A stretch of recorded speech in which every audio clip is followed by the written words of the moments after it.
In certain extreme situations, the law is inadequate. In order to shame its inadequacy, it is necessary to act outside the law, to pursue natural justice. This is not vengeance. Revenge is not a valid motive, it's an emotional response. No, not vengeance. Punishment. Tonight we have a chance to say, yeah, you're right. We're too extreme, we're too wild, we're too out of control, we're too full of our own shit. Or we have a chance to say, hey, fuck you, you're wrong. Fuck you, we're right. Because you have all made it to the dance. Because believe me, this is the dance. Start the show.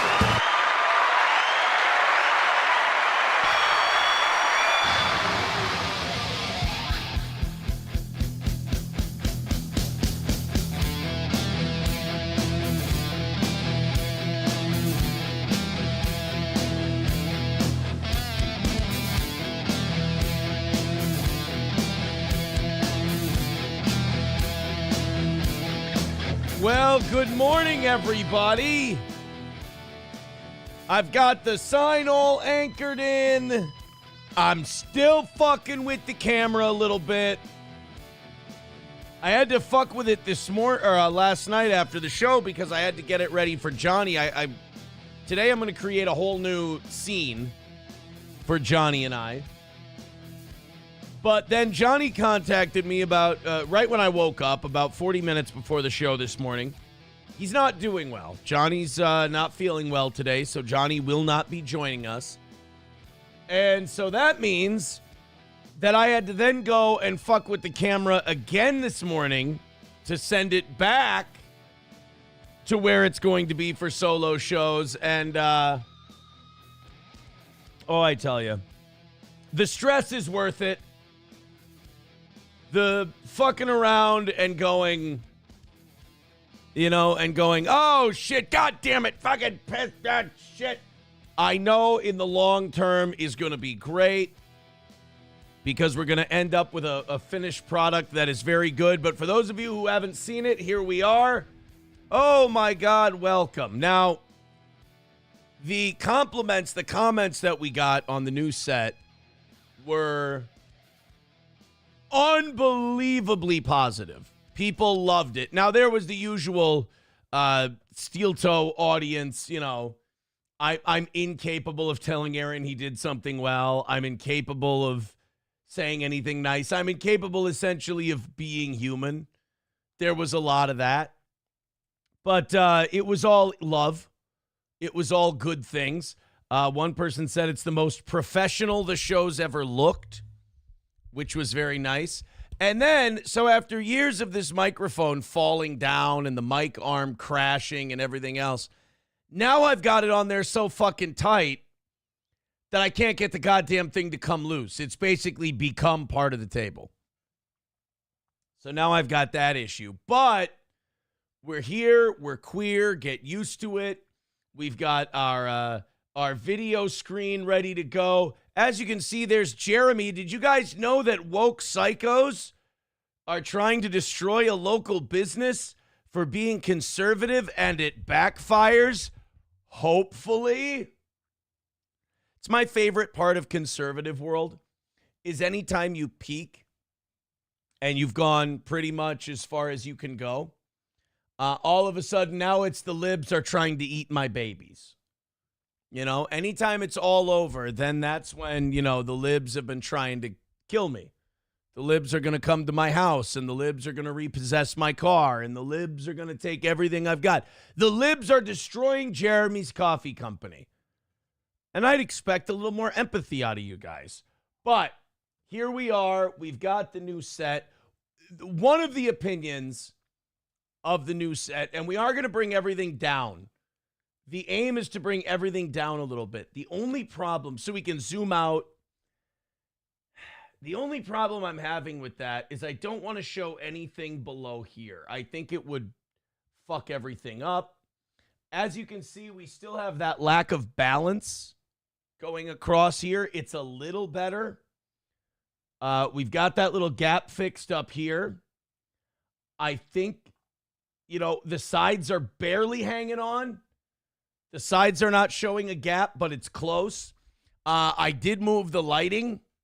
As you'll see, the lighting's better, meaning the camera's better. But this motherfucker is eating a lot of light. It's bouncing a lot of light back at us. It's real metal. That ain't no sheet metal. And I did see that the anti-steel toe crowd was having a tough time with us having a nice sign and the lighting and everything else. So they went to the cope of, well, yeah, those are stick-on letters. I mean, guys, they're clearly stick-on. I want to show you how hacky and stick-on these letters are. It's just, look at that. I can touch them. I can, it's got my finger. The sign is gone. I'm being devoured. Okay, my finger's back. I'm sorry. I thought they were stick-on letters. That's my bad. I got a screenshot of Aussie Dean was crying about the lettering. Well, yeah, and they're stick-on. Sorry, kid. That poor Dean guy's been chasing me for a long time, too, and all I do is kind of make him look silly. So, another win for the toe. Thank you very much. But all in all, I'm happy with it. It's a work in progress, but the work is going well. I want to get my head up just a little more. So we're going to work on that today. I have a lot more time today to work on this than I did yesterday. Yesterday was a lot of this guy. Yesterday was a lot of getting him up there. A lot of it was installing these two big-ass lights with the diffusers on them. They are fucking bright, boy. They are bright. So we're working on that. I think it all looks great. I'm really happy with how it's coming along. Let's go to Professor Tie-Dye. He says, is Johnny scared off from today's show because of the stuffy bunny clips from yesterday? I don't think so. I don't think that Johnny was scared off from the stuffy bunny clips. I don't believe so. And no, Johnny did not quit. Johnny's not doing well. Here, I'll read you the text. People are wondering what's up with Johnny. This is what we got. I can't do the show today. My back is effed up, no sleep, and can't sit still in a chair first thing. Wednesday, Thursday, I can come on. Well, so Johnny just had a sleepless night, and his back's not doing well. He's in a bit of pain. What do you do? But the camera is looking good. Yeah, Roots says, holy fuck, that looks terrible. Okay, Roots. All right, no. Okay, Roots. You know what I say? Guys, whatever Roots says. No, it looks very good. It's just a few little tweaks here and there. A few little tweaks. Bigot on socialist media says, looks good. Camera looks good. Sign looks good. Whoever made that sign deserves a beer or two. It's a big fucker, man. And I can finally knock on it and fuck with it. It's anchored in. It's the real deal, dude. That is a big, heavy bastard. Got that up. Got it mounted yesterday. Just like Roots' mom. The one thing that... The one comment I'm getting that I cannot fight, the one comment I'm getting that I cannot argue against is the holy double chins Batman. Look. I look the same as I've always looked. This is the same me. My appearance has not changed, but the zoom and the angles are not flattering on the face. We need a little more. I never thought I'd say this, but we need more tit and stomach in the shot more than anything else. I think tit and stomach is what this calls for. Let's go to Dysrhythmia. He says, looks sparse. Needs some more empty boxes in the background. Root says the camera is good. I can see you getting fatter now. Thank you, Roots. See, Roots is the kind of guy I'm talking about. Roots can give a compliment, but he feels gay when he does it. So he has to throw it in there with a little something else. Roots can't just say, all right, fine. Because Roots' whole gimmick is based around, he's made an identity for himself of giving me shit. If Roots all of a sudden is nice and he tells the truth, it's not fun anymore for him or for me. Nova, who's a very honest man, says background looks good. Spider hair is on fleek. Yeah.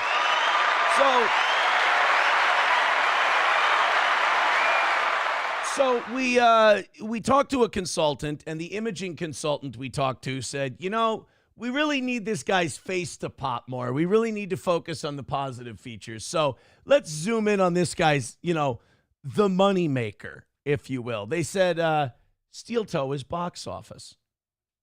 And I said, boy, are we. Power Windows with $1 says, my only gripe is that gay-looking O in the sign.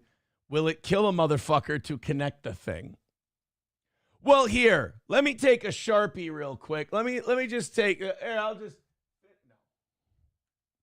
I'll finish it up for you. No, 1-2 Skip to My Lou worked really hard on this sign. He did a great job. So any nitpicking, I will say, is not welcome. If I made it, rip it to fucking shreds. Eat it alive. I don't give a shit. But, 1-2 Skip to My Lou did great. Chevrolet JB with $1 says you should put a light behind the sign. It's hard to get. I can get behind there, but really it would have to be behind this section here, and there's a big tube running along this for the lights that you can barely see, unfortunately. The sign is amazing. Congrats to the creator, says Miss Tay. Root says, you still look stupid. Well, look, they can't help that. There's nothing they can do about the me looking stupid part. What are they, a fucking miracle worker? Jesus Christ. L-Train says, typical lame cripple, no work ethic. Hey! Maybe Johnny really is hurt. You know what that means? You should just give me money. Streamlabs, PayPal, Venmo, Super Chats, Rumble Rants. I did fuck you guys over a little bit yesterday. After the recount between the morning and evening show, you guys missed by 60, not 80. So it was a $60 miss yesterday. I'm not going to worry about that, to be honest with you. It's not a big deal, and the morning needs to hit the goals. So I'm not going to start adding more like, hey, you guys can get a 5-hour show. If you knock out yet, let's not worry about that. I'm already worried enough on a morning show about knocking out the 320 we got. So, we'll cross that bridge when we get there. Right now, we never have these anymore. We'll hit a goal, but, we never have those days anymore where it's like almost knocked out in the first hour, unfortunately. That kind of sucks. And I get it. I understand. Shit happens. But it would be nice to have one of those days again, It would be nice to have one of those days where we bang it out and we don't even worry about it. So, if you're feeling generous today, we got the scroll on the bottom with the top 3. I love that. You got Stephanie at 70, numero uno at 30, Sean at 28. So let's get generous today. Streamlabs, PayPal, Venmo, Super Chats, and Rumble Rants. Let's have one of those days that we used to have where this thing just gets banged out early. Let's do it old school. Red Fox Mad with $4.99 says, Aaron, is it true you are doing a live show from SCSU on Friday? Rumor has it you are. Oh, you know me. You know me. I just I'm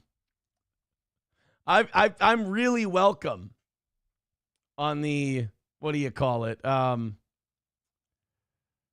The college campus of St. Cloud State University. I am so welcome over there. They want me out there really bad. Especially since all the news articles that have come out. They can't stop. My phone won't stop ringing. I got to put it on silent just to stop the universe. So no, Red Fox Mad. I will not be doing a show at St. Cloud State University. Eaton Clam says the tarantula hasn't woken up yet. It's looking limp. He's starting to descend down. I got new hair gel yesterday. It's not as strong. He's starting to descend down onto Miss Muffet with the tuffet and the curds and whey. Professor Tie-Dye says, according to a cokehead, your real money is your dumper at your weekly 90s visit. Well, a gentleman never talks, you know.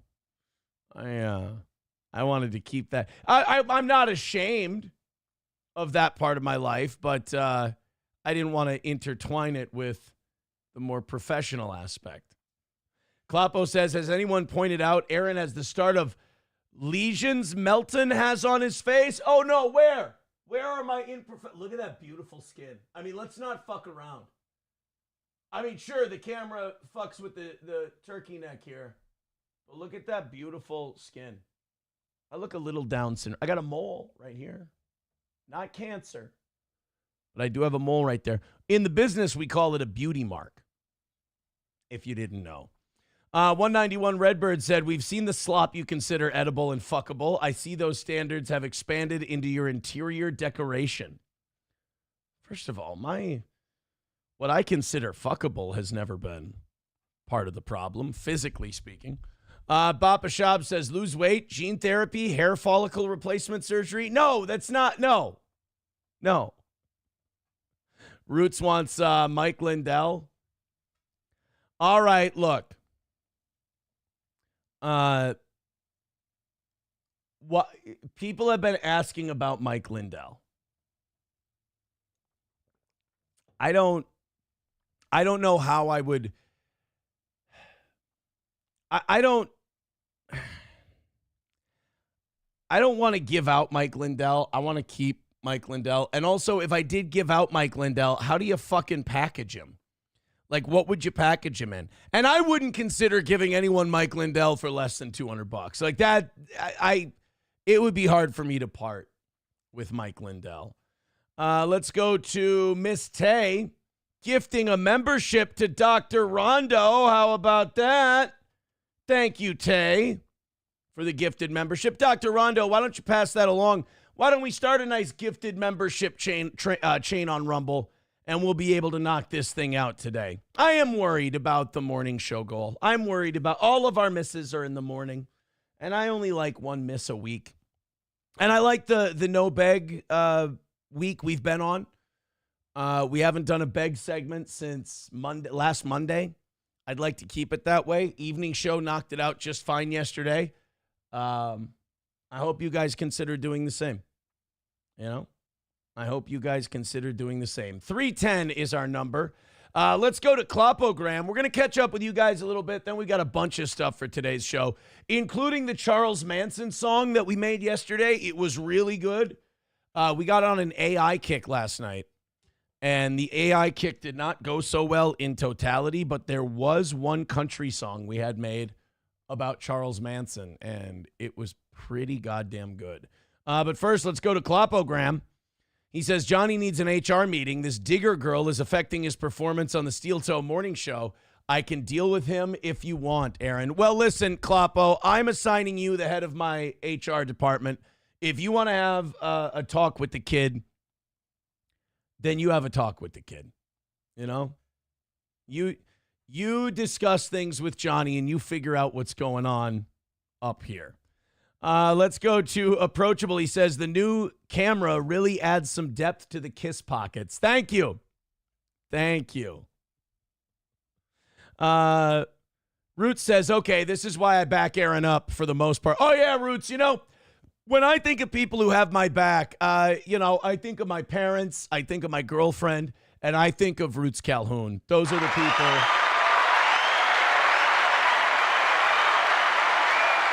Those are the people when I think of it, you know, who's really looking out for me. I think that Roots is looking out for me.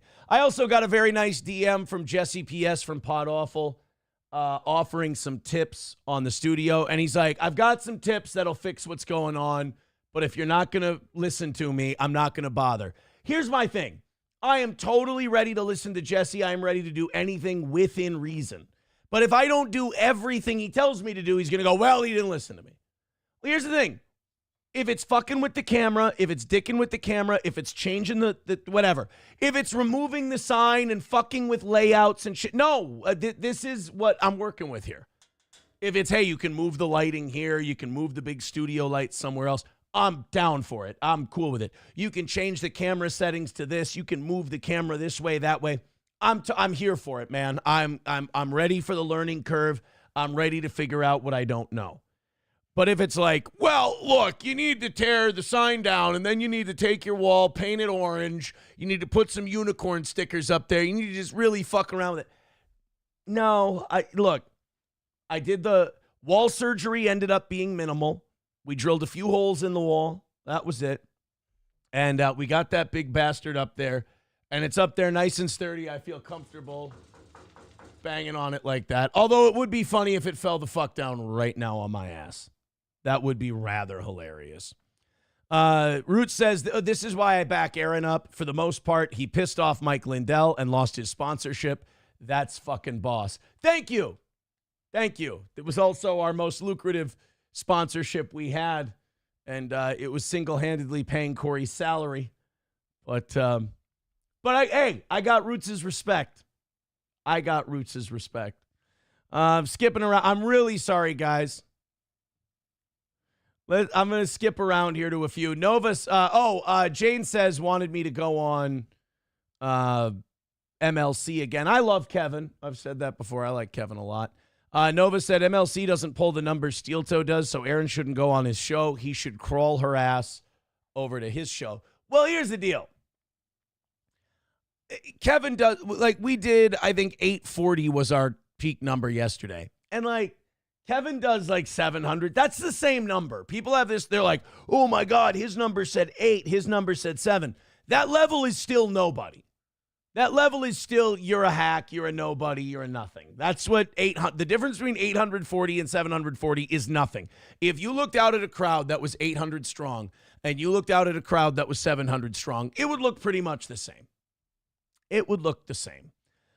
Jane says, Aaron, you can afford Accutane. Melton spends all his money on weed. You know, you're not going to believe this. This is just soap and hot water, my man. This is just soap and hot water. See this beautiful face right here? See all this real estate? You know, there's a lot of room for lesions and scars and scabs and everything else to form. Look at me, though. God, my fucking face and chin is looking pretty round, though. Yikes. A lot of very heterosexual men are not comfortable with the close-up. Nova says, Miss Muffet is my new nickname for you. You're welcome, Nova. Anything I can do to help. Really. Nova says, Melton has monkeypox and a wonky eye now. Yeah, somebody was sending me a text yesterday saying Melton's got a lazy eye now. God, that man's falling apart. Maybe diabetes? You think diabetes could? I don't know. Who knows? Who cares? Dr. Rondo paying forward his membership from Miss Tay, giving one to Renke, who I saw Renke was having a rough day today. So that helps Renke quite a bit. And then Miss Tay gifting another membership, this one going to Coltrane. Very nice. And then Coltrane forwarding his membership to Klopogram. Well, you know, Klopo, that means the ball's in your court. You can forward that bad boy and keep this vibe going if you'd like. Bird Collector says, do you think of the people commenting on your Bring Me the News? No, I haven't seen any of the comments or anything like that.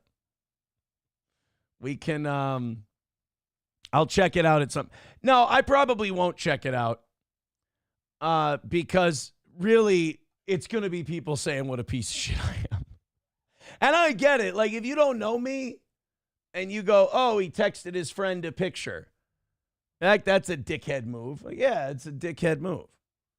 But, you know, when you're in the news, when you're a public figure, like I've been for over a decade now, you're kind of numb to it, you know?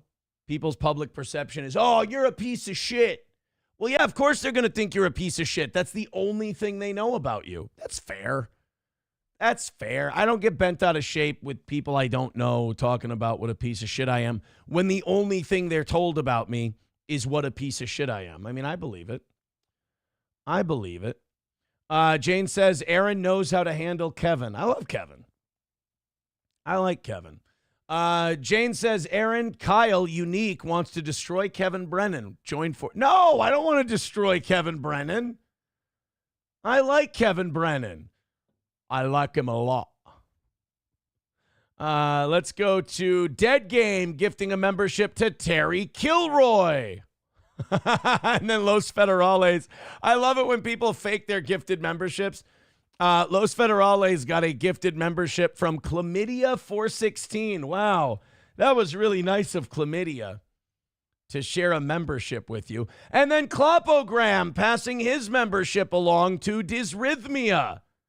Hey, Dysrhythmia, you're on the clock. Go ahead and gift one of those Rumble memberships. Well, you guys are off to a fun start today. Thank you very much. 285 is our number. Thank you to Mussolini Diff for $2. Says, I find your lack of Funko Pops disturbing. I'm really sorry. Oh, and by the way, we got the scroll now. Miss Tay is now on the leaderboard because Miss Tay is at $35. So let's get her back on there, shall we? Keeping track of this in real time is going to be an experiment we may abandon, but for right now, we're going to keep it alive. Oh, shit. Nope. I fucked that up. Number 2. Yeah, see, I might have to abandon this. Miss Tay at $35. And then numero uno moves down to 3rd. Ironically, numero uno is in 3rd with $30. So there we go. The scroll is all updated. Mint Diggity becoming a member for 5 months says, what about Ray DeVito? Would you go back on rock bottom? I don't see the benefit. I mean, I don't dislike Ray, but I don't no. Because what does Ray do, for a show? Isn't Ray's whole show just, about whether or not people, who hates Ray? It's like Chad and Kevin. It's that whole MLC verse, right? Dysrhythmia passed along his membership to Piffy Puffs. Hey, oh guys, we got a good Rumble gifted membership train going. We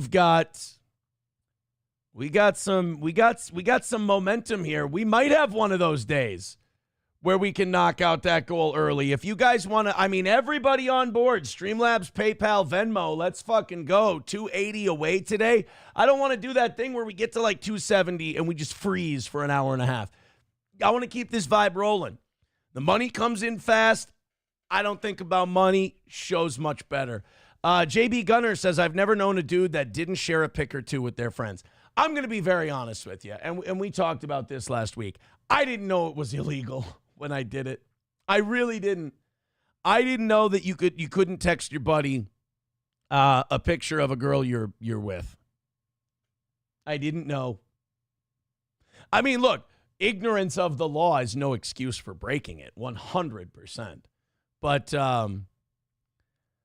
I don't know. After sentencing, we'll talk about some of the discovery and what the real motivation for all this was. Look, here's the thing. When people are vindictive and they want to get you, like, say, Nick,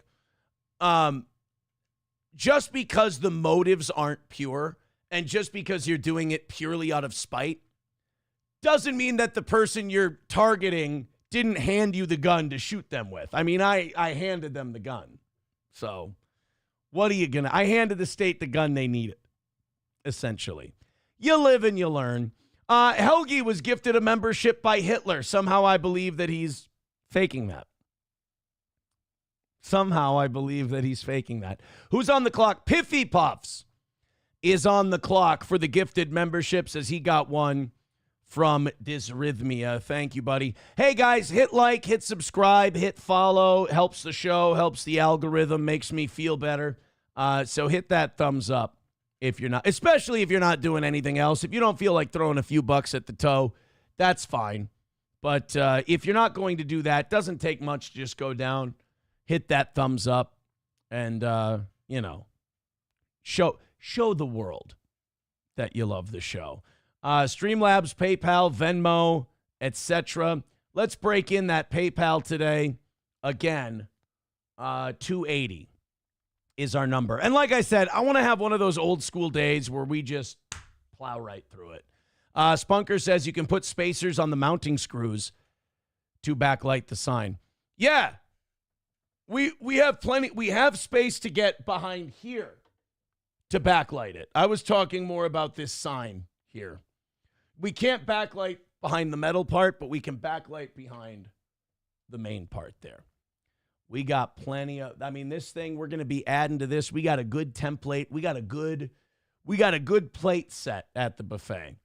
Dead Game with $5 says, "Da fuck up, fag." Sup, Dead Game? Good to see you. Look at that. That's what we've been doing today. $5 at a time. And it's going lovely. 275 away from this morning. Thank you very, very much. Keep it up. I'm happy. You're happy. We've got a good show for you today.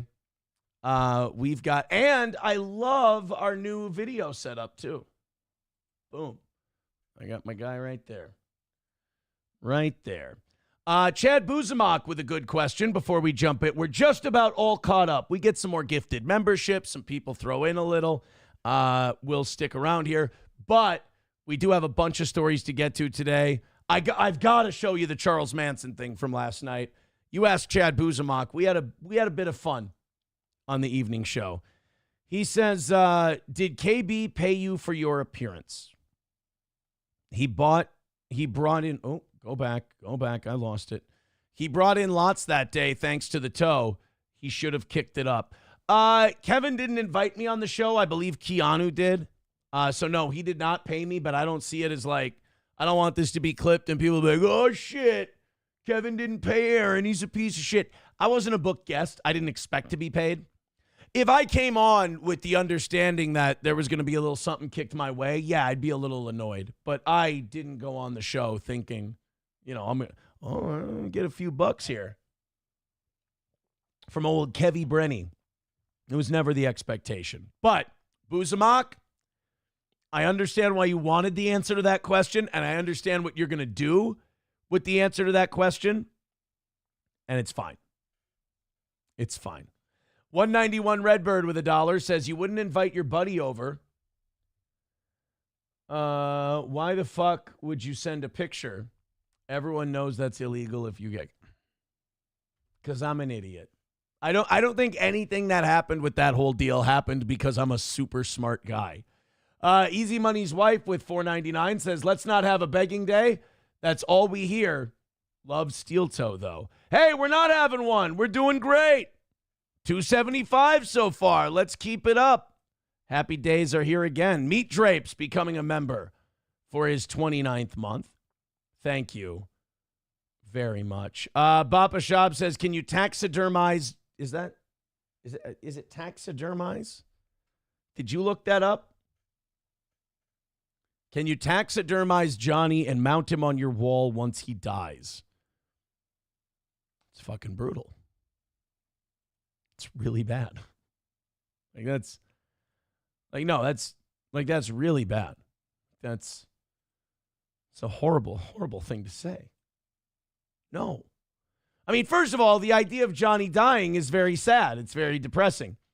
But then the thought of Johnny dying and then me rushing to get him stuffed so that I can put him on the wall instead of his family wanting to give him like a decent send-off and funeral, equally disturbing. Chad Buzamok says, I figured he didn't because Gino called numerous times yelling at KB for not paying Kiki for last appearances. Ah, man. Oh, man. Well, I didn't expect to get paid. That's all I can say about my MLC appearance. I didn't expect to. It was fun. I had a good time. Gino had a great fucking time. Dead Game says, here hangs Johnny, a useless cripple. That's not, that's... What are you doing? What are you doing? Root says, frame his Xbox controller. All right, let's continue on today. Thank you guys very much. You guys got us down there by about $50 already this morning. I appreciate that. $275 is the number. Let's break in the Streamlabs, PayPal, and Venmo. And let's have an early day today. Let's have an early goal day today. Because just because it's a no-beg week doesn't mean that it's not fucking torturing my brain from the minute I wake up to the minute it gets to zero. Wrecks my focus a bit. Let's do the Charles Manson bit from last night. Let's show you what the evening show helped us create. The Charles Manson. You guys remember the Charles Manson facial expressions bit? So he was doing a news interview, and so back in like the 80s and 90s, when the news had like nothing to go on, when the news was like, we got a slow news night, what should we do? You could always count on Charles Manson to give you something. Like you could go to the LA County prison or whatever it was, wherever he was held, and you could go and you could interview Charles Manson. He'd talk your ear off. He'd say crazy shit, and people always wanted to hear what Charles Manson had to say. So in this one, they asked Charles Manson who he is. And he gives one of the most epic answers of all time. This is and then we thought there were a couple of lines in this answer where we went, that would be a great country music song. And we brought up one of those AI generators. I paid $15 and I said, let's see if we can make a country song out of a Charles Manson interview. And by God, they did it. Let's check it out. This is the interview. 20 years later, and they still have no idea what you're about. Tell me in a sentence who you are. He's just making funny faces. Nobody. I'm nobody. I'm a tramp, a bum, a hobo. I'm a boxcar and a jug of wine. And a straight razor if you get too close to me. So we thought, I'm a boxcar and a jug of wine. I'm a straight razor if you get too close to me. And I'm like, that's so a fucking song, right? So we went to the AI deal. The AI thing fucking killed it. Sendfame.com is what it's called. So here it is. The Charles Manson boxcar and a jug of wine song from AI. Rolling down this lonesome track with the shadows chasing after. Got my thoughts wrapped in a faded. Oh, the title of the song is Charles Manson. So remember, this is about Charlie. So just imagine the visuals that you're concocting from this song. Just imagine it being Charles Manson. You're just riding the rails with old Charlie. Sack, living life with a reckless laughter. Just having fun. I'm a boxcar and a jug of wine. I'm a straight razor if you get too close to me. A drifter's heart forever intertwined with the open road, wild and free. Oh, verse 2 of Charles Manson on the way. Hitching rides beneath the starry sky. So nice. With the moonlight as my guide. Very sweet. Whispers of the wind, my lullaby. In this restless life I can fly. I'm a boxcar and a jug of wine. I'm a straight razor if you get too close to me. A drifter's heart forever intertwined with the open road, wild and free. Each town's a fleeting memory, but my spirit never breaks. Chasing dreams like they run from me. In this life, it's all I take. Oh, see, now I've noticed too that we're not quite there yet on AI, because one thing these songs will do is as the song goes longer, it'll kind of lose the key, it'll lose the notes, and it'll start mispronouncing or fucking up words a little bit. So we're getting there. We're almost there, but From the depot lights to the sunset flames, I'm just a wanderer with my name. No chains to buy, no rules to play. Freedom's call is where I'll stay. I'm I'm a boxcar and a jug of wine. I'm a straight ray type, you get too close to me. Adrift is hard, forever intertwined with the open road, wild and free. So raise your glass to the restless souls, Yeah, to the Charlie. journey ahead, no end in sight. With every mile, my stereo rolls into the dark, chasing the light. Damn. There you go. That's Charles Manson. Like I said, kind of like Rosa Parks from Outkast, where they don't actually say the name of the song. But it's good. It's good. Roots says you paid for some cheap shit. Hey, look. Roots, you give me a better Charles Manson song. I will play it. You know me. I'm in the market for a good Charles Manson song. Meat Drapes becoming a member for 29 months. Thank you very much. And also, we tried to so we hit with that one early on last night, and then we tried to recreate it over and over and over again. And they didn't. Put it this way, that was the best one. That was the best one. The rest of them were downhill from there. Mecca Jones says that could get to number 1 under the artist Charles Manson, and I wouldn't be surprised. Yeah, I agree with Roots. He says AI takes the most successful shit and just amplifies it. Pretty much. All right, guys, let's get started. It looks like the head start we're getting today is 275 for our number. Never mind. Miss Tay says, add this to numero uno's total and throws $30 at us over on PayPal. Wow, Kevy. Wow. Thank you, buddy. So this is going to numero uno's total. Miss Tay just paid for someone else to leapfrog her. All right. No rules against it. Numero uno is now at $60, while Miss Tay sits comfortably in third at 35. Stephanie's still in first at 70. Congratulations, Stephanie. And that also puts us at 245 for this morning. Hey, guys, like I said, I like those days where there's no goal worry, and you guys are about there. 245 away from today. Keep it going. Streamlabs, PayPal, Venmo, Super Chats, Rumble Rants. Appreciate it. Great start to the new set. Great start to the beautiful new camera. Thank you guys for all the compliments. I appreciate it. And what a selfless move by Miss Tay. So I don't know if you saw yesterday, but old Dandy Donnie Trump got himself a nice little W from the Supreme Court. The Supreme Court, who, like, it's pitched to us nowadays that, like, oh, everything's polarized. Everything's right versus left. Everything's Republican versus Democrat. But, you know, the Supreme Court comes up with a 9-0 decision fairly often. You know, we always hear about the contentious ones. We always hear about the 6-3s and the 5-4s and the 7-2s. But a lot of the cases that are settled by the Supreme Court are settled unanimously, because you have to remember whether they have a political bias of right or a political bias of left.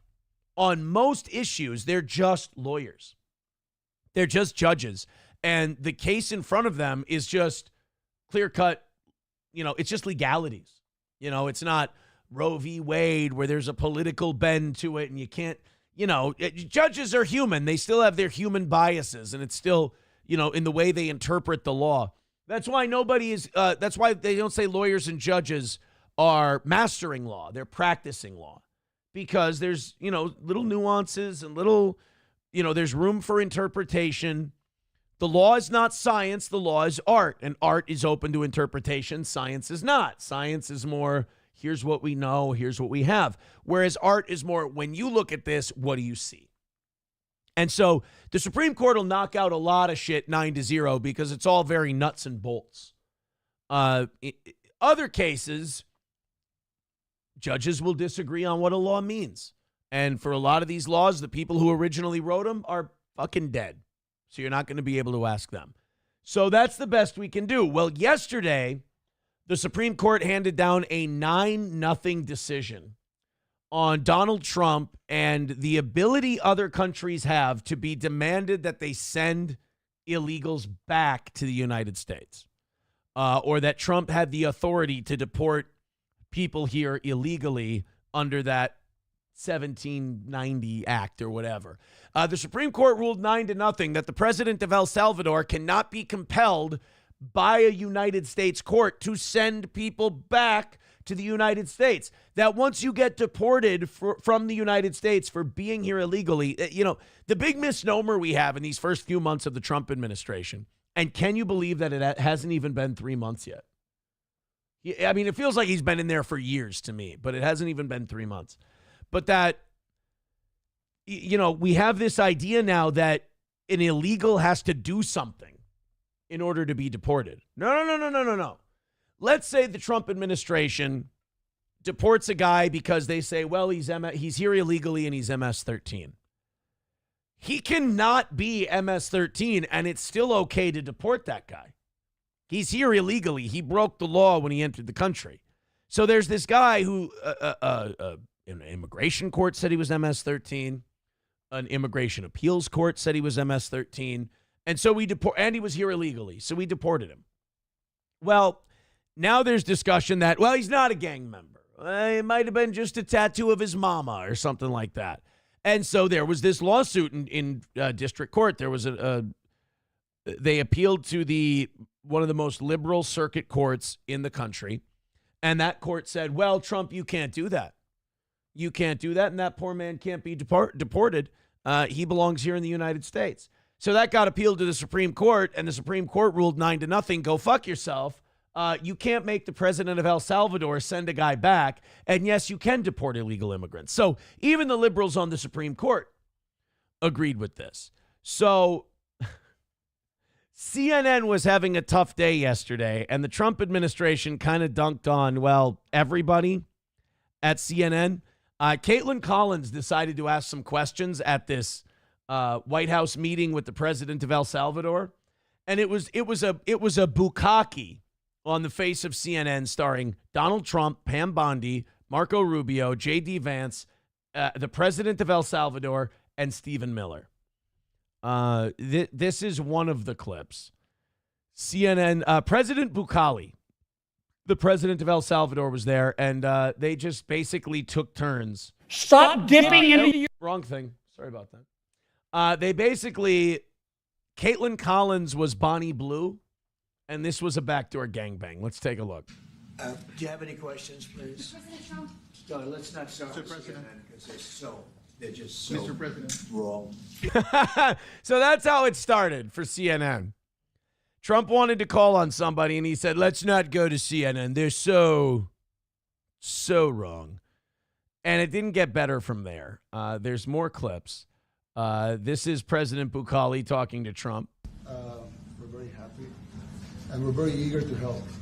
We know that you have a crime problem, a terrorism problem that you need help with. And we're a small country, but if we can help, we will do it. And we actually turned the murder capital of the world, that was the journalist college, right? Murder capital of the world, into the safest country in the Western Hemisphere. And, you know, sometimes they say that we imprison thousands. I like to say that we actually liberated millions. So, you know, like, it's Very good. Who gave him that line? Do you think I can use that? So the president of and that's true. You can check that out. The president of El Salvador, they've been imprisoning a shitload of people because it was a violent crime capital of the world. I don't know about the world for sure, but at least in the West, like El Salvador was a shithole. And I looked it up. This guy has done a really good job. Like, they've really cracked down on crime. We should almost make this guy governor in New York. Maybe he could fix things. But they start talking. CNN was playing the most unfortunate game of whack-a-mole yesterday, where every time they just, like, honestly, I would have stopped raising my hand if I was CNN. Like, in a weird way, Caitlin Collins deserves some odd respect because every time she raised her hand, man, she took a fucking beating yesterday. This is Trump. Look, they're talking about border control, and they're talking about what they've done with the border, and Trump still finds a way to shit on CNN in the process. And we appreciate it. Actually, what you're doing with the border is remarkable. It has dropped, what, 95%? It's incredible. As of this morning, 99%, 99.1% to be exact. Why are those numbers not in the media? Well, they get out with the fake news, like CNN.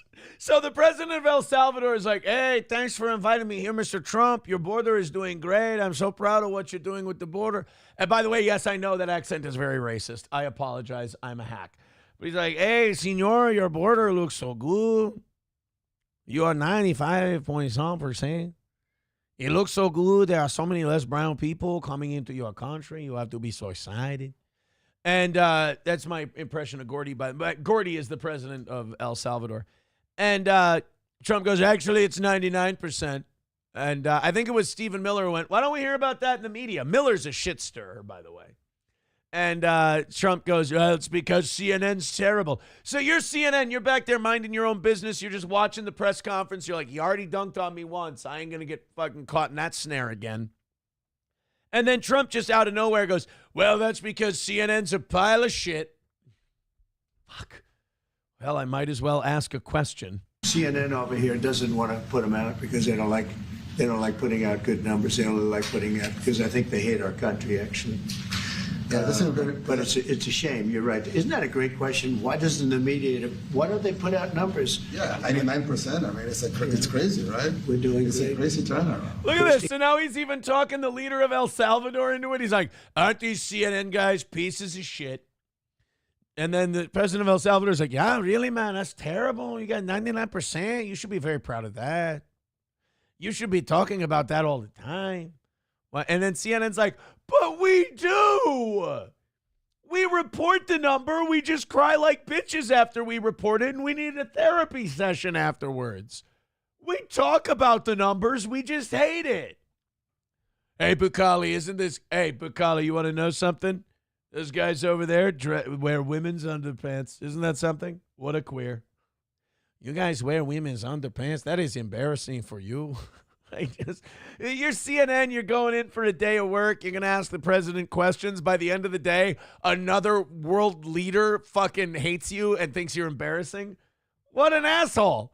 So then they have the clip where Caitlin Collins asks a question.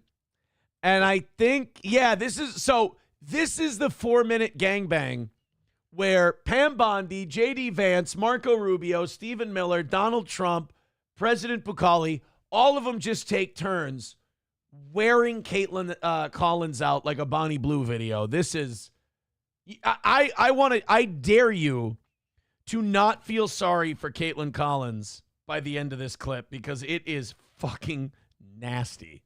Return the man who your administration says was mistakenly deported. The man who was mistakenly deported to El Salvador? Well, let me ask Pam, would you answer that question? Sure, President. First and foremost, he was illegally in our country. He had been illegally in our country. And in 2019, two courts, an immigration court. Where's the Epstein files you promised me, you dick? I'm not going to say bitch because that's sexist. If it was a guy, I'd say bitch. I would. But I'm cleaning up my act these days.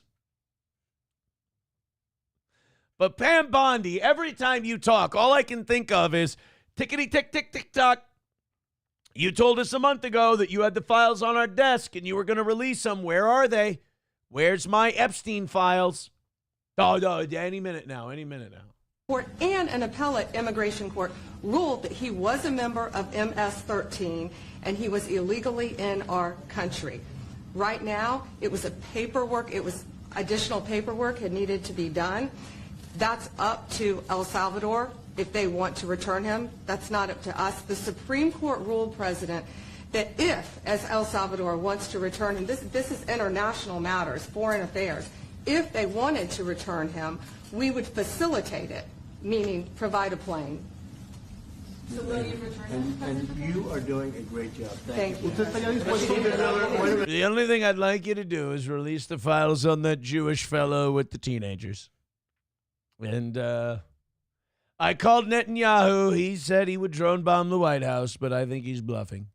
And Could you just also respond to that question? Because, you know, it's asked by CNN and... So again, so Trump is passing around the dead carcass of CNN and letting everybody stick it in for a little bit. So you had Trump, you had Pam Bondi. Now he's going over to Stephen Miller. And Stephen Miller is going to put him on a big old jet airliner. And he's going to say abracadabra. And he's going to take the money and run. They always ask it with a slant. Because they're totally slanted because they don't know what's happening. That's why nobody's watching them. But would you answer that question also, please? Yes, gladly. So, as Pam mentioned, there's an illegal alien from El Salvador. So, with respect to you, he's a citizen of El Salvador. So, it's very arrogant even for American media to suggest that we would even tell El Salvador how to handle their own citizens as a starting point. As 2 immigration courts found that he was a member of MS-13. When President Trump declared MS-13 to be a foreign terrorist organization, that meant that he was no longer eligible under federal law, which I'm sure you know, you're very familiar with the INA, that he was no longer eligible for any form of immigration relief in the United States. So he had a deportation order that was valid, which meant that under our law, he's not even allowed to be present in the United States. So what's the fucking debate here? Why did the media take up for this piece of shit? Why was this, like, this is the weirdest thing. Like, every time they want to try and get Trump, quote unquote, they pick the weirdest hill to die on. Hey, here's a guy who was confirmed MS-13. That makes him a terrorist in 2025 America. What should we do as CNN? You know, a lot of the American people see us as anti-American or rooting against the country. What should we do to try and fix that? I know. We'll take up the cause of a terrorist illegal alien. That'll get him off our back. That'll show that we're waving the red, white, and blue. Great job, guys. No, killing the game, as the kids say. And had to be returned because of the foreign terrorist designation. This issue was then, by a district court judge, completely inverted, and a district court judge tried to tell the administration that they had to kidnap a citizen of El Salvador and fly him back here. That issue was raised to the Supreme Court, and the Supreme Court said the district court order was unlawful, and its main components were reversed 9-0 unanimously, stating clearly that neither... What that means is Katani Jackson Brown, or Katani Brown Jackson, or whatever her name is, she was in full agreement with Clarence fucking Thomas. That's how clear-cut this case was, and that's what a dickhead that district court judge is. Sonia Sotomayor and Samuel Alito were in lockstep. Those two, they could not have agreed more. What's his name? Oh, shit. Kaufman? The guy they tried to make out to be a rapist. He and Elena Kagan thought that this was an open and shut deal. Secretary of State nor the president could be compelled by anybody to forcibly retrieve a citizen of El Salvador from El Salvador who, again, is a member of MS-13, which, as I'm sure you understand, rapes little girls, murders women, murders children, is engaged in the most barbaric activities in the world. We're taking down Hollywood! Yes! Finally! Those are the things we're against, right? So Hollywood's got to go down, then we're getting the IDF. And I can promise you, if he was your neighbor, you would move right away. Hollywood, we coming for you. Oh, sorry. So you don't plan But to the ask for Supreme anyone Court is to get asking it back? to... And what was the ruling in the Supreme Court, Steve? Was it 9-0? Yes, it was a 9-0. It was 9-0. What do you think of that, CNN, you bunch of terrorist sympathizers? Marco, would you like to fuck the rotting corpse of CNN? Would you like to stick your penis inside of it? In our favor. In our favor, against the district court ruling, saying that no district court has the power to compel the foreign policy function of the United States. As Pam said, the ruling solely stated that if this individual, at El Salvador's sole discretion, was sent back to our country, that we could deport him a second time.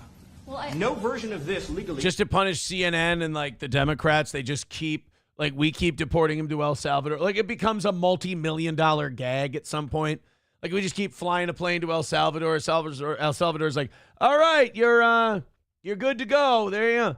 And then he comes back to the United States. And we're like, hey, what are you doing here? Get the fuck out of here. You're going back to El Salvador. And we just keep flying him back and forth. I mean, don't get me wrong. We'll make him nice meals. He'll get to eat on the plane. But it's just going to be, he gets to El Salvador. They're like, we don't fucking want you. Go back to the United States. You're not supposed to be here. And then he lands on the tarmac. There's someone to greet him like, hey, what the fuck? You're MS-13. You're a terrorist. Get out. Get the hell out. Just for the goof. He ends up with him ever living here because he is a citizen of El Salvador. That is the president of El Salvador. Your questions about What? per the court can only be directed to him. That was a waiter. I was going to order a drink. Oh, my God. That would have been remarkably disrespectful. Thank you for letting me know. I asked ¿Usted lo liberaría, Presidente Can President Bukele weigh in on this? Do you plan to return him?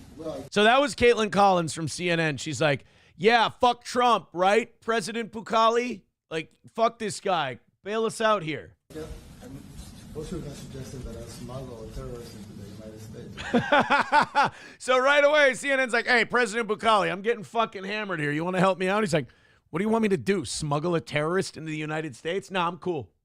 No, I'm with the big guy here. No, CNN, we don't plan on smuggling terrorists into the United States. You got any other brain busters for me? How can I smuggle? How can I return him to the United States? Like I smuggle him into the United States, or what do I do? Of course, I'm not going to do it. I have the Osama bin Laden stuffed down the front of my pants. I was going to let him loose in Manhattan.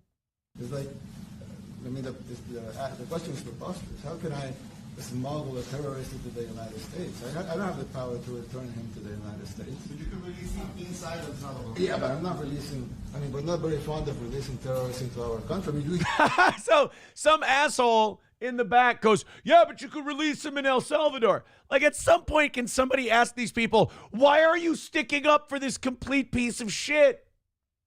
You hate the president that much that you're like, why aren't you? Like, these people from CNN and these other media sources, they cannot wrap their head around why none of these countries, the fact that none of these countries want to release this guy might tell you maybe he's fucking dangerous. You've got the president of El Salvador is like, he's a terrorist. I'm not releasing them to you. Why does CNN want El Salvador to release a terrorist into our country? And then they're like, well, why don't you release him in your country? He's like, because I'm not Kathy Hochul. I'm not here to fuck up my own shit. I'm not going to release a deadly gang member into my country. How about that? you just turned the murder capital of the world into the safest country of the Western Hemisphere, and you want us to go back into the releasing criminals so we can go back to being the murder capital of the world. And that's not... Doesn't make sense, President Bukele, but you've got to remember they're mentally retarded. Well, they'd love to have a criminal, released into life. I mean, there's a fascination. I love this, how Trump's slowly turning Bukele against CNN. He's like, aren't these guys would love to do it because they're fucking dumb, am I right? Yes, see, I do not see why. He's turning French now. I do not see why you want me to turn all these people into the country and make it terrible. Now he's a little French-Canadian in there. He's a worldly man. Love it. Yeah. The Red Bull's starting to kick in. I'm sorry. These are sick people. Yeah, I mean, Stephen Eitlander, I don't understand what the confusion is. This individual is a citizen of El Salvador. He was illegally in the United States and was returned to his country. That's where you deport people, back to their country of origin. Except for Venezuela, that wasn't refusing to take people back, or places like that. I can tell you this, Mr. President. No, the foreign policy of the United States is conducted by the President of the United States, not by a court. And no court in the United States has a right to conduct the foreign policy of the United States. It's so funny to watch Marco Rubio because he so doesn't fit in that administration. Like, you got Trump and Bondi and Stephen Miller, and they're all just like bullies, but then they've got their dork friend that explains shit to people. Like, Pam Bondi's like, fuck you guys, here's what the Supreme Court said, suck it. Then you got Stephen Miller, who's a snarky little cunt, and he's like, I don't know why you guys don't report all the good things we're doing. You guys seem a little un-American. You guys okay? He's kind of passive-aggressive with his shit. Trump just looks over at his guest, and he goes, aren't these people gay? So gay. And he's like, you guys are seeming a little gay. And the media's like, oh. And then Marco Rubio's like, no, hey, guys, you do understand why you're wrong here, right? Shut up, Marco. You're being a queer. So it was kind of a Duncan on CNN kind of a day yesterday at the old White House. They even got president. I like this idea of like turning the rest of the world against our local media. Like, every time a foreign head of state comes in, Trump talks to that foreign head of state and he goes, aren't they pieces of shit? Yeah, I didn't know what you were talking about before, but yeah, I see what you meant on the plane. Yeah, they're fucking assholes. I don't know why that world leader was from Brooklyn, but he was, and that's all we need to know. The Great Indoors with Ed and Michelle. Hey. Thank you so much. $2 from Ed and Michelle says, I like your new studio. Well, I like your guys' Ponderosa reviews. Although, Ed, I do have to criticize you a little. I don't know why you did a voiceover in that last Ponderosa thing when you were cutting up the prime rib. Fucking shit on them to their face, Ed. I mean, you don't have to be a dick about it, but you can be like, look at how shitty this Ponderosa prime rib is. Look at that dog shit. Isn't that terrible? Garbage. I love how I'm like, you don't have to be mean, and then I just shout dog shit. Well, you know. It's a process. It's an editorial process, Ed. But next time, Ed, fucking give it to him. That wasn't right, what happened there. But thank you, guys, for the $2. I appreciate it. 245 is our number for this morning. Streamlabs, PayPal, Venmo, Super Chats, Rumble Rants. Put it on the board. Let's see if we can have ourselves a nice, easy day today. So far, it's nice and easy. Keep it going. I love those $5, $10, $20 drops you guys are doing. It's very, very nice. We're already, I'm counting here at 6. Oh, I counted that wrong. There we go. 6 gifted memberships over on Rumble. Sean Lenane says the sign hasn't fallen yet. No, it hasn't. The sign hasn't fallen yet, and the sign's not going to fall. The sign is anchored into the wall now. It got anchored last night. We're good to go. Nova says, how much to have you never play the fake cheering again? $200. That's the thing about the show. Anytime someone hates something that we do, if they ask me a question, they go, hey, straight up, how much? You ask me how much, I'll always come up with a number for you. So you don't want this ever played again?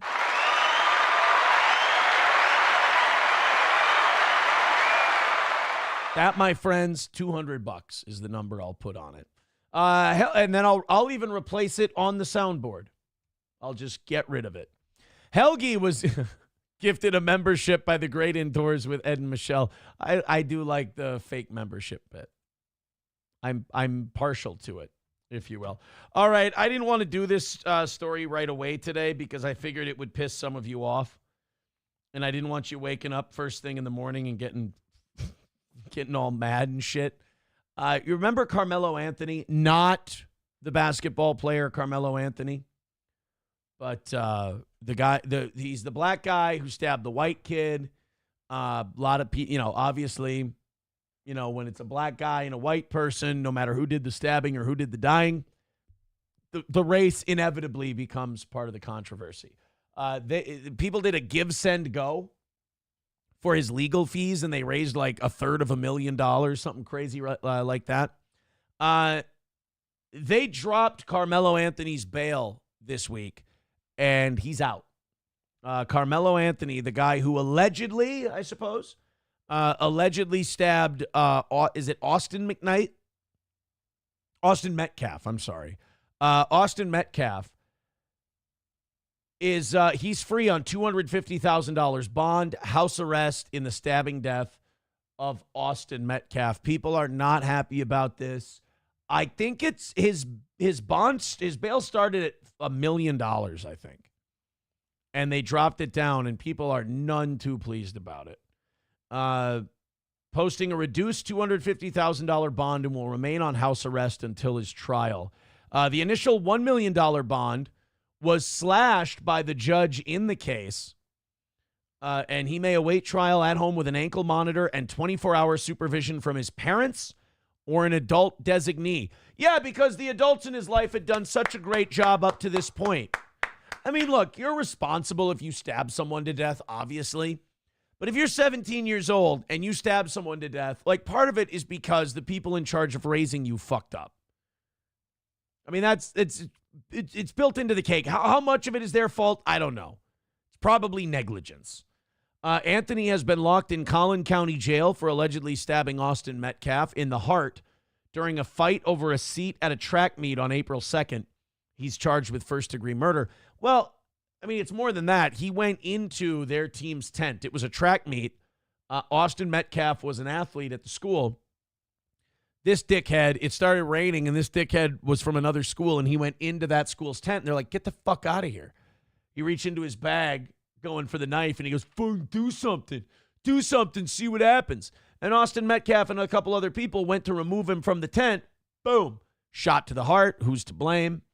Austin Metcalf bleeds to death. Karmelo Anthony gets arrested. They raised $300,000 on a give, send, go for this asshole, and now he's out of jail on a $250,000 bond. I mean, first of all, to reduce it from $1 million in the first place was kind of I don't know why they did that. I don't know what the point was, but that pisses me off. And now he's going to be out, and he's going to be monitored. I mean, my theory is that he fucks it up because, again, there can't be any structure in that house the way he's turned out. I don't trust the adults in his life to monitor him properly. Let's get the news aspect on this. Dead game with $5 before we do that. Says, anchor it better, Tubby. Why? It's perfect. Plankton said, lies, I paid you $300 to never talk about internet drama again. That lasted a week. I said if it involved me, it's not internet drama. It's stuff about me. Otherwise, other internet drama, I don't give a fuck about any of it. I've stuck to that. But if it's about me, I mean, that's not drama. I get to talk about shit that's going on with me, Plankton. I've stuck to that. Hold on. Judge in Karmelo Anthony case. People are telling me to look up the judge. That's Karmelo Anthony's lawyer. I don't see anything about the judge. Let's go. Let's play the story here from Fox 4, and maybe they'll have it for us. Within the past hour, 17-year-old Karmelo Anthony has been released from the Collin County Jail after posting bond. A judge reduced his bond this morning from $1 million to $250,000. He's facing a murder charge after police say he stabbed another teenager, Austin Metcalf, while at a track meet at a Frisco high school.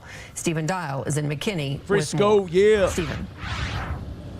Karmelo Anthony left the Collin County Jail in a suit but had nothing to say to the report. With his lawyer, Darko Milicic, and his parents, LeBron James.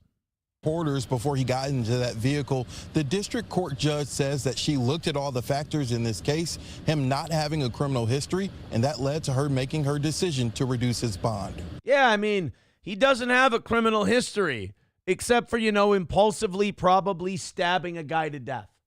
I mean, come on.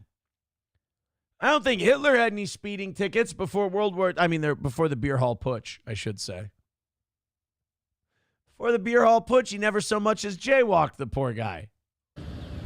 17-year-old Karmelo Anthony was silent after bonding out of the Collin County Jail and being placed on house arrest. How is this self-defense? 2 days after the family... Bitch, you know what happens when people talk to me who ain't come at me correct? Pulls out a letter opener. He's like, bitch, how I'm going to go shut your mouth?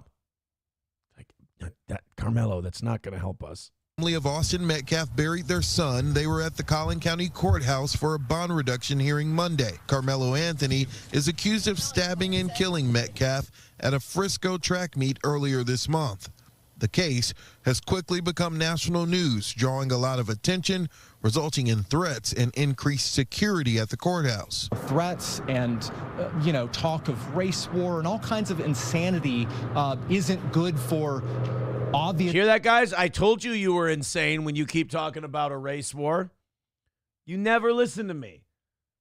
Mike Howard says it's insanity, but when I say it, I'm a fucking cuck liberal pussy. No race war, you guys. Race war bad. Obviously, the Anthony family, it's not good for the Metcalf. I know we have the numbers. I'm aware that we have all of the technological advantages. I know that it would probably end up in our favor, but it's not right, guys. It's not right. Family cameras were not allowed. I know that the Latinos and the Asians would form an alliance with us. Guys, it's bad for business, all right? The race war is bad for business. inside the courtroom, but we did capture the Anthony family arriving. His father, Andrew, testified in the hearing. I didn't know he was a member of the Nation of Islam. Nice bow tie, asshole. Court Judge Angela Tucker said that she's never gotten this volume of calls and had to have this level of security in the courtroom in her 13 years on the bench. Now you know how us whites felt during the George Floyd stuff. Court documents say Anthony... Wait, hold on. I got to go back. I was running my mouth too much. What was that judge's name? We can look her up. Stabbed Metcalf during a fight. Angela Tucker said that... Judge Angela Tucker. Hold on a minute. We're going to look this up. We'll get back to the story in a second. Judge, I have a theory. Let's see if I'm right. I have a theory. And my theory was correct.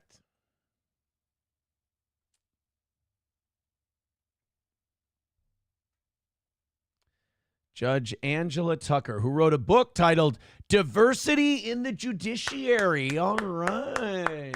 It's good. Got a little diversity, got a little D, a little E, and a little I. For the bond hearing, that's good. It's always good to do this stuff based on skin color rather than the facts of the case. All right, continue. She's never gotten this volume of calls and had to have this level of security in the courtroom in her 13 years on the bench. Court documents say Anthony stabbed Metcalf during a fight. When an officer arrived, court documents say Anthony told the officer, "I was protecting myself." Collin County District Attorney Greg Willis spoke after the hearing. The judge has made the call, and so what's important is what's next, and it's our job to be level-headed. Anybody else thinking that's his way of saying this is fucking bullshit? That's the vibe I got. Well, what's important is this is the decision the judge made. Well, what the fuck are you going to do? To be fact-based and to follow the truth wherever it leads. Anthony's father testified he's taking a leave from work because of the incident, and his wife is a stay-at-home mother with 3 other children. During the hearing... So what the fuck have you guys been doing that one of your kid turns into a stabby cunt? You didn't even have... It wasn't a single mom situation. It wasn't both parents were at work all the time. Latchkey kid kind of deal.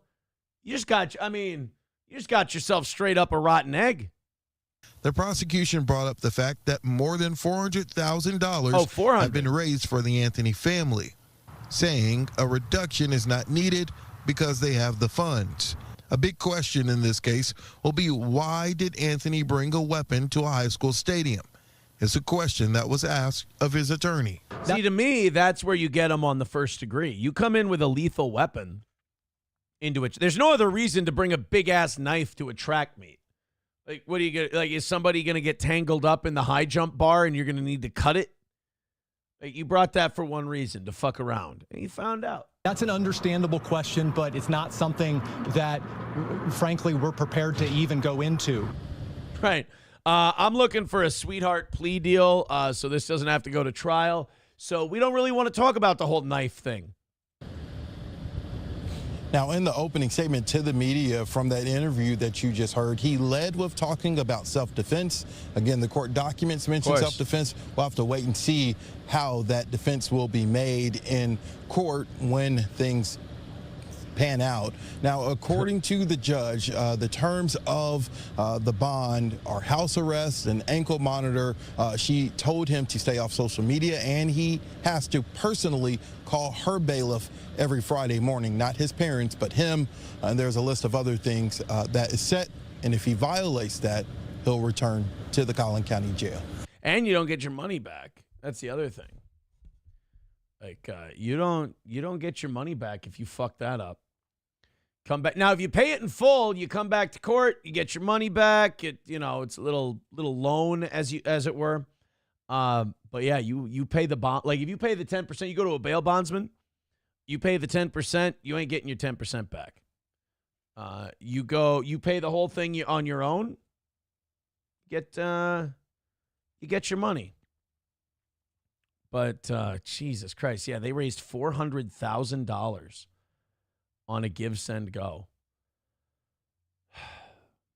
I mean, that's just ridiculous. To raise for, I mean, you're donating money. Hey, here's the, I mean, you can't, it's just got to be race. I can't come up with any other reason other than, I'd like this to be about anything but race. I really would, but I can't. I mean, $400,000 for a kid, like any other, like a white kid and a white kid or a black kid and a black kid, goes into a tent during a rainstorm and stabs some fucking kid to death at a track meet.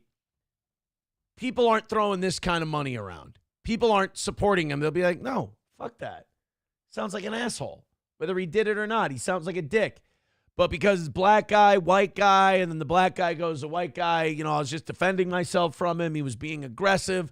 Now, all of a sudden, we have everything you need in this stupid fucking country to get people who would otherwise agree on something to start fighting with each other. You throw a little black paint and a little white paint at it. It doesn't mix together and become gray. It just becomes static and just separates. God, we're dumb. God, we're really dumb.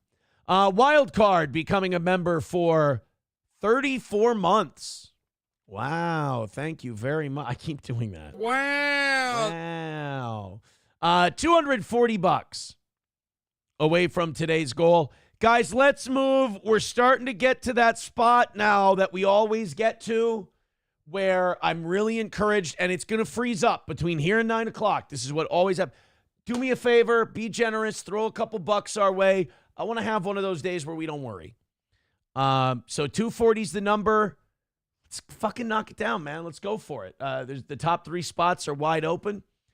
Contribute if you'd like to. We appreciate it. Streamlabs, PayPal, Venmo, Super Chats, Rumble Rants. Get in there. Throw a couple bucks our way. Give some memberships. Let's get after it. Let's roll, man. I appreciate it. We missed by 60 yesterday. No more missing. Because I don't want to go to the evening show every night and be like, hey, you guys are fucking kicking ass. Thanks a lot. You do a third of the numbers that they do.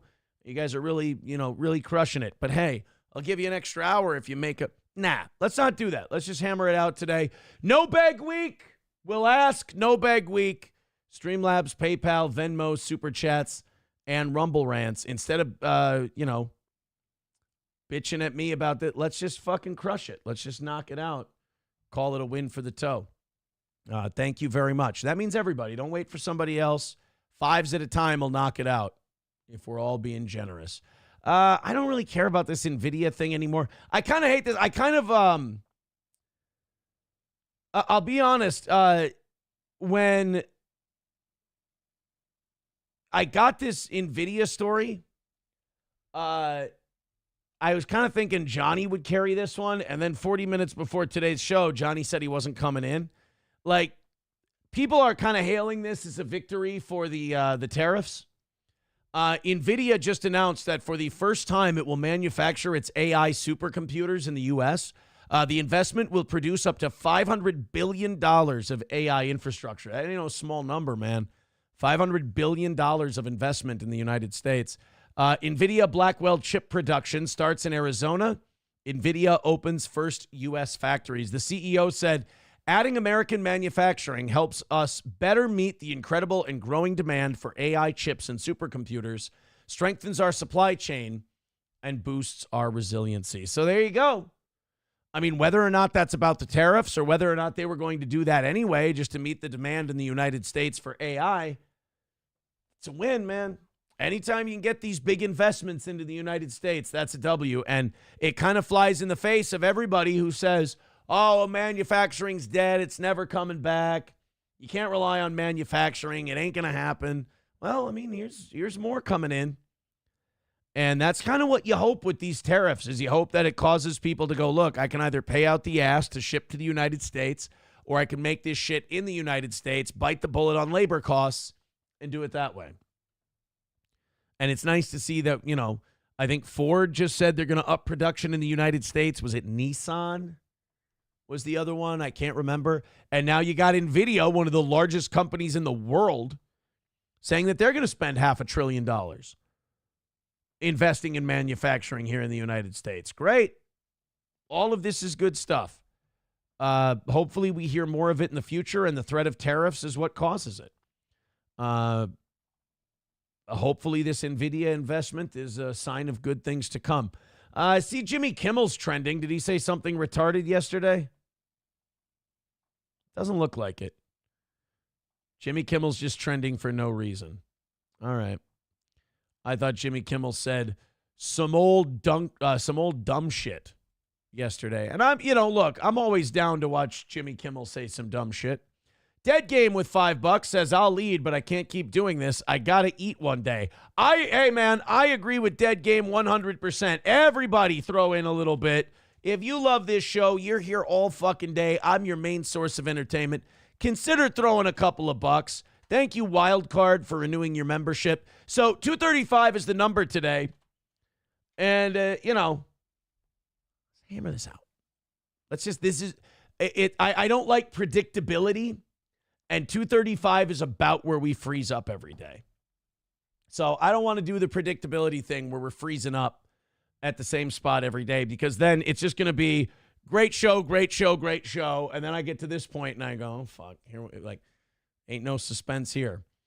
I know what happens at this point. So chip in. Streamlabs, PayPal, Venmo, Super Chats. Oh, boy. Chad Buzamak he's trying to start trouble. I got clipped. After arguably one of the best episodes in a long time, where Kevin Brennan brought in lots of money off of Aaron Imholt's back, it's reported KB didn't throw any money to Aaron, even after during episode being berated by Gino for not paying Kiki. Things ain't looking good at Misery Loves Company. Now, wait a minute. Buzamak, were you faithful here? Was this a faithful clip, or did you eliminate some of the context? Let's see. Chad Buzamak, we had a bit of fun on the evening show. He says, did KB... Buzamak, why does your video look shittier than literally everyone else's? Like, people send me clips and people send me screenshots. It looks exactly like my screen looks right now, like my YouTube looks right now, and yours always looks like shit. I'm starting to think some of this stuff you guys send me is on you. Like, because literally every clip and every screenshot I've seen from people looks fantastic. Yeah. Like, I'm watching it on my phone right now. That looks spectacular. Look at that. That looks fucking adorable. I'm thinking some of you might have fucked up computers, bro. Thinking some of you got fucked up computers. All right, or it's maybe you had to blow it up from a cell phone. That's possible too. Let's take a look. Did he report this accurately? Because I did say I didn't expect any money from Kevin. He pay you for your appearance. He brought in, go back. I lost it. He brought in lots that day thanks to the toe. He should have kicked it up. Kevin didn't invite me on the show. I believe Keanu did. So no, he did not pay me, but I don't see it as like, I don't want this to be clipped and people be like, oh shit, Kevin didn't pay Aaron. He's a piece of shit. I wasn't a booked guest. I didn't expect to be paid. All right, you know what, Buzamak? He did a good job. Good work. Good work by Buzamak. That was, as the kids call it, fair and honest journalism.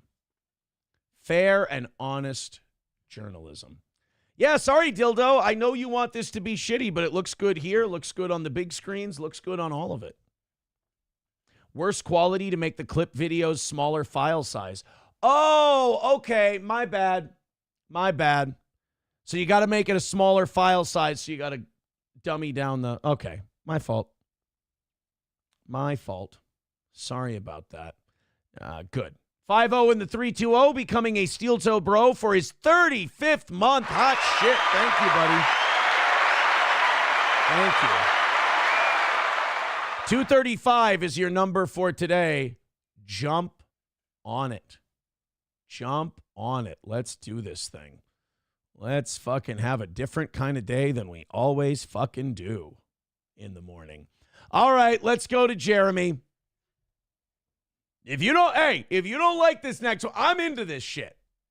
And this is one of those clips where I play something and I'm going to get people who go, who fucking cares? I hate this shit. I love this shit. You want to fucking, you want to, look, I can always be paid to change my mind, but I love this shit. I think this shit is fascinating. I dig it.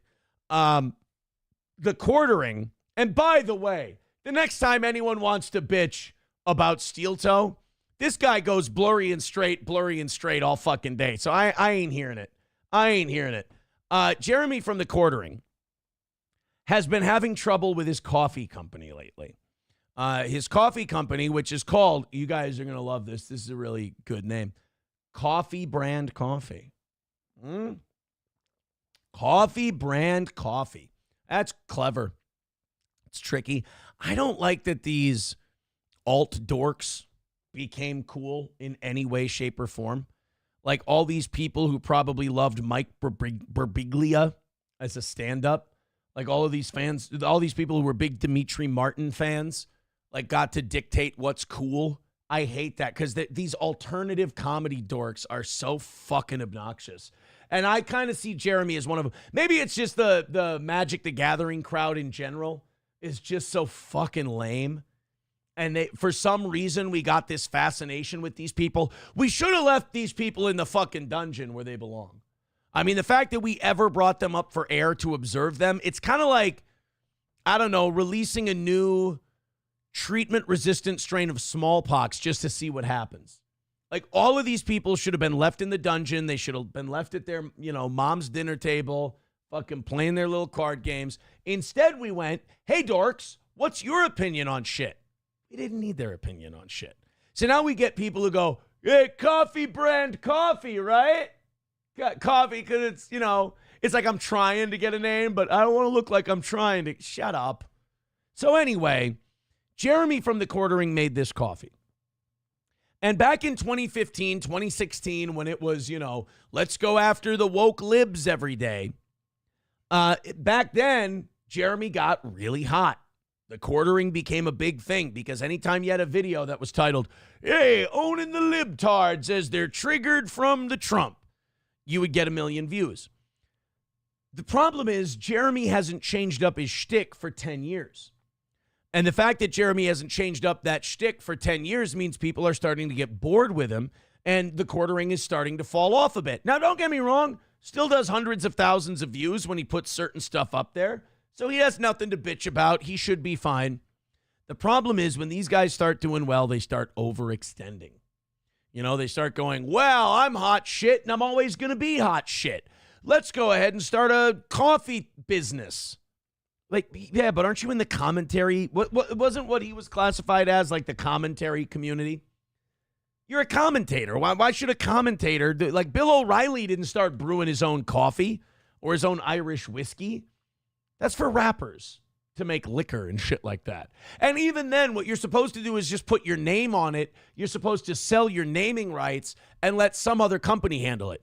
Jeremy decided he was going to become a fucking K-Cup salesman.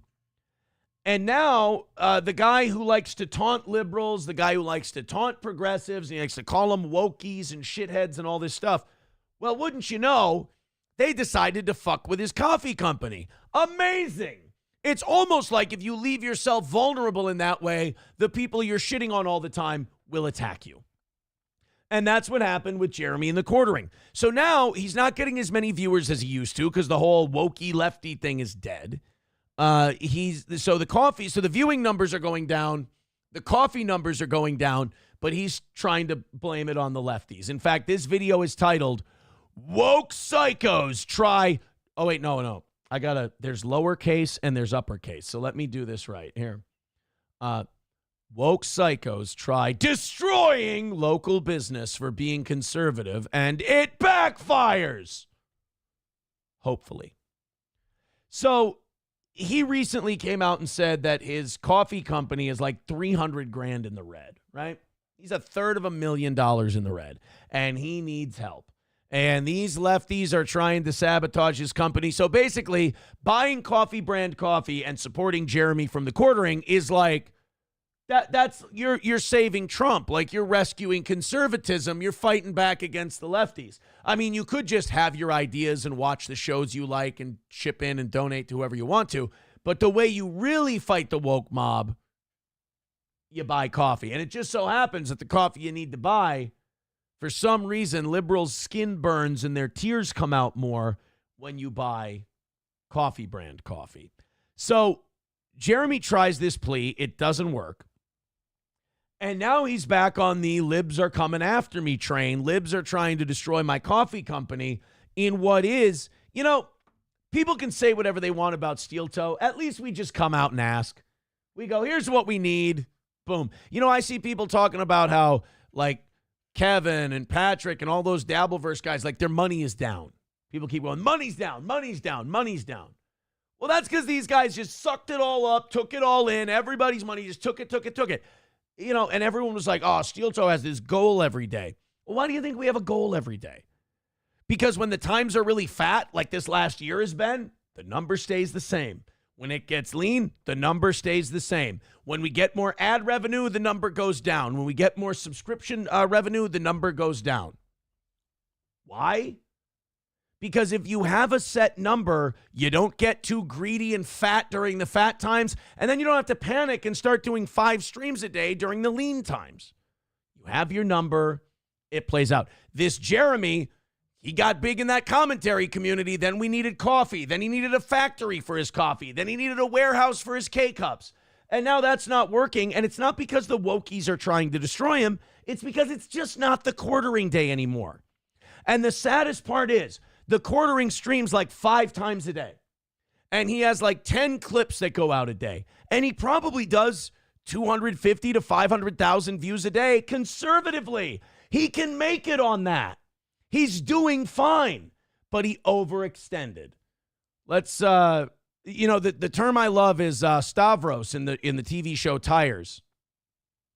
He tells Shane Gillis's character that if he makes $45,000 a year managing one of the tire shops, he can live like a white trash sultan in a shitty little town, which is not wrong. Can live like a white trash sultan. These streamers came into this white trash. And they wanted to come out of it looking like Kramer in Seinfeld when he dressed like a pimp. Be a white trash sultan. You'll never have to worry about money again. Well, here's Jeremy talking about how these woke lefties are destroying his business. First of all, Mussolini Diff, thank you, says Post Malone being an exception. He plays Magic. Look, I like Post Malone's music, but if he plays Magic, that's fucking gay, bro. Sorry. Arranged and so weird. I never really understand their tactics. So like last week I told you about this Twitter dork that like sent in fake customer service requests to waste time of my customer service team. There are people, and you guys always respond, by the way. You know, like you guys went hard on those founders packs. If you have a founders pack, by the way, you're getting the email. You should be getting an email today about when they're coming. They should be shipping. Maggie, when are they shipping? So right away, woke psychos try destroying local business. Instead, it's just right off the bat, coffee infomercial. And also, this is on you, buddy. Like, you are a conservative commentator who made your living shitting on liberals. So you made a coffee company, and I'm sorry, to have a coffee company, Democrats buy coffee too. I would argue that liberals buy more coffee than conservatives. They're fucking coffee weirdos.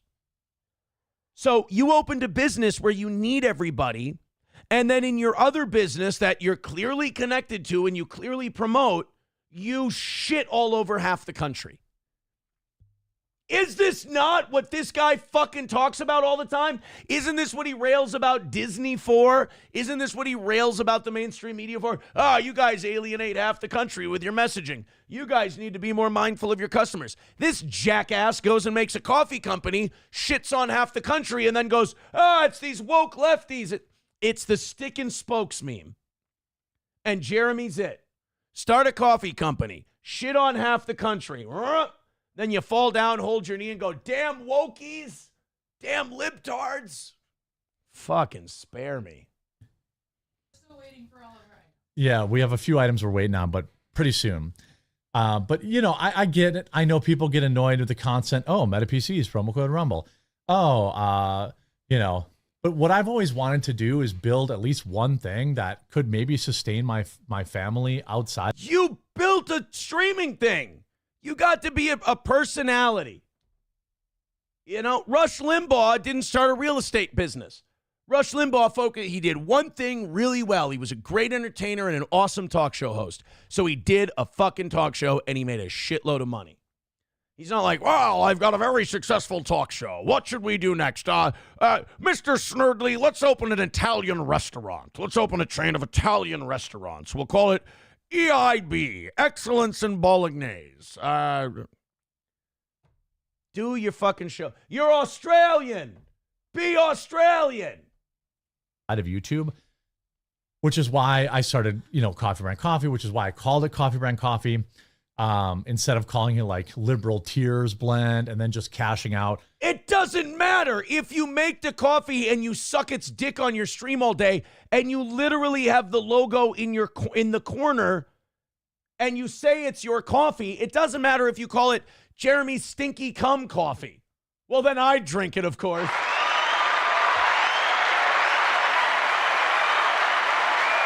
It doesn't matter if you call it Vaccine Boosted and Proud Coffee. They're going to associate it with you. They hate your guts because you're a cunt. And they're going to go after the coffee company. Buying, owning the production lines. Why? And things like that. This is always the goal. So that... No, the goal is 230. Hey, 230 for the goal. I didn't want... everyone does like drop ship coffee. I'm not going to call anyone out in particular. But it's very easy. I could have went to this company in like New York and they'll handle... To quote Tony Montana, then why didn't you, man? What the fuck? So he's going to... So, Mr. I'm 500 grand in the hole or I'm maxing out credit cards to keep my coffee company alive. You're going to have the audacity to shit on people who did something for no money up front, no overhead, and just took all the profits. You know what the great deal about that is, Jeremy? When it all goes belly up and people don't give a fuck about it anymore, you can just walk away, nothing lost. We have a naming rights thing with the Steel Toe coffee. We don't really promote it anymore. Why? Because the people who like it, they buy it now, and the people who wanted it as a novelty, they bought it. We're good. CrescentMountCoffee.myshopify.com. You got the Steel Toe coffee there. But if nobody fucking buys it, no skin off our back. If people do buy it and they want that delicious dark roast coffee, pretending I know anything about coffee, they can, and that's great, and I appreciate it. But this guy's sitting there talking about, he's thinking he's calling people out while simultaneously talking about how his coffee business is fucked and, eating all his money. Everything, right? I tell him, here are the stickers I want on the bag. Give me a Colombian, give me whatever. And I would make $10 a bag. That's what I say in my business. I say, give me a Colombian or whatever, as long as they look close. And it would be whatever mediocre coffee that, is out there. And I would have made a lot more money doing that. But you don't own any. Congratulations. Every guy with a beard that's 4 times as long as yours has a fucking Pilsner or a porter that they made in their fucking bathtub that's way better than anything Budweiser puts out there, but nobody gives a shit. They buy piss water because it's easy to drink at the lake. But we get it. You're an artist. You do it better. Everyone else just doesn't get you, Jeremy. Anything then. So you spend years cashing out extra money, but you didn't own anything. You don't put any blood, sweat, and tears into it. Yesterday... That's because you put your blood, sweat, and tears into your show. You put your blood, sweat, and your tears into your woke psychos or going after the Snow White or whatever the fuck you're doing. Alone, we had 3 people doing cupping here of 6 new blends that were working. So it's like grinding the beans, tasting it, providing feedback, getting it re-roasted. Who are you, fucking mother hen? I harvested the wheat. I ground it into flour. I kneaded the dough. Oh, Jesus. It's a lot of time. So it kind of broke my heart when people who are, who don't care for me decided that, I've been very honest about, hey, our Mother's Day gift box thing on Amazon is the biggest deal. We usually sell out on our own website, but I made the huge gamble of putting it on Amazon and making way less money in hopes of finding more people. Well, reviews are extremely important. And that's why I said, hey, a couple hundred people have bought it already. Please come back and leave a review. Reviews are important. So all of a sudden, these people you're shitting on who didn't have ownership of their dropship coffee are not looking so dumb. Because now you, as your numbers go down, you should be selling this coffee business. You should be getting out. You should be cashing out and getting what you can for it. Dude, it's fucking over. Like, the bubble is burst. You've hung on to enough of your audience that you can make a living making these pandering, wokey, lefty videos. Dump the coffee. The coffee's over. There's 9, it's like seltzers and beers now. Everybody's a craft brewery now. It's over. It's done. But fucking Jeremy, this is a classic case of overextending. How you rank, it's how, a normie would buy it. I mean, my coffee is now allowed to be, it's shipping free overnight. You used to have to pay $15 on my website to ship it. So it's cheaper than it ever was, and it's coming the same night. Reviews are starting to come in, but then I noticed this 1-star review, and I was like, that's odd, because really the only people that are buying it right now. 4 out of 8 out of 5 is a great review. People will buy on that review. You're focusing on 1-star review. People don't want to buy your coffee, dude. This isn't the woke lefties coming after you. You got one. Here I was expecting, wasn't everybody else expecting 2 out of 5 stars? Which is ironic, because isn't this the guy who brags when the Snow White movie goes to 1.5 stars on IMDb? And, isn't that great? The culture's sending a message.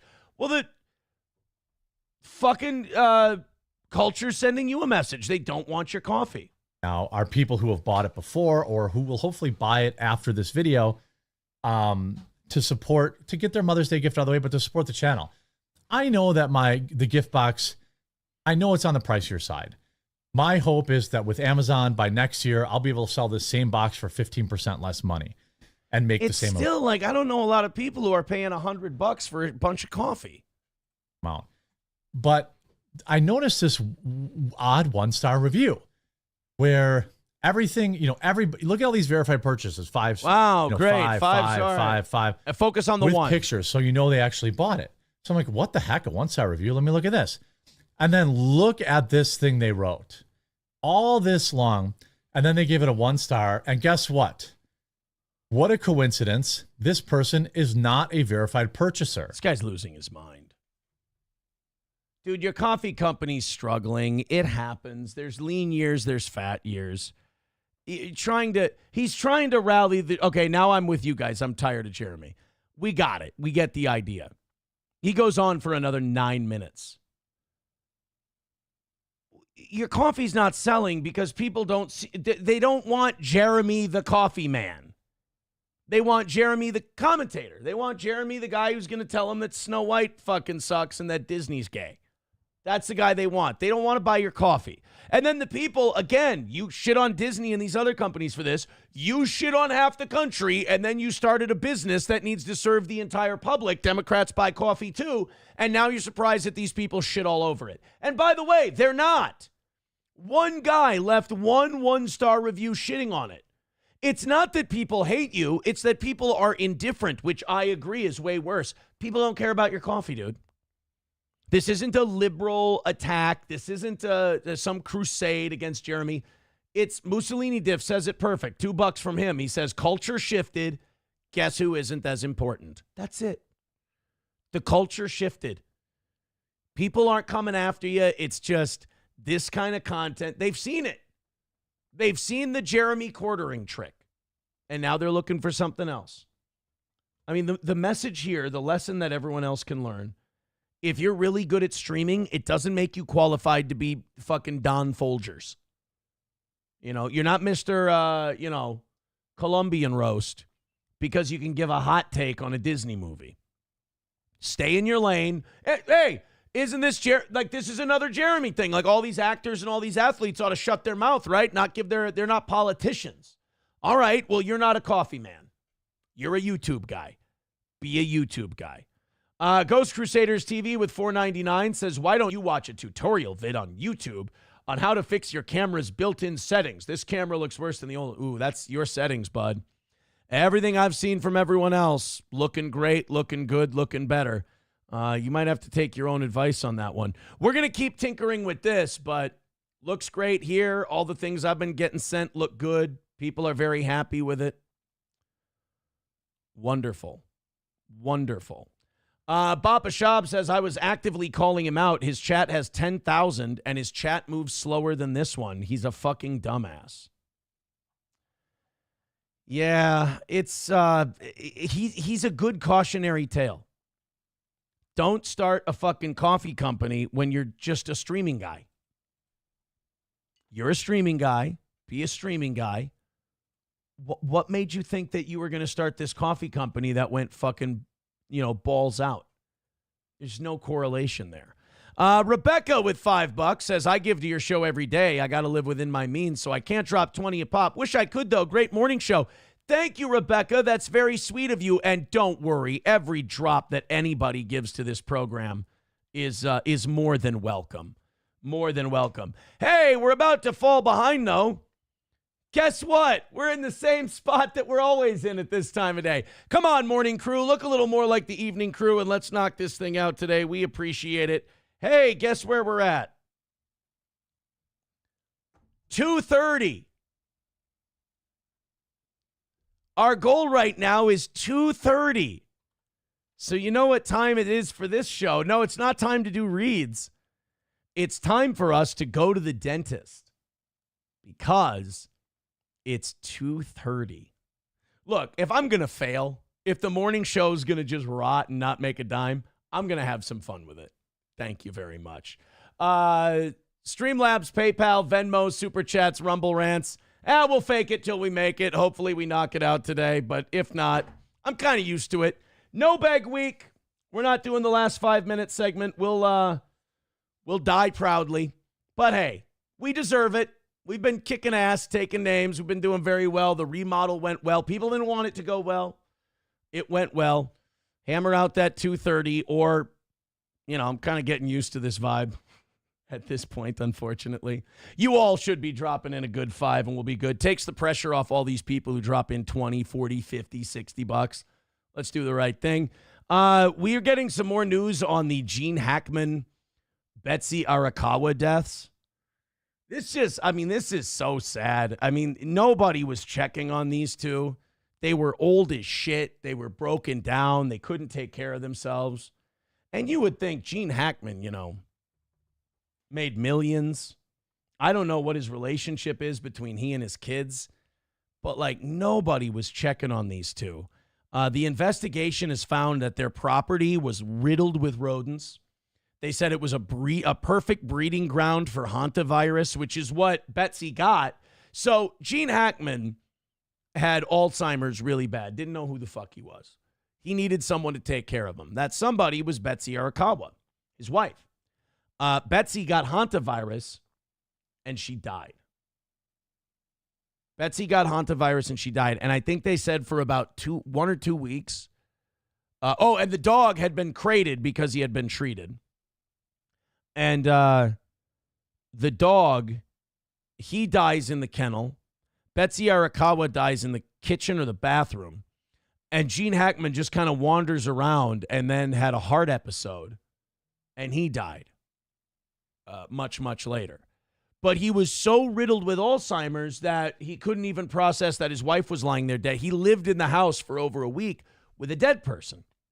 Now the New Mexico Department of Public Health conducted an environmental assessment, and they found that the hantavirus was very prevalent at this property because of how many dead rodents there were, how many live rodents there were, how much rat and mouse shit and urine was all over the place.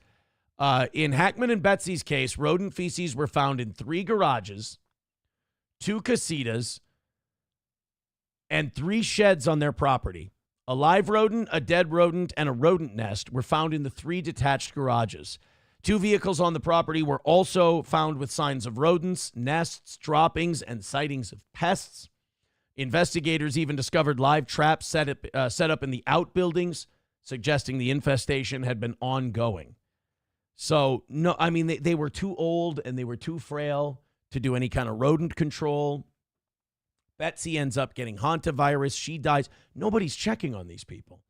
The only reason that the police were even called is because some neighbor was going on a walk, looked in the house, they saw dead people in it, and they called. Otherwise, who knows how long these two would have been sitting there. They said that Betsy was starting to mummify. So I think the lesson in your life can be, if you love your parents, if you love your grandparents, if you love any of your family members and they're old and they're frail and whatever, check in. Just check in with them. Make sure they're doing okay. If you can't visit them, give them a call, because nobody deserves this. And I don't think anyone ever said that Gene Hackman was like a piece of shit dad, or that Betsy Arakawa was some evil bitch hell-bent on bilking him for all his dough. Nobody really has a bad word to say about him. So, like, check in on them. Make sure they're doing okay because nobody deserves this. This was really an awful, awful way to go. And especially, like, it's not just, oh, Gene Hackman's 90. He's fucking 90 with Alzheimer's, dude. Like, that's a guy who needs to be under constant surveillance. And, Betsy could probably use a hand, too. David with $5 says, Aaron, it's strange. I watch you most days on my television. The picture is always sharp. But you're a touch blurry on Rumble and YouTube today. But if I switch to my phone, it's sharp as a tack. Well, that's very strange. That's very strange. Like I said, we'll keep dicking with it. Most people are saying we're looking great, so I appreciate that. Ghost Crusaders with $1.99 says there are 4 lights. Okay. Thanks, buddy. T-Gun with $5 says good job today. Thank you, pal. And Wally World with $10 says add these real dollars to Miss Tay's total. Thank you, Wally World. Let's go down there. So we add 10 to Miss Tay. That would put Miss Tay at 45 for the week. There we go. Well, thank you, guys. Thank you very much. People saying it looks sharp. It looks great. Well, thank you. Yeah, those of you who are having any struggles, you do seem to be in the minority. We'll keep tinkering with it, but we don't want to lose the good shit that people are enjoying. All of the screenshots and everything I'm being sent look fantastic, so I don't want to fuck with it too much. Kyler gifting a membership to Redmen 20, getting the membership from Kyler. Thank you very much. See, guys, there's a rally. Can we just do this until we get to 0? It seems like when I mention it, it works, but I don't want to keep mentioning it, so it's kind of a weird catch-22 that I've got here. Redmen, go ahead and pay that forward. Hopefully Kevin's Soundboard will get that membership. I think Kevin's Soundboard deserves one. That puts us 210 away from today. Thank you guys very much. Streamlabs, PayPal, Venmo, Super Chats, and Rumble Rants. Looking good on the toe. Keep it going. 15 more bucks in the next 5 minutes. We don't fall behind, which is nice. Nova says, people who are telling you it's good are trolling you. No, they're not. That's the other thing. People like Nova, they're like, no, it's got to be a troll. It's not. I'm sorry. Like, there's some people where if anything good happens here, it can't be. There's no way. And then they have to tell themselves something. Then when they tell themselves something, they're like, I have to tell you the thing I told myself.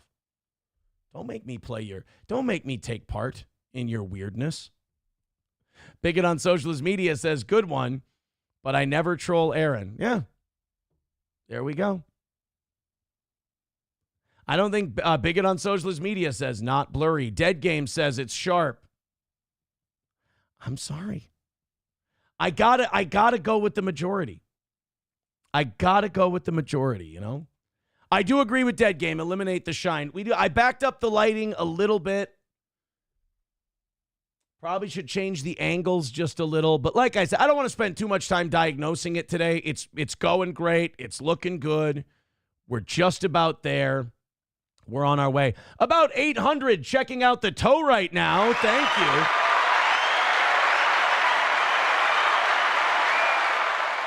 Approachable says it looks almost as sharp as the point on your forehead. Thank you. That's a compliment wrapped in an insult. $1 from Redbird says you randomly go blurry for a few minutes, then clear up again. Yeah, so we're looking good. Little stages of blurriness are not the end of the world.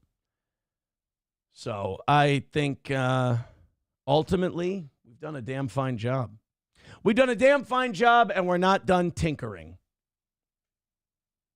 MN Gal says, so bright.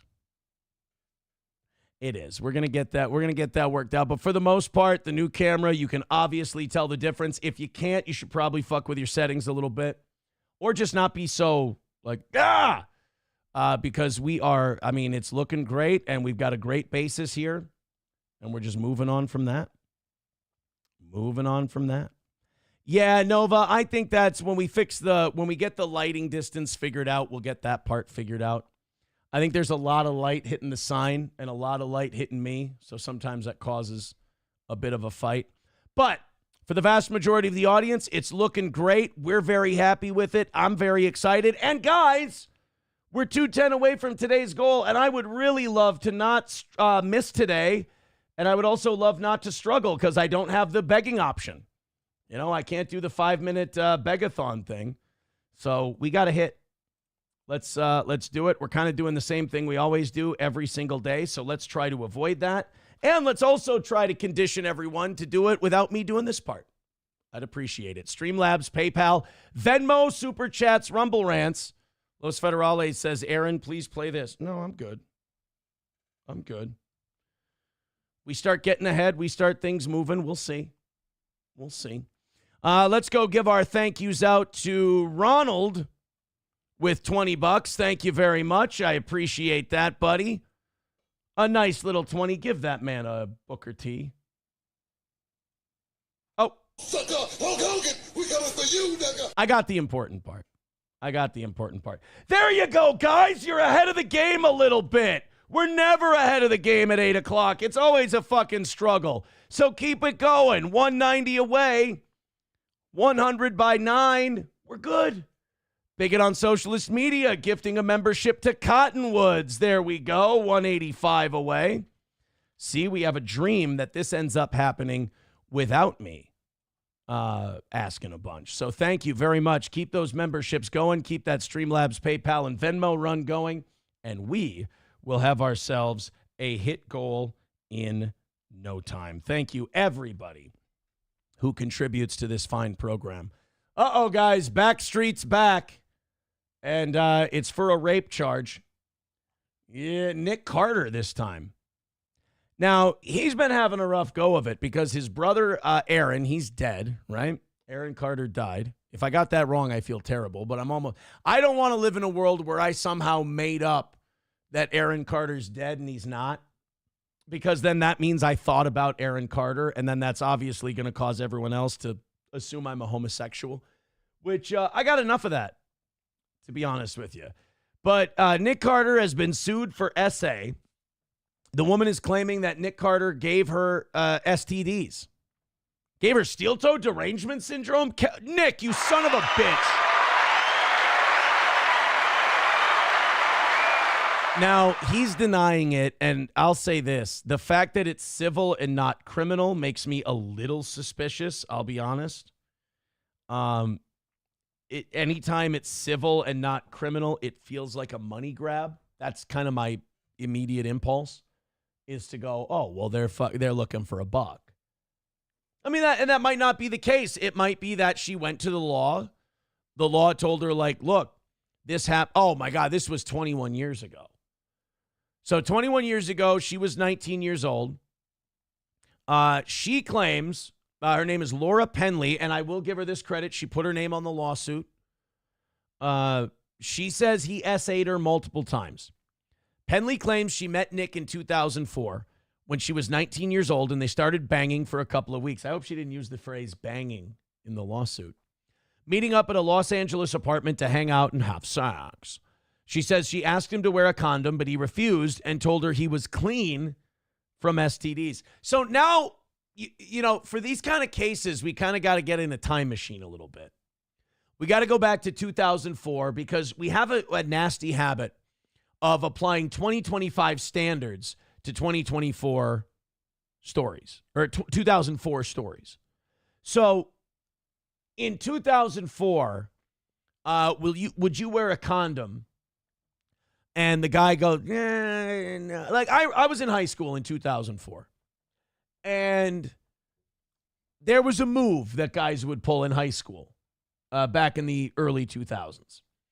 And it was, you know, you wanted to go in raw with your girlfriend. And they didn't want to get pregnant. So these two things would clash. Now, you would try things like, oh, but, you know, there were real scumbag moves you could do. Like you would say, oh, it feels so much better without it, and I feel so much closer to you. Like at 17, you're a piece of shit. And you're just trying to get it in raw.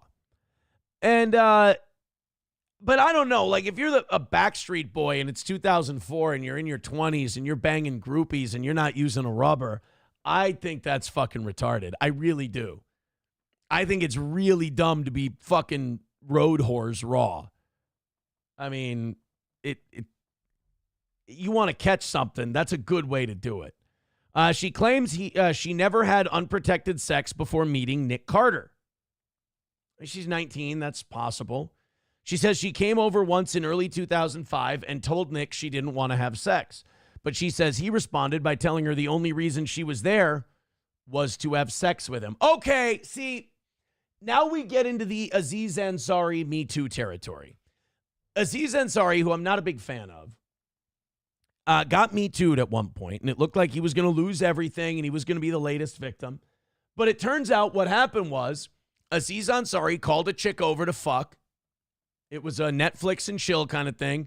He went to, grab some tit and try to, reach his hands downstairs, and she smacked him away. So they start making out again. He goes for the finger popping again. She smacks his hand away. Now, after another advance or two, he says, look, I got to be honest. I'm here to fuck. If you're not, he even paid for her Uber. He goes, I'll call you an Uber. I'll send you home. And he did. He paid for her Uber. She went home. She got pissy about it. She Me Too'd him. She said, oh, yeah, he's a predator. He's a bad guy. He's damn near a criminal, blah, blah, blah, blah, blah. And then the story comes out, and she doesn't dispute any of what he says. And you're like, well, okay, the guy wanted to fuck. You guys weren't dating. You weren't boyfriend and girlfriend. He called you over. He wanted to fuck. You didn't. He was very respectful. He said, okay, if you don't want to have sex, that's fine, but I really don't see a reason to hang out with you if we're not going to fuck. That's honest. I want an honest man. I'd like a guy who's on. Well, here's one. Here's Aziz Ansari. He's telling you, you're here to fuck. Are you here to fuck? No, I'm not. All right, well, here's $20 and an Uber. That'll get you home. Didn't have to pay for the Uber. Not a bad move. Kind of a gentleman move if you think about it. But like, as far as this goes, he responded by telling her the only reason she was there was to have sex. Penley claims Nick then picked her up off the ground, threw her onto his bed, bent her over the side of the bed, and then forcefully, She says she said no multiple times. She says he didn't wear a condom during the alleged assault. Okay, here's the problem. This is 2004. It's 2025. There is no way whether we know that this happened or not. I'm not even saying she's a liar. I'm not even saying Nick Carter didn't do anything like this. I can believe that a Backstreet Boy in 2004, which I think it was still kind of Backstreet Boys Day in 2004. It was just about done, but it was still kind of Backstreet Boys Day in 2004. And you're just used to getting pussy all the time. I mean, anytime you want it, on command. So you might take no as playful, or you might take no, there's no way this chick doesn't want to fuck me, and she really didn't want to fuck you. I can believe that Nick Carter did this 100%, but I can't prove it. So I don't know if you can start, handing out hundreds of thousands or millions of dollars on someone who said, yeah, 21 years ago, I have this absolutely steel trap memory, perfect recollection of what happened. And anything the other person says happened is total bullshit. I don't know, man. I don't know if someone should lose a lawsuit based on that. She claims Nick told her to keep the assault a secret because no one would believe her. And she says a couple months later, he apologized and asked to see her again. So she visited him in LA again, and he let her into his bedroom where she told him she didn't want to have sex. I'm finding this hard to believe. She claims he proceeded to do it again. The woman claims Nick infected her with various STDs, including HPV. She says she tested positive for chlamydia and gonorrhea and was told she was diagnosed with cervical cancer, which she says is a result of the HPV infection. I mean, holy shit. It sounds like this guy had everything on his dick. Like his dick was a petri dish and he just stuck it in. I'm going to go to the chat. I'm going to see what you guys have to say about this. This sounds like, when you just get a vibe, you're like, something sounds off here. Like something doesn't sound right. This doesn't sound right. This sounds like someone who is sick now and is trying to retrace her footsteps as to how she got sick. And this was the story she came up with. Now, she says she has to undergo cancer treatments, including surgery. She says the alleged assaults caused her severe emotional distress, physical anguish, medical issues, intimacy issues, and other trauma. She's suing Nick for SA, an intentional infliction of emotional distress, negligent infliction of emotional distress, and she's going after him for damages. Now, Nick's legal team says he doesn't ever recall meeting Penley or having a relationship with her, and they claim Penley has a documented history of financial and legal trouble, has filed for bankruptcy, and has been sued for fraud. There's always two sides to a story. Now, it is a little weird that she's like, oh, yeah, we fucked all the time. We were always fucking. And then Nick's like, I've never met this lady in my life. That's a little weird.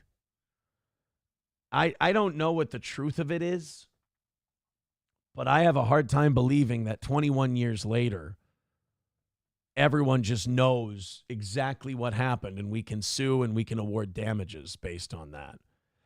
Coltrane with $1 says, with Ford doing employee pricing, I'm picking up a new Raptor here as soon as it gets in.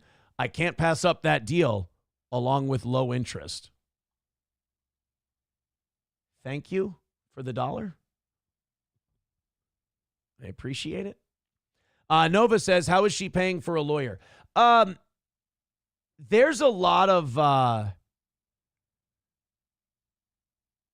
There's a lot of lawyers who will take a case like that and they'll just take a percentage.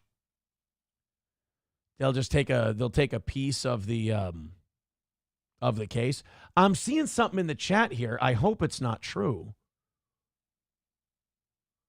It seems like a breaking news thing. It's got me a little it could be people fucking with me. It totally could be people fucking with me. But it could be true. First of all, thank you, Todd, for the $5 over on PayPal. I appreciate that. 180 away from today. Keep it going, boys and girls. You're doing great. Let's finish this off and call it a win. People are saying Gino DUI in the chat.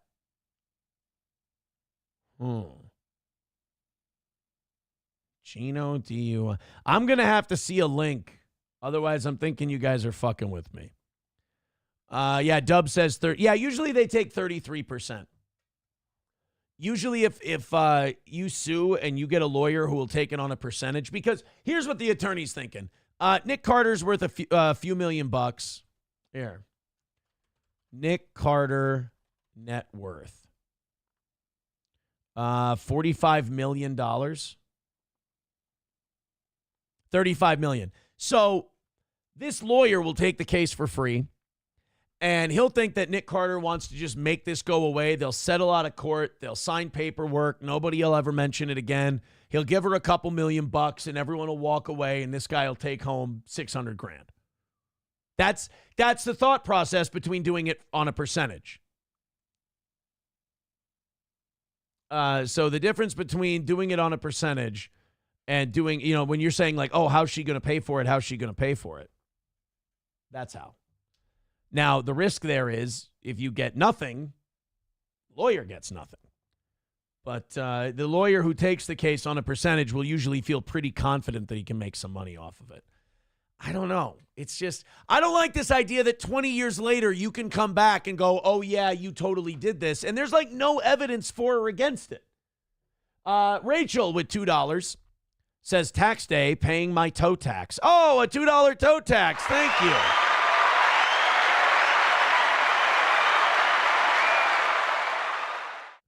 And to be honest, how are we supposed to decipher whether or not she's telling the truth? This is here. The lesson here is this.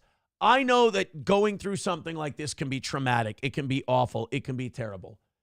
If it happens to you, go get a kit done. No questions asked. Get the kit done. Get the evidence. Do with it what you want, but have something. Because coming back 20 years later after you've had this bad luck life and you've got these financial issues and everything else, you're putting us all in a very awkward position where we either have to go, okay, or we have to go, I'm skeptical. I'm not sure this happens. And, I don't want to call this woman a liar, but it sounds a little fucky. It sounds iffy. to be honest. Coyote NV with $1.99 says, hey, nice looking backdrop. Don't say that. People get mad. People get mad. Nova says, how does Aaron know what a kit is? Bro, I watch Law and Order. Come on. Come on. Dive Bar, would you like me to put number 4 in the top donations board on the screen? I can do that for the evening show tonight. All right, this Gino DUI thing must be bullshit. I saw 2 people write it in the chat. I've seen nothing so far. I'm thinking people are taking me for a ride. It's good. You know what? Not a bad attempt. You had me for a little bit there. But unless I see some documentation, I ain't buying it. I ain't buying it. What's this one? Whoa. Oh, drunk Amish guy, horse and buggy. Oh, I thought somebody had a link to Gino getting busted for a DUI. I don't think Gino got a DUI. I really don't. Kyler becoming a member for 32 months. Thank you very much. Hey, let's go ape shit, shall we? Let's go ape shit and let's knock out this 180 and call. I want an early win for the toe. That's what I want. You guys are, we're finally in a spot where we're on track. In the next 45 minutes, let's get down to $100. I just want to have a nice and easy day, you know? Nice and easy day. You guys have been very kind. Keep it up. We keep this pace. We should have no problem knocking it out. All right, let's take a look. Amish guy getting pulled over. Whoa.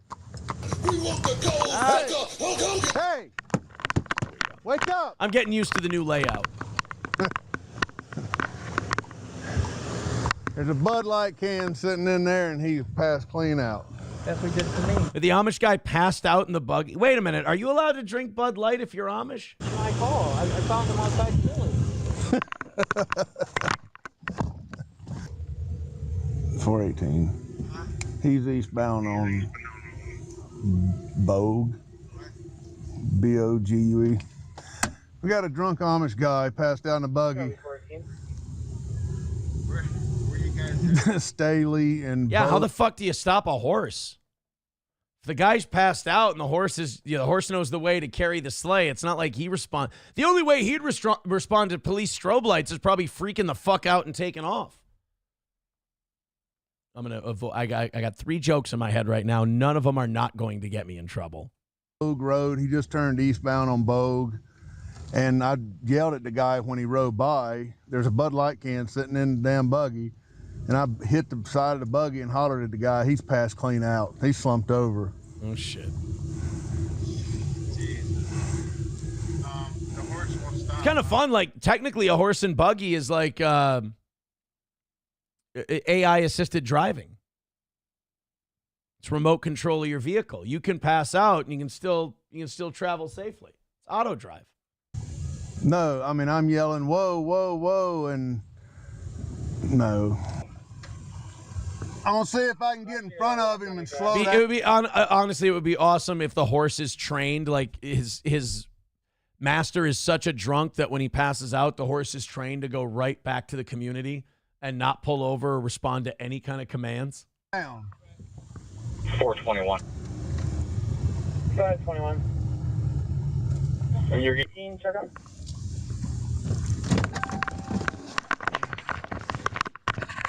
We might have it stopped. Nope. Disregard.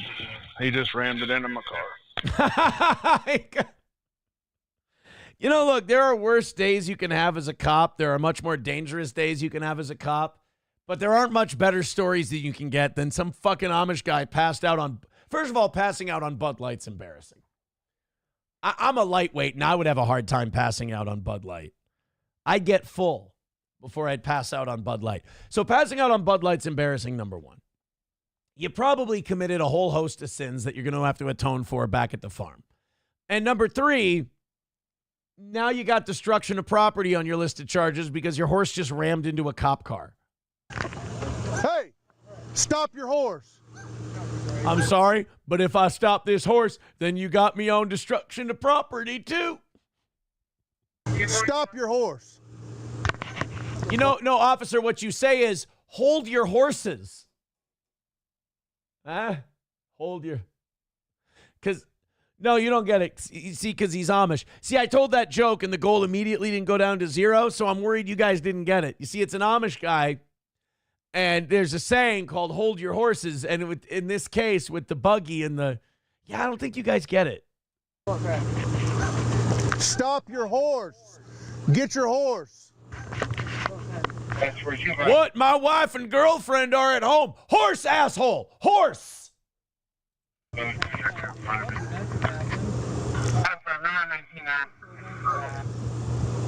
Grab your horse.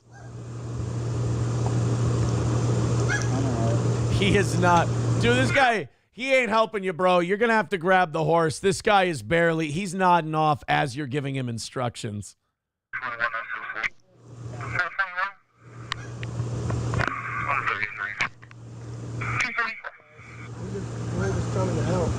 Okay, grab the horse so it doesn't do any more damage, please. It's rammed it into my car already. Oh, no, they got, the Amish gang is here. The Amish Mafia made it. God damn it, Jebediah, you're fucking hammered again. You know how many rosaries you're going to have? They're not Catholic, are they? They wouldn't do rosaries. Nope. Nobody's perfect. Watch yourself. He's coming around to grab him. I don't want him backing up. Oh, man, those big, heavy Amish, like, sturdy Craftsman wheels just ramming into that 2025 shittily built American car. The plastic pieces just crunching. Go ahead. All right, get him over here. You know what? We've watched a lot of like pro athletes and coaches and ex-athletes do the DUI stop. I don't think we've ever seen an Amish guy do the DUI stop. How old are you? I'm 21. 21. Well, old enough to party, Englishman. For right now, until I can determine on who you are, let me see your hand. I'm going to detain you. All right. All right? Yep. I saw. Fucking crazy Rumspringa, am I right? Yeah. Where? You felt hard, I did. All right. Come on. 418 SO4. Just leave him right there. No, leave him right there. Move your car forward. No, just hang on. Yeah, hit your car more. That's it. Just hold him. Don't let him move.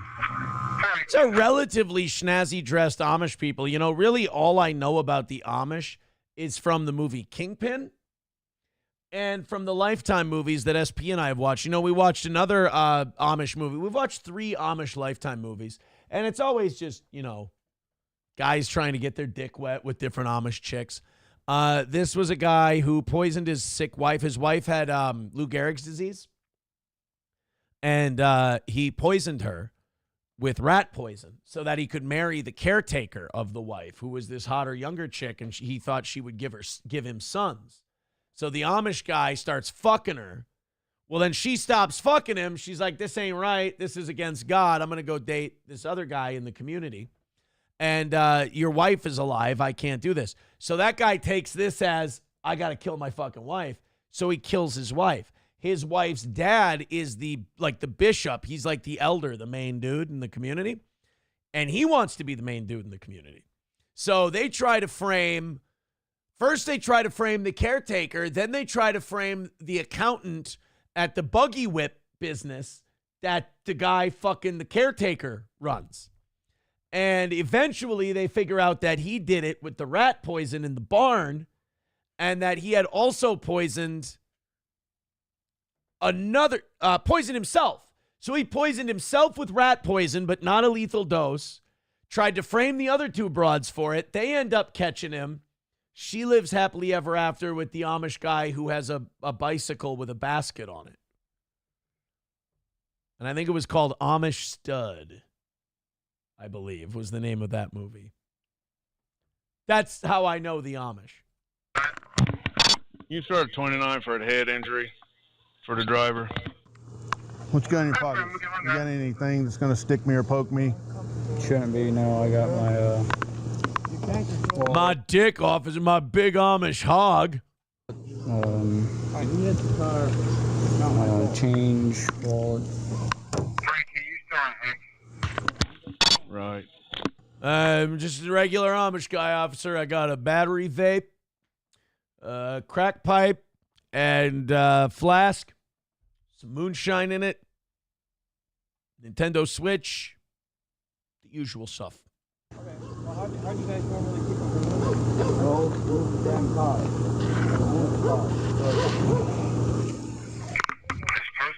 Ooh, a 20. Nice. Throw that to the toe, Amishman.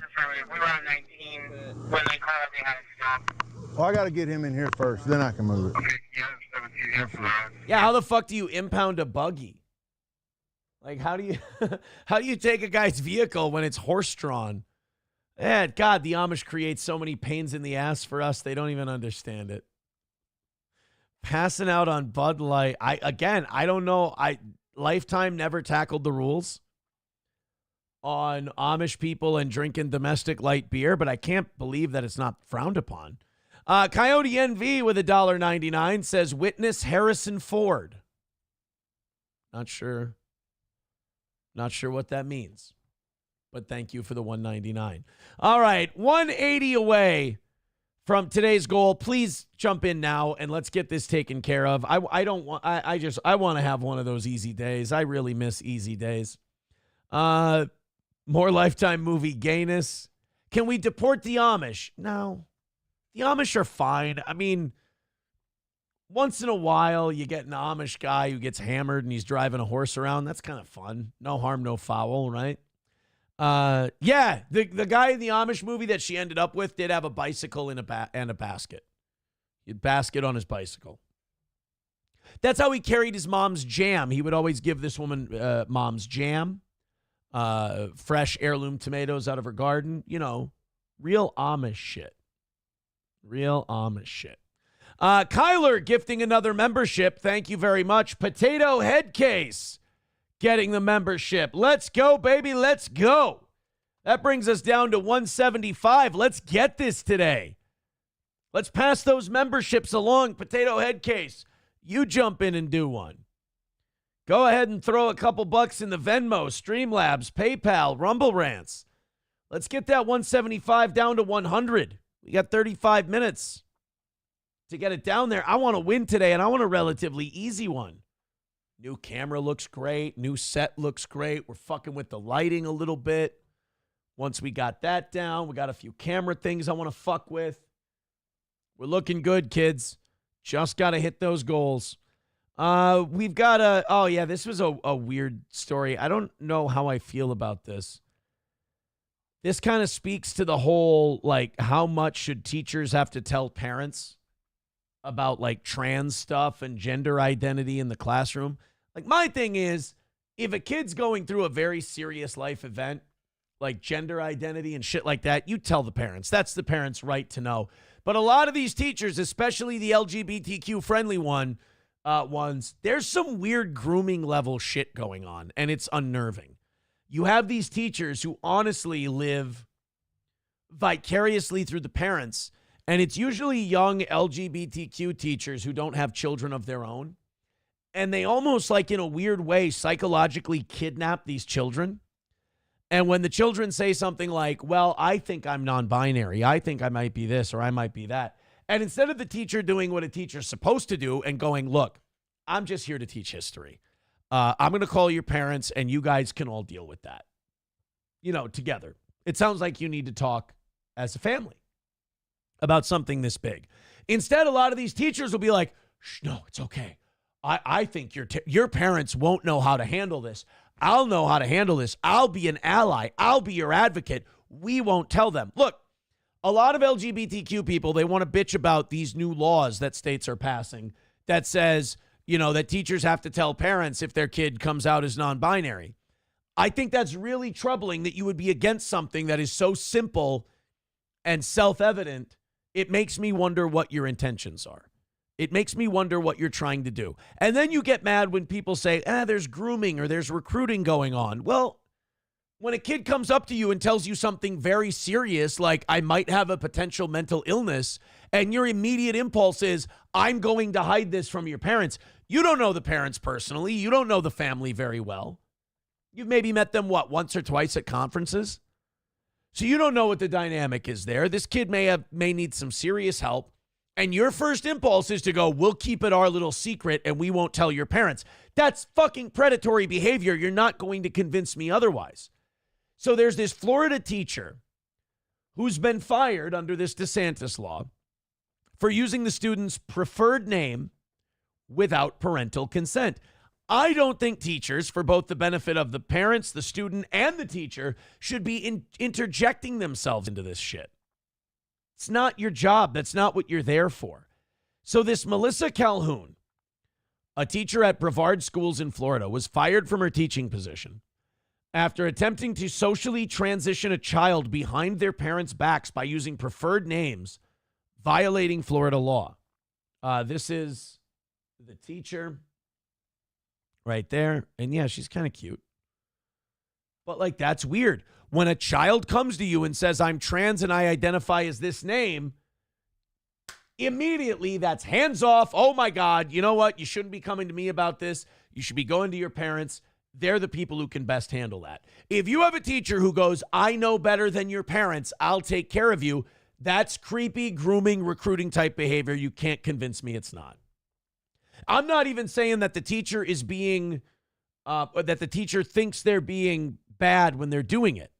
I think, unfortunately, and I think maybe worst case here, is that a lot of these teachers think they're doing the right thing. So, and also we're finding out the teacher's been arrested as well for violating this state law. Calhoun is reportedly the first teacher to be fired under a state law passed last year, requiring parental approval for such changes. Brevard Public Schools supports parents' right to be the primary decision makers in their children's lives, and Florida law affirms their right to be informed. And also, if you're a teacher, you're not qualified to handle this shit. I don't care how many rainbow flags you got up. I don't care how many drag shows you've been to. We could be talking about serious mental illness here that you're not qualified to handle. And you're sitting here telling this kid, put yourself in my hands. I got this. We're not even going to tell your parents. That's bad. Unsurprisingly, the situation has sparked a student-led leftist backlash with a petition circulating to reinstall Calhoun. Oh God, how many signatures? Hit me with the bad news. 51,000. 51,000 signatures. Wow. Miss Calhoun, a cherished teacher, will lose her position in Brevard County. A dedicated educator and respected member of the community where she grew up and now greatly contributes. Miss Calhoun is being punished for merely showing respect to a student's choices. Respecting a student's choices is wonderful. I think that's great. Not telling the parents is what they're being punished for.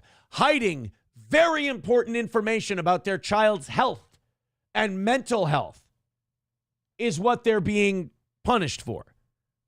Let's not do this spin thing where, if we tell the whole story, it might not look good for us. So let's just embellish a little.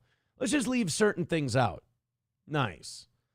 Miss Calhoun is an embodiment of what proper education should be. Inclusive. Not very inclusive of the parents, I have to say.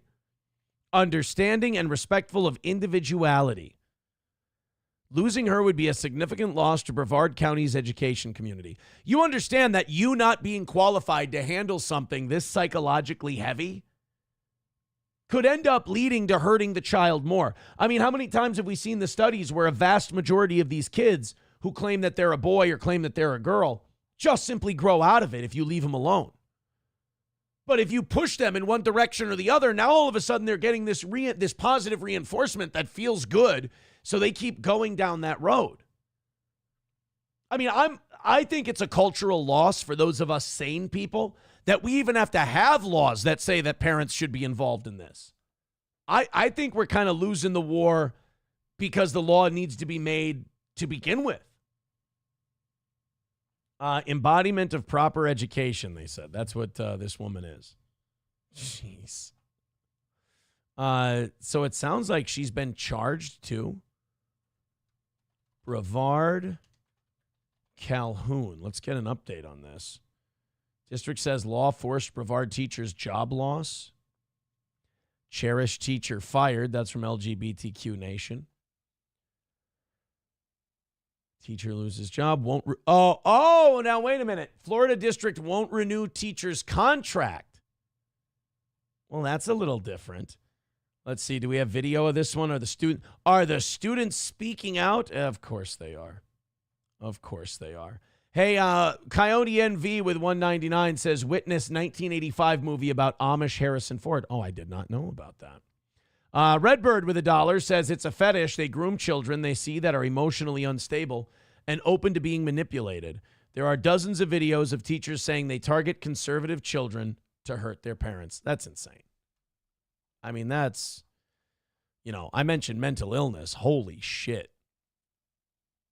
And you're just using the children as pawns because you're fucked up. That's the other thing.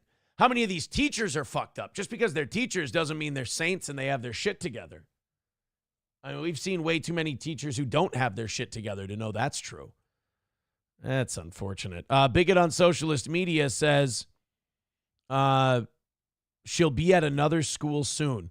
Yeah, I mean, we rightfully criticized the hell out of the Catholic Church when the priests started getting transferred from diocese to diocese. I mean, if she gets another job at another school, how is this any different? 175 away from today's goal. Guys, please and thank you. Let's go. Let's not have, another one of those days. Things have been going great, and I want the morning show to hit their goals. I want the evening show to hit their goals. So let's get consistent. 175 away. Everybody throwing in 5 or 10 will have no problem. Peaked in the 800s today. Hit some. If you don't have any money, don't give us any money. Got a few bucks you want to throw it our way for entertaining you every day? We sure do appreciate it. If you don't have any money, hit like, hit subscribe, hit follow. We appreciate it. Let's hammer out this 170. Let's at least get to 100 by 9 o'clock, and I'll feel a little more comfortable about where things are at. Please and thank you. I appreciate it. All right, let's see what the students are saying about this. I'm sure they're being reasonable. Tonight, a petition to rehire a teacher now has more than 12,000 signatures. Yesterday, we told you how Brevard County up to 51,000 is not renewing now. Melissa Calhoun's contract. The school district says the AP Lit teacher broke state law by calling a student by the name they wanted to be called, not their legal name, without written permission from the child's parents. Today, after dismissal, News 6's James Barbero met with students at Satellite High School who rallied in support of the popular teacher. This is as close as the police would let us get to the students who are demonstrating. They gathered at the flagpole at dismissal, but now they're coming towards us, and we'll get to hear from them about their... Whoa. Anyone else noticing the fucking spin that's going on here?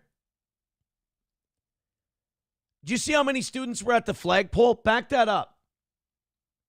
And then they said, we're here at dismissal. And then they showed all these students walking towards the cameras like, oh my God, look at all these students that are here to support this teacher. The school was being let out. It was dismissal. All the kids were walking out. So they were trying to, but look at the flagpole. Go back to the flagpole picture. God, this is when you find out how fucking crooked this media is, man, and the narrative they're pushing. They used to push it right out in the open. Now they're doing a little more subtle tricks because people have caught on. Watch this. Watch the flagpole. Look at how many people are at the actual debate. Of the popular teacher. Or at the actual protest. This is as protest. close as the police would let us get to the students who are demonstrating. They gathered at the... Right. Look at that. Look at how many students are at the flagpole.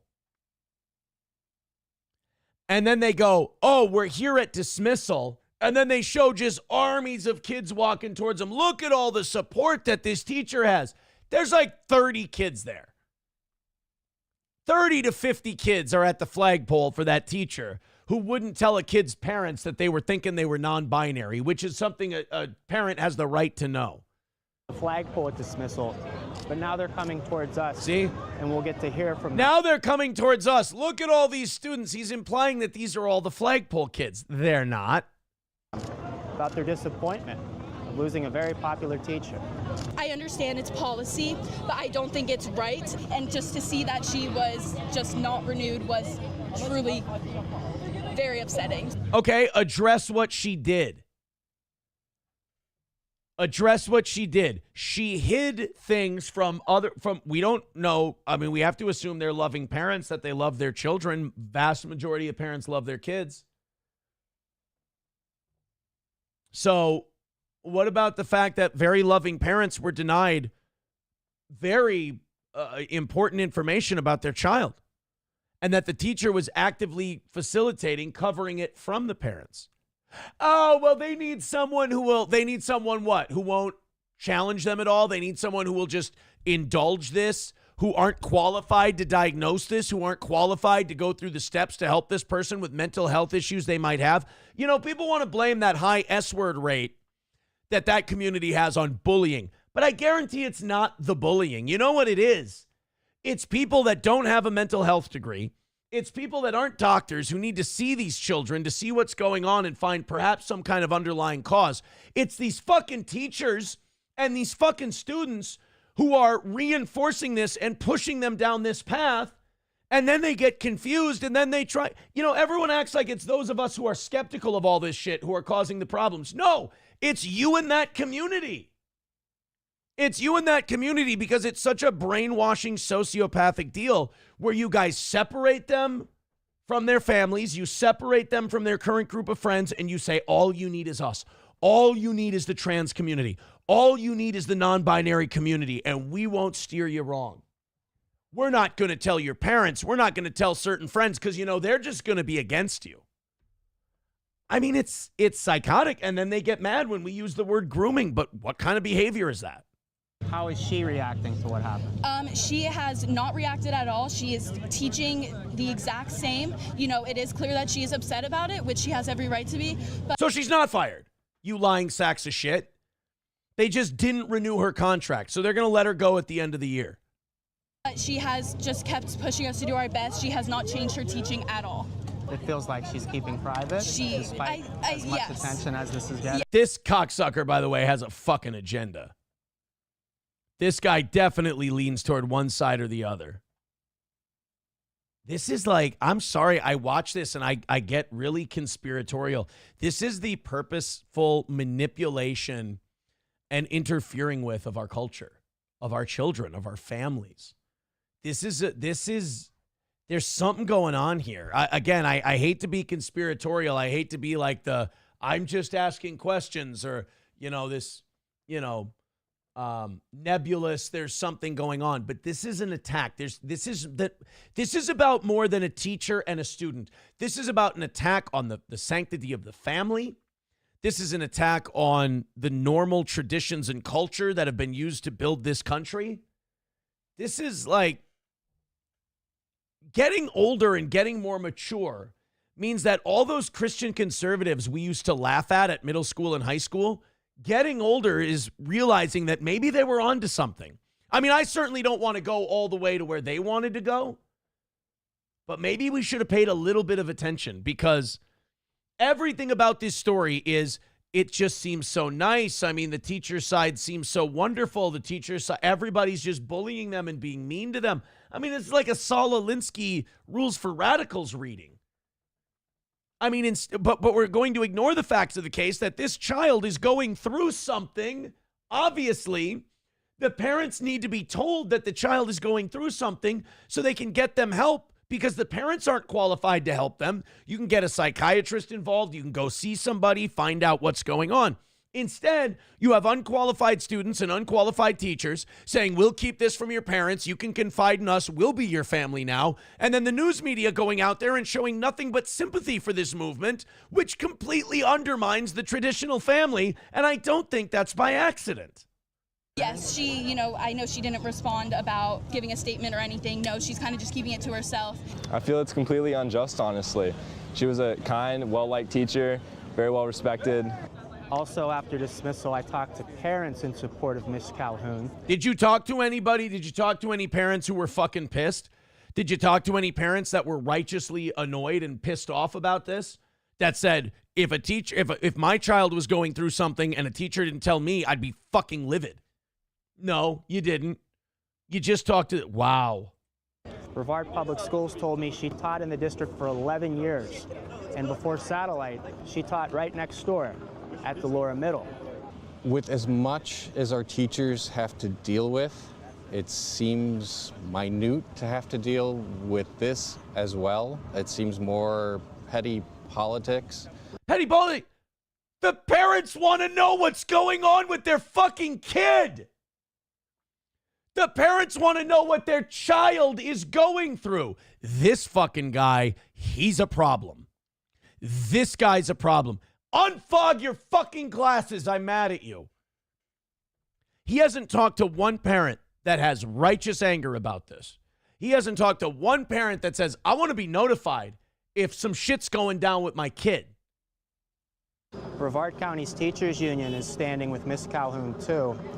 We stand in solidarity with a teacher in Brevard for the actions taken against them for calling a soon-to-be graduating high school senior by the name the student has been known as for most of their high school career. The school district sent me another statement today, too. They say Miss Calhoun broke a total of 4 state laws, board policies, and principles of conduct.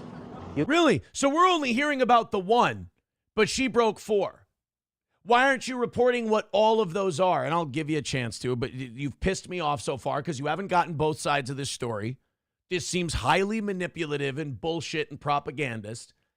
And you're telling us that she's not getting her contract renewed because she violated one rule. Now you're telling us those 4 rules. You don't want to tell us what those 4 rules are because your sympathetic ass, point right, Einstein couldn't tie his tie in the mirror. Your sympathetic ass doesn't want to lose the plot of victimhood that you have in this story. This is fucking bananas. You can read all of them along with the full statement from the Teachers Union on clickorlando.com. Oh, but you can't say them publicly right now with the video. In Satellite Beach, Brevard County, I'm James Sparvero, Getting Results News 6. I hope this guy's fired. Not because of the side he's on this story, but the fact that we can tell he's on his side, and not only that, the fact that he just did a piss poor job of journalism and didn't get all sides of this story at all. Not student's legal name. What were the other? They said if I went into this article, I could find the rest of the violations. I understand its policy. Join students speaking to reporters. Petition to rehire. I don't see all the rules that were broke. Here we go. Florida statute 1000.071, personal titles and pronouns. Florida Administrative Code 6A-1.0955, education records. Interesting. They didn't mention that one. Brevard Public School Board Policy 3210, standards of ethical conduct. Principles of professional conduct of the education profession in Florida State Board Rule 6A 10.081. Huh. Fascinating. Oh, and by the way, the teacher hasn't been fired. Her contract expires in May, and they're not renewing it. Wow, they just did not report all of this shit because it didn't fit the narrative. This is fucking weird, dude. We gotta be on the lookout for shit like this. Because if this goes unchecked, by the time we recognize it and notice it, it's too late. Camo Girl with $4.99. Thank you so much, Camo Girl. We appreciate that. Well, we're 170 away from today's goal. It looks like we're falling behind again. It's going to be another normal morning show day. Let's not. I ain't going to beg, but I do want to knock this out. We deserve a win. Thermodyne Diesel gifting a membership on Rumble. Thank you very much. I appreciate that. 165 away from today. Let's keep that up. Again, the 5s will do it. The 5s will do it. Redbird with $1 says, look at the thousands of regret stories. They all start the same. I was told not to tell my parents. They don't understand. Yeah. Yeah. It always starts that way. It starts with, there's a reason they had to make a law. And the reason they had to make a law is because a shitload of teachers were not telling parents. Parents would find this shit out about their kid. Hopefully not while the kid's, dead. And then the parents had to find out that way. They didn't make these laws because they're all just big conservative meanie heads who want to punish trans people. A lot of these laws got made, unfortunately, out of necessity. This person texting in saying, should have never overturned Obergefell. Marriage is only between a man and a woman. Well, I mean, the legal basis with which they created gay marriage, the Supreme Court justified it, is really kind of specious because they said it was an equal rights, an equal protection clause violation, and it wasn't. Everybody had the same equal rights to marry in the United States before gay marriage was legal. Every man had the right to marry a woman, and every woman had the right to marry a man.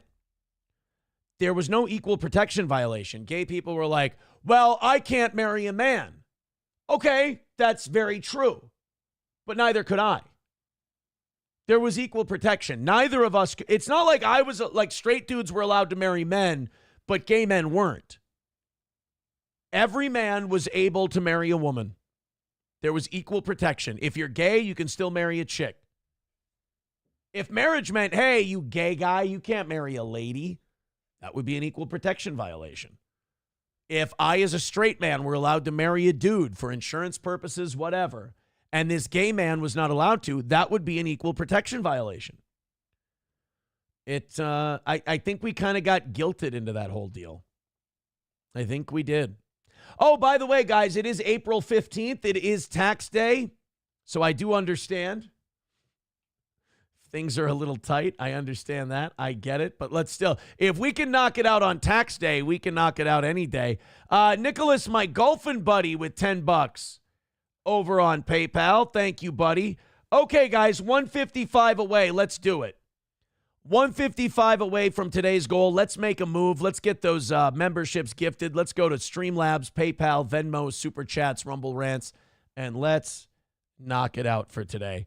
I like the Florida law. I feel like they're enforcing it pretty conservatively in this case. McBuster says it's tax day for lazy louses that waited until the last minute.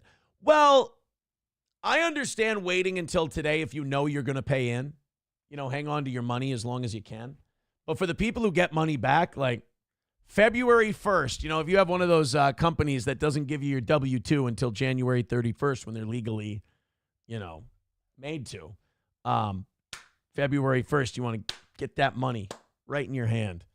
But I understand if you have to pay in, hang on to that money as long as you can. Kloppo says these teachers are either effing our kids or changing their genders. I mean, were we naive to think that it was just the Catholic Church? I mean, it would seem to me that any place where there's an ample amount of children would attract the vermin who want to victimize children. By the way, I got a little breaking news from MGD. I want to see if I can find this here. This is very interesting. Let me see if I can find the tweet. Yeah, look at this. She sent a tweet that says, stop using super tips. Take a look at this. So you know that AI program that Patrick Melton has where he puts like my daughter's face on there and he makes her say sexual things and shit like that. It's a fucking pig program. It's terrible, but he's a pig person and he's terrible, so you don't get too worked up about it. It does fit his brand, just scummy and lowbrow and not very creative or funny. MGD tweeted out, says, stop using super tips. Apparently, Melton and Moody's super tips program tried to access her was granted access to her Google account. Now, remember, this super tips program that they use, it keeps all your data and information. Also remember that Patrick Melton is currently being investigated for possibly illegally accessing my private information. So this is a guy who, by his own admission on his Discord, by his own admission on stream, and I have the evidence, has admitted that he's accessed my private information. This is a man who has no qualms about accessing your private information. So using that super tip system, I mean, look, I think you're playing Russian roulette with your information, but it's up to you. He's also a guy who's been vindictive in the past when fans cross him. He has no problem throwing tantrums at him. you know, kind of runs things like a cult. Most insecure people do. But MGD got this notification that the Super Tip program was granted access to her Google account without her recognizing it, without her doing it. And she says, stop using Super Tip. So if you take a look at that, this is a tweet from, how long ago was this? An hour ago.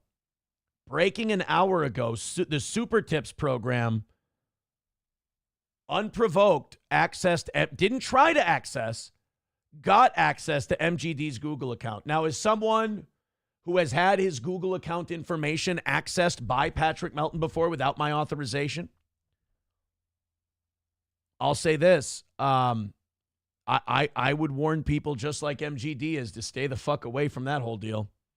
If it were me, my opinion, I'd stay the fuck away from it. And if you don't, I think you kind of get what you deserve. You know? Yeah, I would say this, JH. If he doesn't want to be called that, he should probably wipe the internet of all the instances of him saying those kind of things, unfortunately. Wow. That is, that's pretty wild. Red Fox Mad with $4.99 says Tim Walz is going after Catholic and Christian school funding. Really? Let's take a look-see at this one. Oh, it's Star Tribune. I'm not going to pay the fucking Star Tribune. That puts us an even 150 away from today's goal. Guys, let's hammer it out.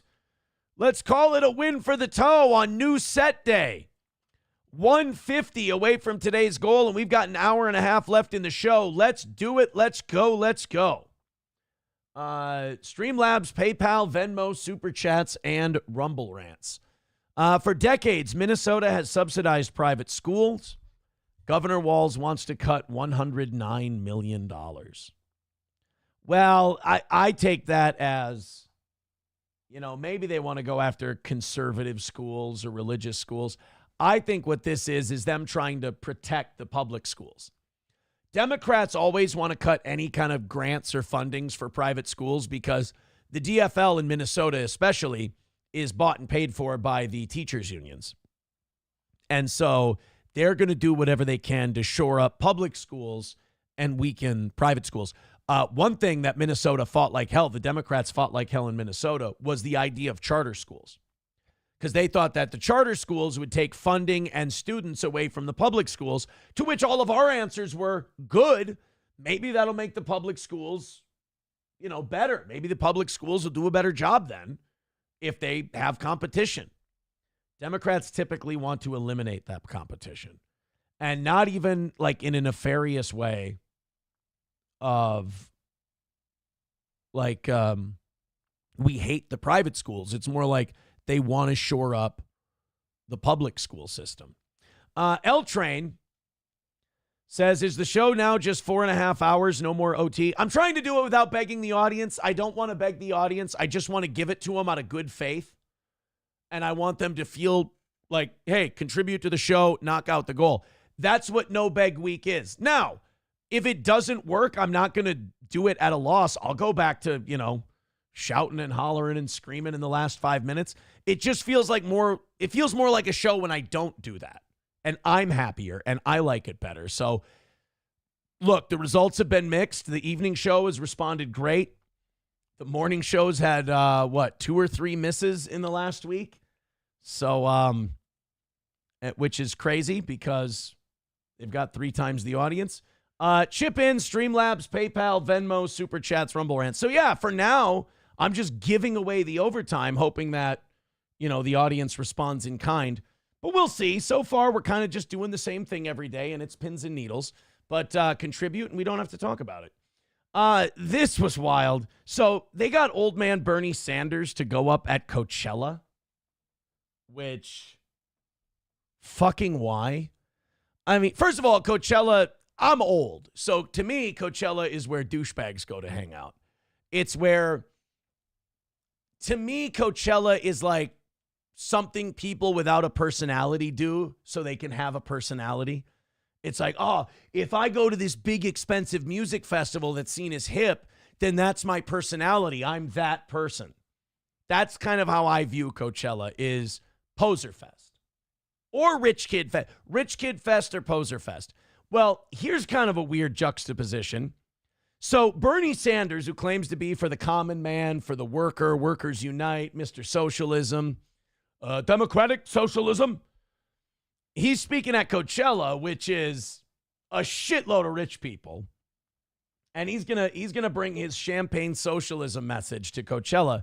And then we find out by the financial data, 60% of the people who went to Coachella financed their tickets. Like, isn't it a lot cheaper just to develop a personality? Isn't it a lot cheaper to just figure out who the fuck you are and go with it? I mean, you're borrowing money. You're making payments on your Coachella tickets. Come on. Say what you want about rednecks. Say what you want about hillbillies. But they ain't making monthly payments on their Kid Rock tickets. I mean, borrowing money to go to Coachella because you think it gives you clout is one of the saddest things I think I've read all week. And then, hey, Coachella. You know, Coachella's about the culture. This is what's hip in the culture. Who should we get to speak? I've got it. Bernie Sanders. Let's get an 85-year-old Jewish Democrat. Socialist. But then I repeat myself. And let's have him come up here and give a rousing speech to the Coachella crowd, who's probably all on fucking acid and Molly anyway. And, we'll drum up support for a big 2028 campaign or whatever the fuck he's planning on doing.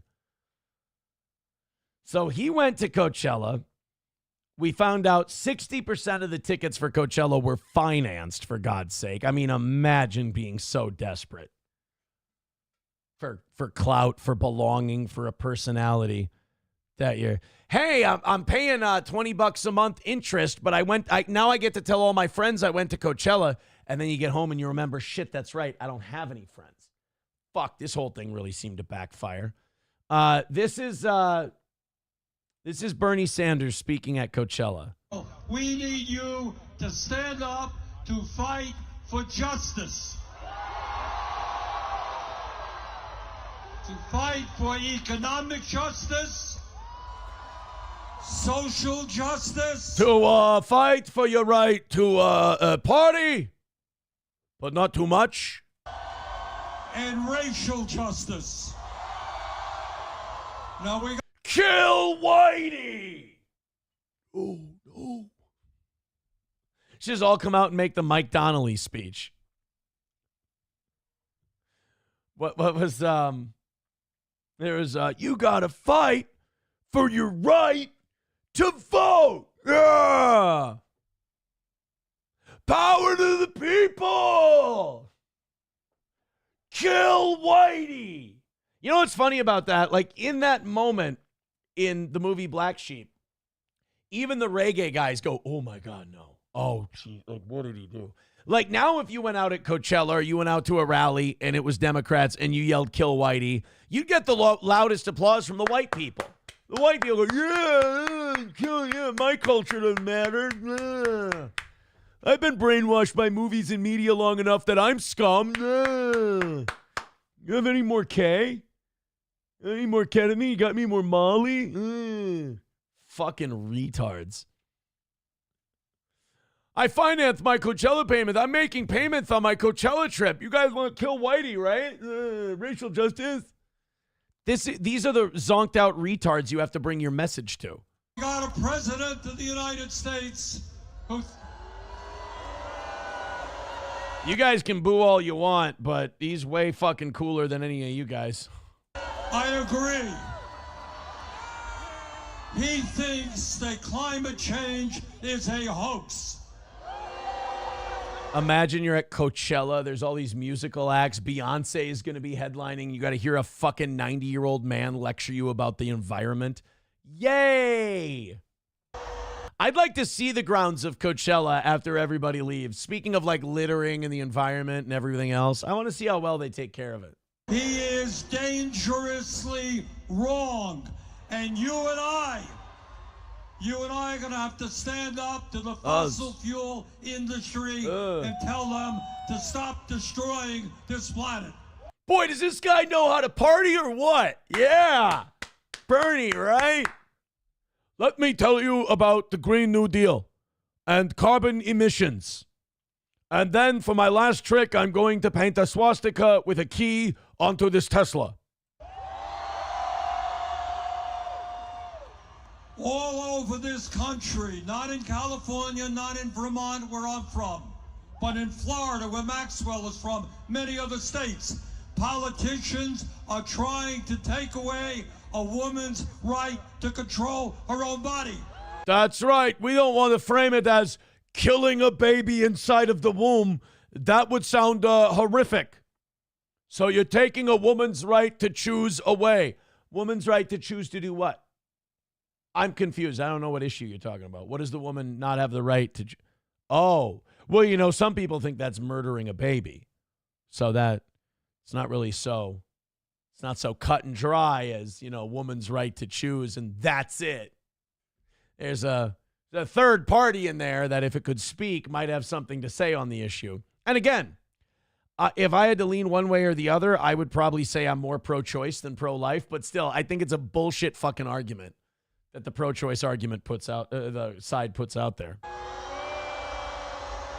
We need you to stand up and fight for women's rights. These people are all about to pass out, and you want them to stand up? You're kind of being a buzzkill, Uncle Bernie. We have an economy today that is working very well for the billionaire class, but not for working families. Now, enjoy, you rich kids, your Beyonce concert you're getting. And for you poor kids, remember, the economy only works for the billionaires. It definitely is not a consequence of your financial decisions like financing Coachella tickets. You are a victim of the billionaire class. That is why the majority of you here today made the decision to buy these thousands and thousands of dollars worth of concert tickets on a credit card. Because of the billionaires. Anyone else just find his message tired, like him, tired and old? Like, he's been saying the same shit. His side's been in charge. It hasn't been in charge, but he's been saying the same shit for decades now, and he hasn't done a goddamn thing to change it. Not a thing. Dive Bar says, that's great. Now I'm infuriated just listening to Bernie. We're having fun. We're busting Bernie's balls.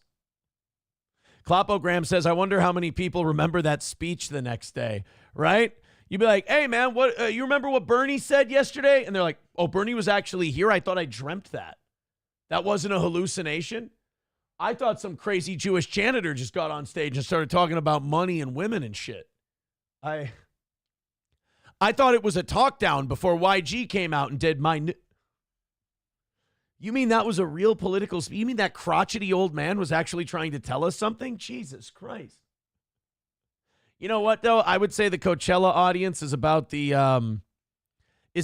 intellectual high point that you're looking at for the Democratic Party. Atomic Ray says, shouldn't Bernie have been in Augusta for the Masters? I don't think the Masters crowd is going to listen to his anti-rich people speech. I don't think. Something tells me that the people who are members at Augusta National don't want to hear Bernie's bullshit. Ryan the Garbage Man says, Bernie is a true believer. I mean, yeah, maybe. But it's just like the message hasn't changed and the economy's still the same. And it you know, if you listen to Bernie Sanders, you would think we're in the same boat we were in, 25 years ago, 30 years ago, 40 years ago. Dive Bar says, you've got to fight for your right to kill it. The baby, that is. You have to fight for your right to murder a baby. Mindy Lee becoming a member for 32 months. Thank you very much. Says another month of getting through my workday. Thank you very much. Here lies the body of Mindy Lee. Died at the age of 103. For 17 years, she kept her virginity. That's not a bad record for this vicinity. All right, guys. 150 away. Let's knock out that 150 and call it a win for the toe. I'd really, really like to. Would really make my day complete if we were able to hammer it out and call it a win for the toe. We're giving you the 30 minutes. We're not going to do the beg segment. We're just going to ask you. Every time a donation comes in, we're going to ask for you to keep contributing. We'd appreciate it. I do have a video for you, though. I've been brainstorming some ideas because you know, Steel Toe, hitting that goal in the morning is always tough. Hitting that goal in the morning is always a grind, right?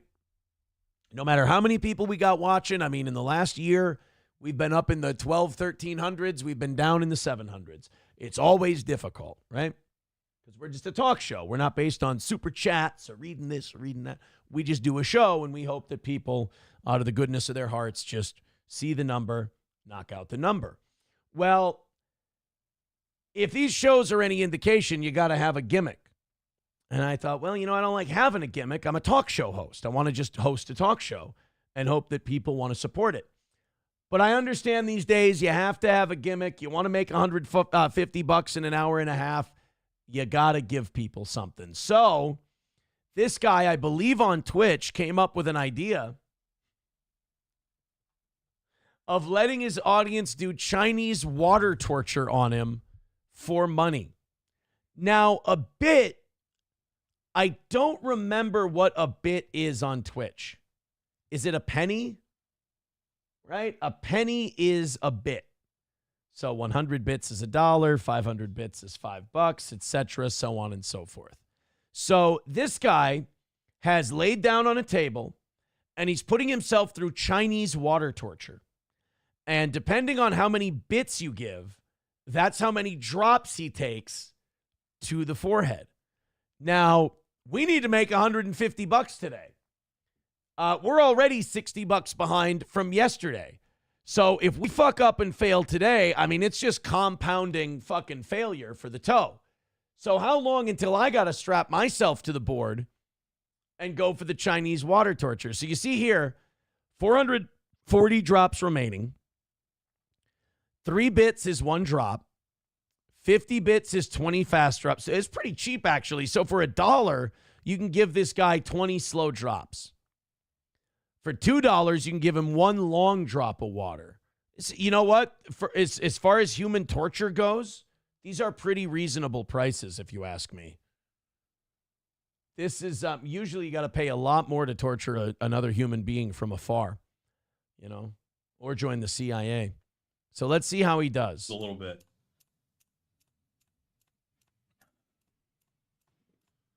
This is thought I was gonna stream Rocket League. It's okay, come on, that's funny.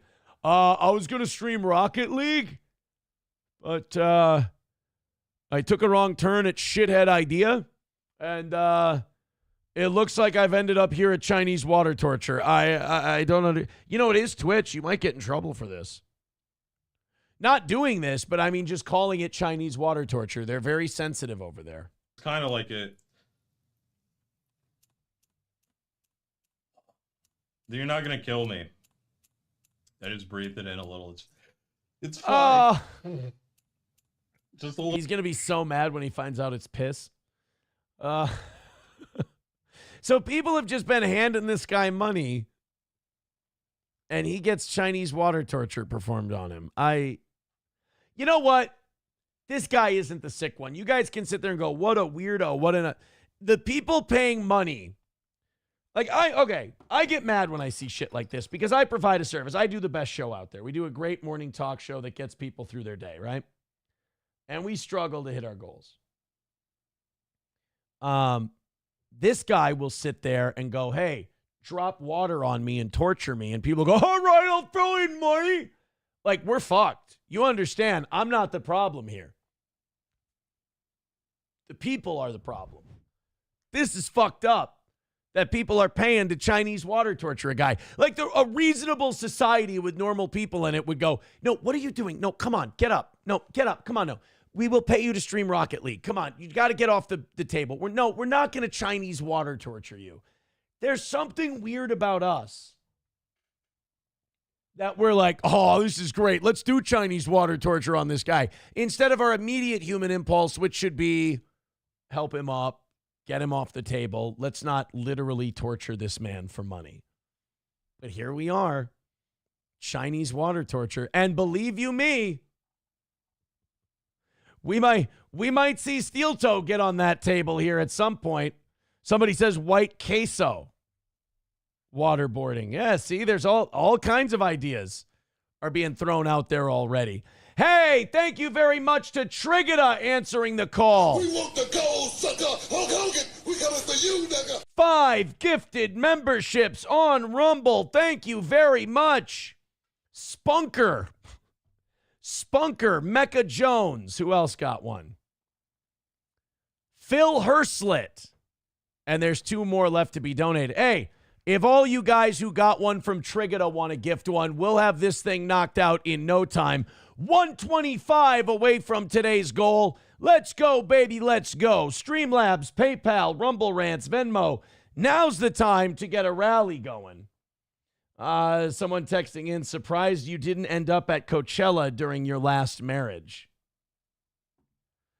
April called Keanu high on whippets one time and told Keanu, she said, you and I can go to New York and we can cover the Diddy, or we can go to the Diddy trial. Keanu, you and I would have so much fun. I'll come up there and visit you and we'll go to the Diddy trial. And like Keanu was like, it was just the most fucked up thing. Like, it was just weird. I wasn't talking to the same person. It's fucking weird. But she probably would have went to Coachella. Coachella's sexy. You can be so sexy at Coachella. It's fucking gay. It's poser bullshit. It's buying a personality because you couldn't develop one on your own. That's about it. Renegger says never happened. Oh, no, of course not. I know. There are sad people like Renegger where when I spit the truth, as I always do, and it goes against what they'd like to believe, it's amazing how quickly they revert back to 6 years old. La, la, la. No, la, la, la, la. Stories can only end with Aaron being a piece of shit. I understand, Renegger. I do empathize with you. I do. I empathize with you because I know it's frustrating to build someone up as something and then to find out they're not what you needed them to be. I get it, buddy. I understand. And I'm just fucking with you. All right, 125 away from today. Streamlabs, PayPal, Venmo, Super Chats, Rumble Rants. Let's fucking go.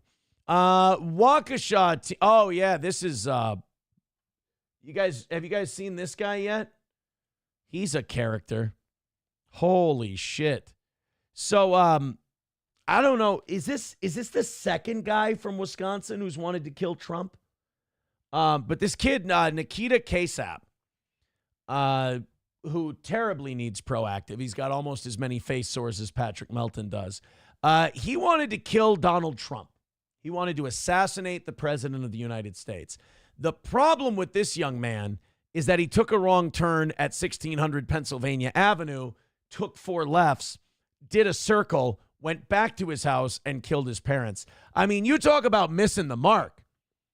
You want to kill the president, you settle for your parents. I mean, kind of a dick move.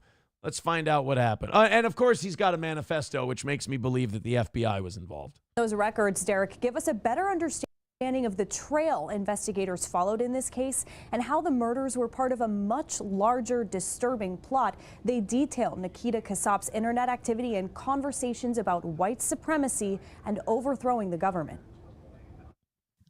If you're a white supremacist, why would you want to overthrow this government? I'm not saying Donald Trump's a white supremacist. I don't think he is. But like, in terms of being a white supremacist, you're not going to get much closer than this.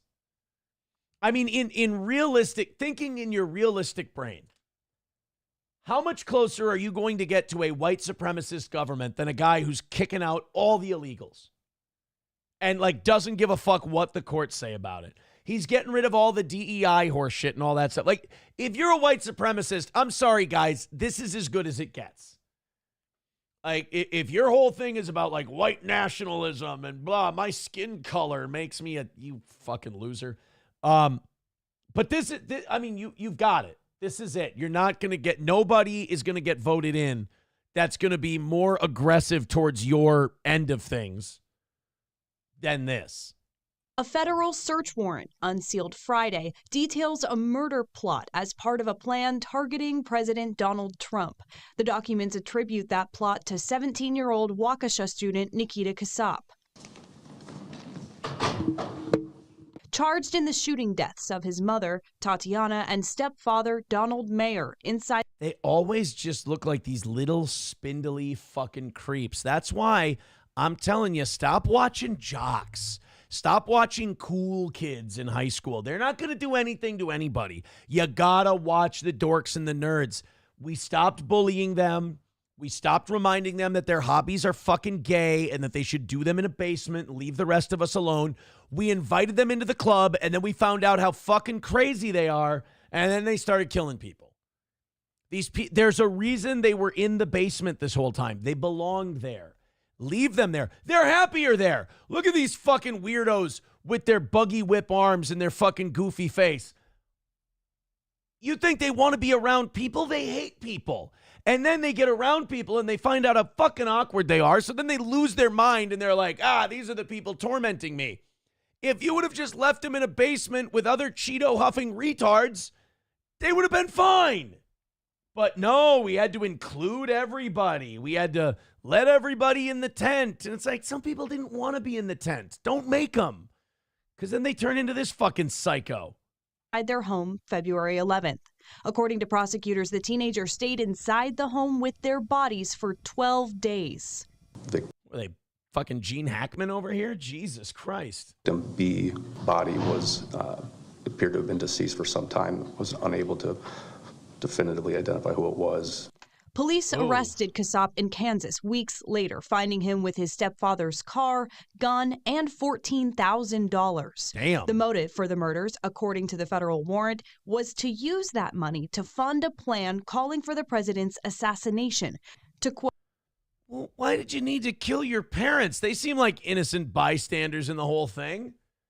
You can't just steal $14,000. I mean, you'd still be in trouble with the law, but killing your parents, dude. We went a little hard in the paint on this thing, don't you think? Quote, foment a political revolution in the United States and save the white race. I'm sorry, this is glowing. I got to call bullshit feds on this one. You know, it's wild. Like, I still can't get over the fact that Butler, Pennsylvania shooter was the only 20-year-old kid in the world without social media pages. And he'd been in BlackRock commercials. I can't let that go. Like, the Trump assassination ended up like the Vegas shooting did. As soon as we got to the questions they couldn't answer, they went, we're not going to look into it anymore. As soon as we got too close to what the answer was, they went, all right, shut it down. No big deal. According to the records, Kasap shared an affinity for the neo-Nazi group, the Order of Nine Angles. And they I don't believe you. I'm looking at that kid, and I'm sorry, I'm just not seeing it. Reference a 3-page manifesto quoted as saying, as to why, specifically Trump, I think it's obvious. By getting rid of the president and perhaps the vice president, that is guaranteed to bring some chaos. Does anyone else find it weird that as soon as these guys are arrested, the manifesto's ready to go? All the stuff they need to explain what he was doing is ready to go. I'm sorry, I don't buy it. The records show Kasap on the platform's TikTok and Telegram discussed buying a drone to use in an attack. And investigators say he told a classmate, quote, when they saw 10 consecutive attacks in the news, it would have been him. And investigators also say Kasap paid for, at least in... See, like, if that kid had been beaten up and bullied a little more and humbled, he wouldn't say goofy shit like that. Part, a drone and explosives to be used as a weapon of mass destruction to commit an attack. And Emily, those documents say Kasap shared some of his ideology and murderous plot with classmates. Any indication those classmates came forward to police? Not according to these documents. Weird. As for his future plans, though, investigators say Kasap discussed moving to Ukraine, asking whether he could live a normal life even after his crimes were discovered. Derek? I'm sorry. Whenever this happens, there's just so much weird shit in there. He told all his classmates this stuff. He was, giving everybody the juice on this whole deal, and nobody reported anything? You had this manifesto. It was all ready to go the minute you arrested him. Maybe it's not. Look, maybe I'm seeing feds instead of horses. Maybe I'm seeing zebras here. Maybe I'm hearing the clip-clop of hooves, and I go, oh, it's a zebra, when really it's a horse. But it's always just so goofy and so strange and so involved that, a kid like this so couldn't pull it off. By the way, Trigida, thank you for another 5 gifted memberships. We want the gold, sucker. Hulk Hogan, we coming for you, nigga. Thank you so much. Now we're an even hundo away from today's goal. And Trigida is now on the board with 50 gifted memberships. Hold on a minute. Where does that put Trigida? Right over Miss Tay. Miss Tay was generous today and gave her $30 to numero uno. Trigida is now in third place with $50.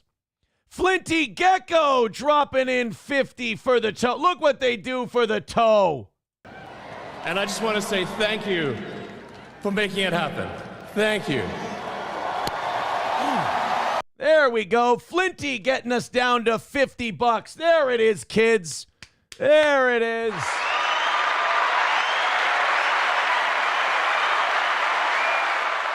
And now we got a little tie at the bottom there for number 3. They wanted me to add a fourth spot like we had on the whiteboard. Let's do that. Let's add a fourth spot here. Number 4 would be Flinty Gecko at $50 as well. There we go. So you got Stephanie at 70, numero uno at 60, Trigida at 50, and Flinty Gecko at 50. Well, guys, just like that, we're $50 away. Trigida with $1 says it's a soft G, Trigida, nickname from my dad. Trigida? Did I do it right that time? I hope so. Trigida. Oh, Trigida, says Mr. Beat. All right, well, fuck me in the mouth. I apologize. Well, guys, we're only $50 away from today's goal. Shit, we can do this $2, $3, $4, $5 at a time. You little bastards. Thank you very much. L Train says number 4 can be the honorable mention or Johnny Crutch's spot. Wonderful. Bigot on Socialist Media says, say it wrong on purpose from now on. Okay. Well, you guys have an hour to knock out $50. Thank you very much. That little rally was exactly what we needed to put us right on track. Not only right on track, ahead for the day here on the toe. Thank you guys so much. I appreciate it. Speaking of payments, let's talk about our friends at All Care Towing, 320-253-5203 for All Care Towing of St. Cloud.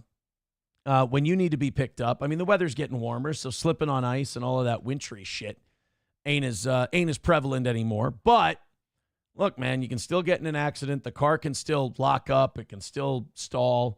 You can still get stuck in the side of the road. And if you do, or if anybody you know does, hey, All Care Towing, 320-253-5203 for All Care Towing of St. Cloud. That's All Care Towing of St. Cloud, 320-253-5203.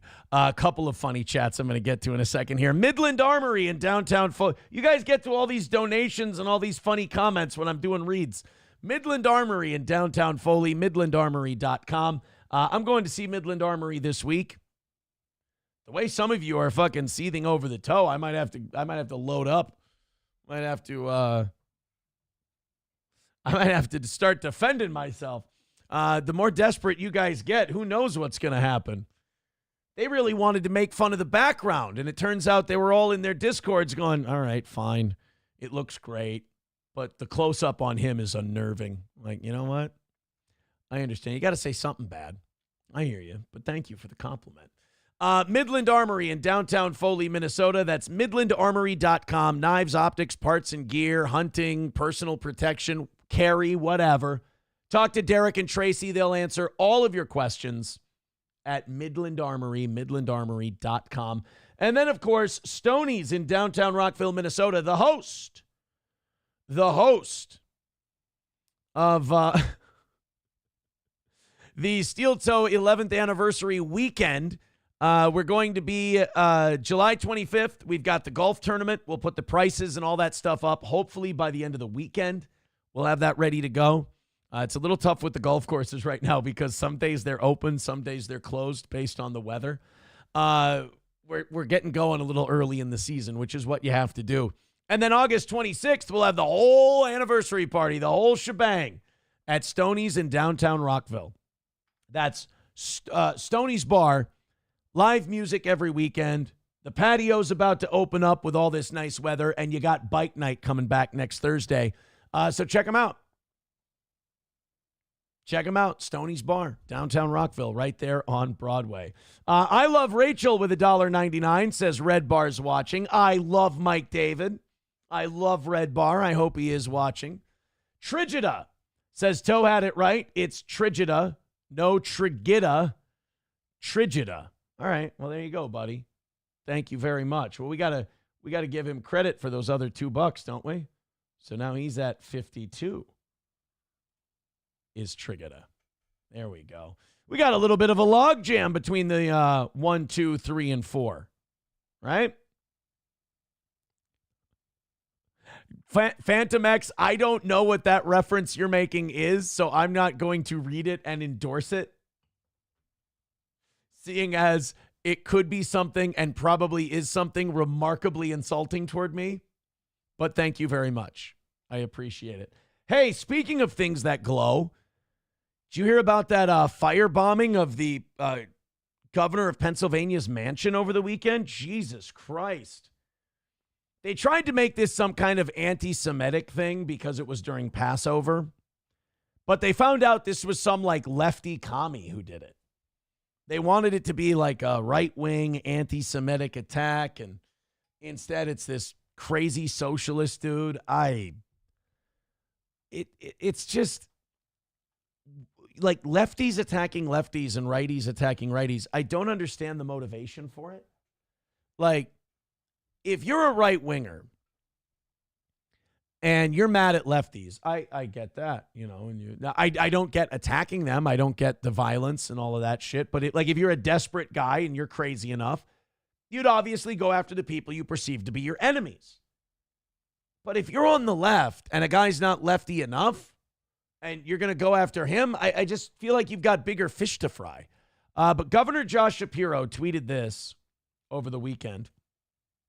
He said, last night at about 2 a.m., my family and I woke up to bangs on the door from the Pennsylvania State Police after an arsonist set fire to the governor's residence in Harrisburg.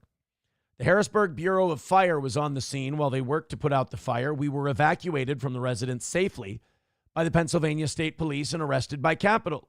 Oh, and assisted. I was going to say arrested. What the fuck? Assisted by Capitol Police. Thank God no one was injured and the fire was extinguished. Every day, we stand with the law enforcement and first responders who run towards danger to protect our communities. Last night, they did so for our family, and Lori and I are eternally grateful to them for keeping us safe. Holy shit. So they were not staying at the governor's mansion at the time. And good thing, too, because holy fuck.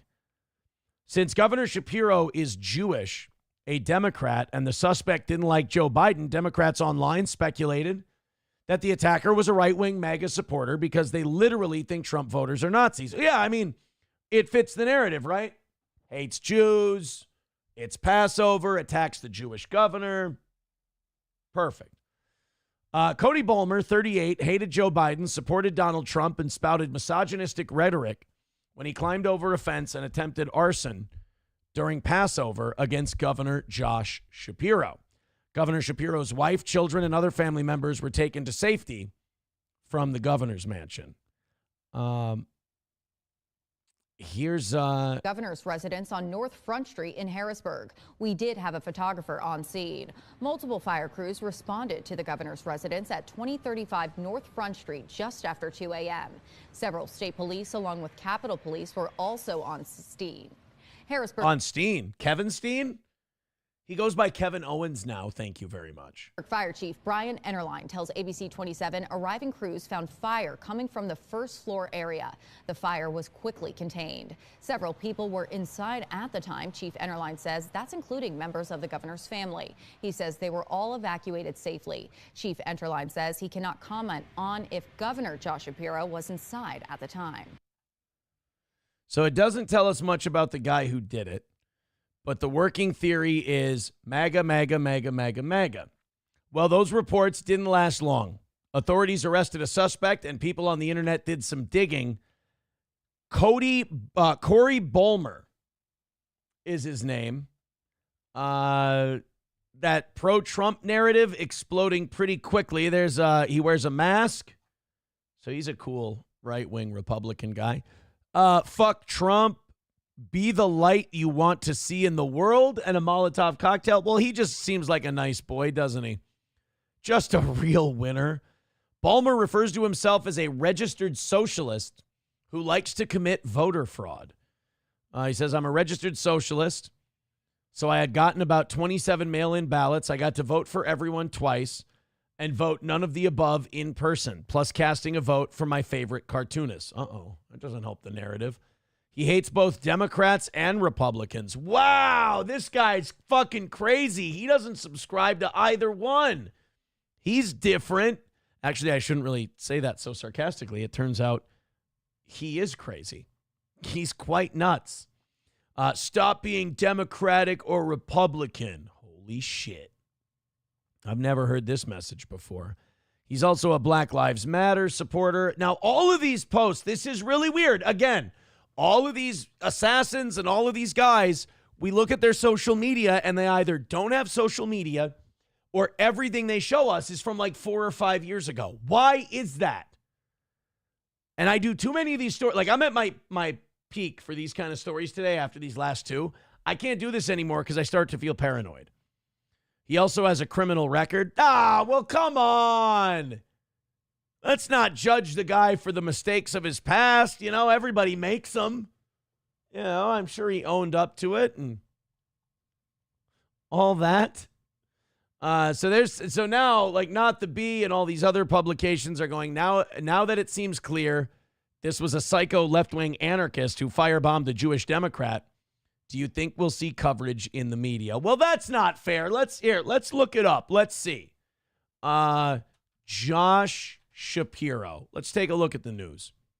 Cody Balmer, 15 hours ago. What we know about the suspect. 16 hours ago, judge denies bail for man accused of setting fire at the Pennsylvania governor's mansion. Suspect had troubled past.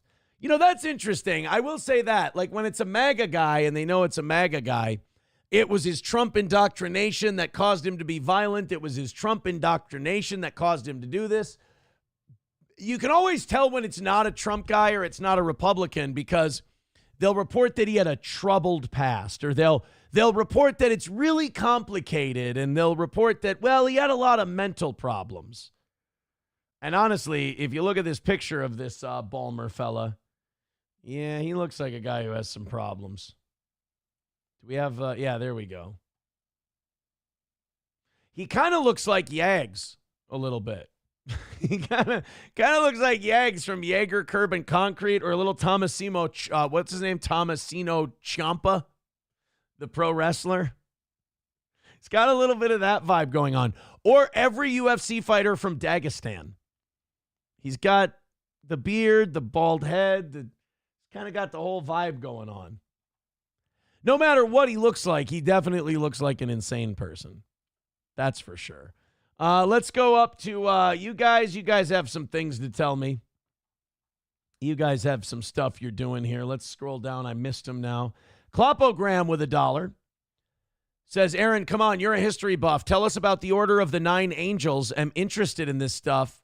If I search it, the police will come through my doors in England. The Order of the Nine Angels. I'm going to recall everything I can. Does it have something to do with the kingdom that the Teutonic Knights formed? Was it something to do with the Teutonic Knights? What is Order of the Nine Angels? Satanic Left-Hand Path and Terrorist Network. No. In history. Order of the Nine Angels, a decentralized satanic neo-Nazi organization. Originated in the United Kingdom. I don't know. No, I don't know about this one. Would this be like an Aleister Crowley thing? Would that be what it was? Kloppo, you're going to have to educate me, man. I'm totally lost. You stumped me. Dead Game gifting a membership. Has it been gifted out yet? No, it hasn't. That means pretty much all of you that are available to get memberships have memberships. $45 away from today's goal. Knock it out. Call it a win. Papa Shab says it's probably a group that the FBI came up with last week.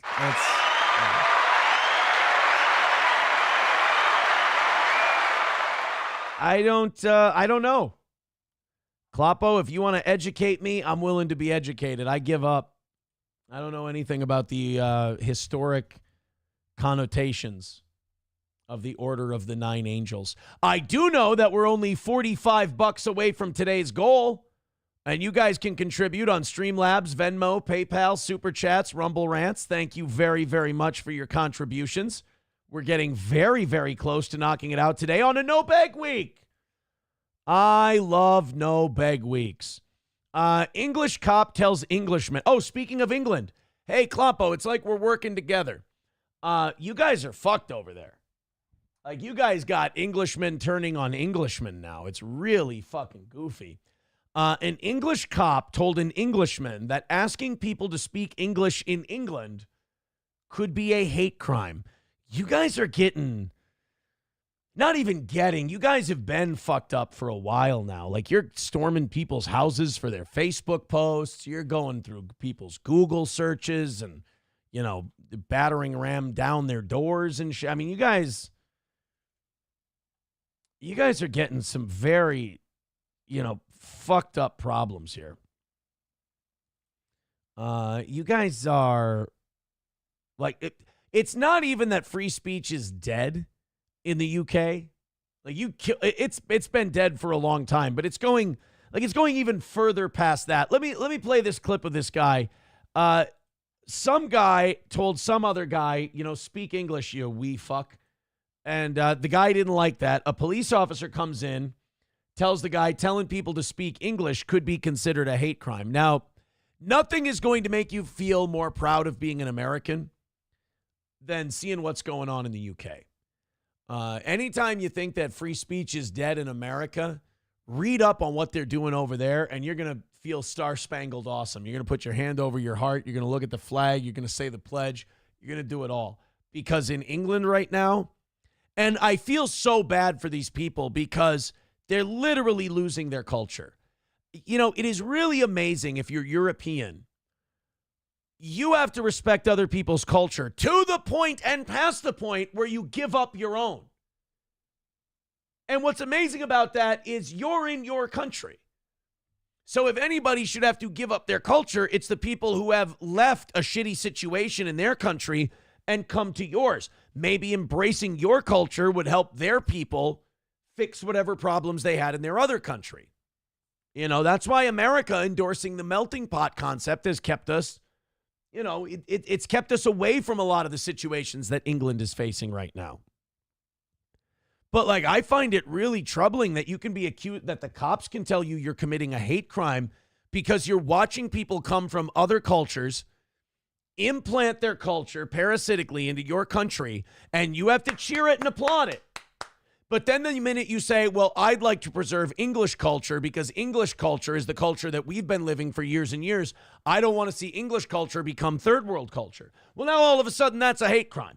So cheering and applauding for a bunch of Libyans who come into your country and they're doing Eid al-Fitr, And then you want to, enjoy English culture, pub culture, whatever, and you raise that and you celebrate that and say, I prefer this over that culture. Now, all of a sudden, that's a hate crime. But you dare go into the Muslim parts of London and you say that, I'd rather have Muslim culture here than English culture. You think the cops are going to dare to arrest anybody? Fuck no. It's a slanted game. It's a tilted game. And unfortunately, it's against the people who have been there forever. And it doesn't have anything to do with race, by the way. Because you got people who moved to England who are from all over the old British Empire. And they have all kinds of skin colors, and they embrace English culture. You may have filmed some of this interaction with the mayor. No? Because if you do, that would be really handy for us. But apparently during some conversations between yourself, apparently you have alleged, we weren't here, so I don't know you said it, but you've alleged to say, speak English. What was that effect? Speak clearly. Speak clearly. No, okay. the gentleman's partial of death. Yeah, he said speak clearly. Yeah. So I couldn't. Not only did they bring the police into this because this guy said speak clearly or speak English. Either one should be fine. It should be legally protected. Not only did they bring the police into this, but they want to pursue this as a crime. And the cop sounds like a fucking pussy too. Oh, not to bother you. Not for nothing, but they said, and this is just what they said, or they said that you was saying that they should speak English. And imagine being an American and you're traveling to England and you get caught in this situation and you're watching. And you're like, you just want to look at the cop and you go, who gives a fuck if he said speak English? He can say speak Swahili for all we fucking care. And the cop will be like, well, of course he can say he can speak Swahili. We've decided that those people are downtrodden. We just don't want him to say speak English because we're afraid that's neo-Nazism. No, and that's fine. And that's why we've just come to speak, because potentially someone could perceive that as a hate crime. Fuck you. Fuck you, you quisling asshole. An Englishman telling another Englishman that telling people to speak English could be a hate crime. Fuck you. You're part of the power structure that's selling out your culture and selling out your country. If you want to come to a country and you want to practice your culture, that's great. But if it butts up against the common culture that's been there for 1,000 years, expect some pushback. Expect some problems. And don't be violent. Don't be shitty to people. But hearing someone say, speak English here, bruv. That's going to be a very natural thing when you're there for 5 minutes and the people whose family have been there for thousands of years say, hey, we got kind of a way of doing things around here. I'd appreciate it if you showed us. It really does boil down to simple respect. How about some fucking respect and you appreciate what's been here before you? And how about a fucking thank you that we let you in here after your fucking culture caused your country to fall apart? None of that. None of that. And they don't, by the way, they don't even have to do that. Just stop fucking arresting people in England for saying speak English. Stop arresting people in England and questioning them about Facebook posts. It's a Twilight Zone episode. I don't want to say Orwellian because everyone brings up Orwell. Did we just know this was going to happen? No. People, if someone says to me, officer, I believe this, then we need to look at it because someone's potentially reporting to me a hate crime. Could be a hate crime. Could be a fucking hate crime for telling someone to speak English. Jesus. And you know what? You're not gonna wreck anything if you grow some fucking balls. All the UK has to do is go, we're not doing that anymore. We're going to respect English culture. We're going to respect all cultures. But English culture is our culture, and it's okay. And if you have criticisms about our immigration policy and you'd like to see people speak English on the streets of London, that's okay. You're allowed to have that opinion. I promise you, if you do that, nothing bad is going to happen. Nothing horrible is going to happen. I'll tell you something horrible is going to happen. You're going to start a fucking civil war in the streets if you keep condemning people and arresting people for having criticisms and wanting to maintain their culture. That's going to cause problems. Klopogram says that we need a civil war in the UK or the country will be gone. I mean, I mean, England is, from what I've heard, England is on the verge of being lost. England is on the verge, and that sounds hyperbolic. So I will confer. No, not confer. I will defer. I will defer to Klopogram on this because he's on the ground. He's there. But from what I've heard from multiple people, London's at risk of being lost, man, in terms of Western civilization. And not only that, but the government there is helping. Like, they're helping drive the knife in to English culture. Let's go to Trigida. Trigida says, tell those haters there's a fee to watch. Alyssa clipped the pimple pedo covering your show. He was melting down. He's always, I mean, when is he not melting down? And thank you, Trigida, for the $5. That puts us $40 away from today's goal. Finish it off, guys. Streamlabs, PayPal, Rumble, Venmo, Super Chats. We got 40 minutes. Knock out that last $40. $100 comes in, and we do 5 hours. We go until 11 o'clock today. But I'm just happy with you guys knocking out a morning show goal. I'm fucking pleased as punch about that. Let's do it. Unpleasant Alex says, half my wife's family lives in the UK. They say it's lost. Don't think they're too far from immigrating to the U.S. at this point. Klopogram says London is 80% foreign now. So you gave it away. You know, you gave it away. I don't mean you personally, but like your government gave it away. I thought, okay, let me ask something to the English. I thought Boris Johnson was supposed to fix all that. I thought like the Nigel Farages and the Boris Johnsons, I thought they were making headway and they were going to knock all this out. They were going to save everything. Well, it didn't work, I guess. Len Christmas with $2. He's fucking with us because he's not. I saw that people like him were not happy that the remodel went well. $2 from him. He goes, fuzzy camera's giving me a headache. Turn it off. Sorry that. And we're just at the beginning stages too. Like I still got a lot of fucking around left to do, and I'm very happy when I get to people like Len Christmas. It does make me feel good. Lets me know I'm on the right track. Just under $40 away from today's goal. Knock it out. Call it another win for the toe. We appreciate it. We're going in the right direction, boys and girls. I wanted to do this one last night, but we ran out of time, unfortunately. The woman who got a DUI going 100 miles over the speed limit. Nice. Real quick, a couple of English people still want to chime in. Mecca Jones says, last year the conservatives were in. 1 million people came into the country. People hate them. Oh. So they were supposed to save it and they didn't, is what you're saying. Okay. Chips and Diff says YouTube is a little blurrier than Rumble. That's very strange. So it's a YouTube thing. Because we look good here. Rumble looks great. My phone looks great. People have been saying their TVs look great. I think some people, it's a them problem. And it's hard to diagnose that from here. So I'm sorry, but everything looks good on our... Well, hold on. Maybe it doesn't. Hold on. Maybe it doesn't. So my YouTube... Okay, my YouTube looks good on my TV. Let's see how it looks on the phone. Let's see. Looks... Oh, that's from before. Looks stunning. God, look at that pretty boy. God, he looks so good. I look fucking stunning. Holy shit. Sorry, guys.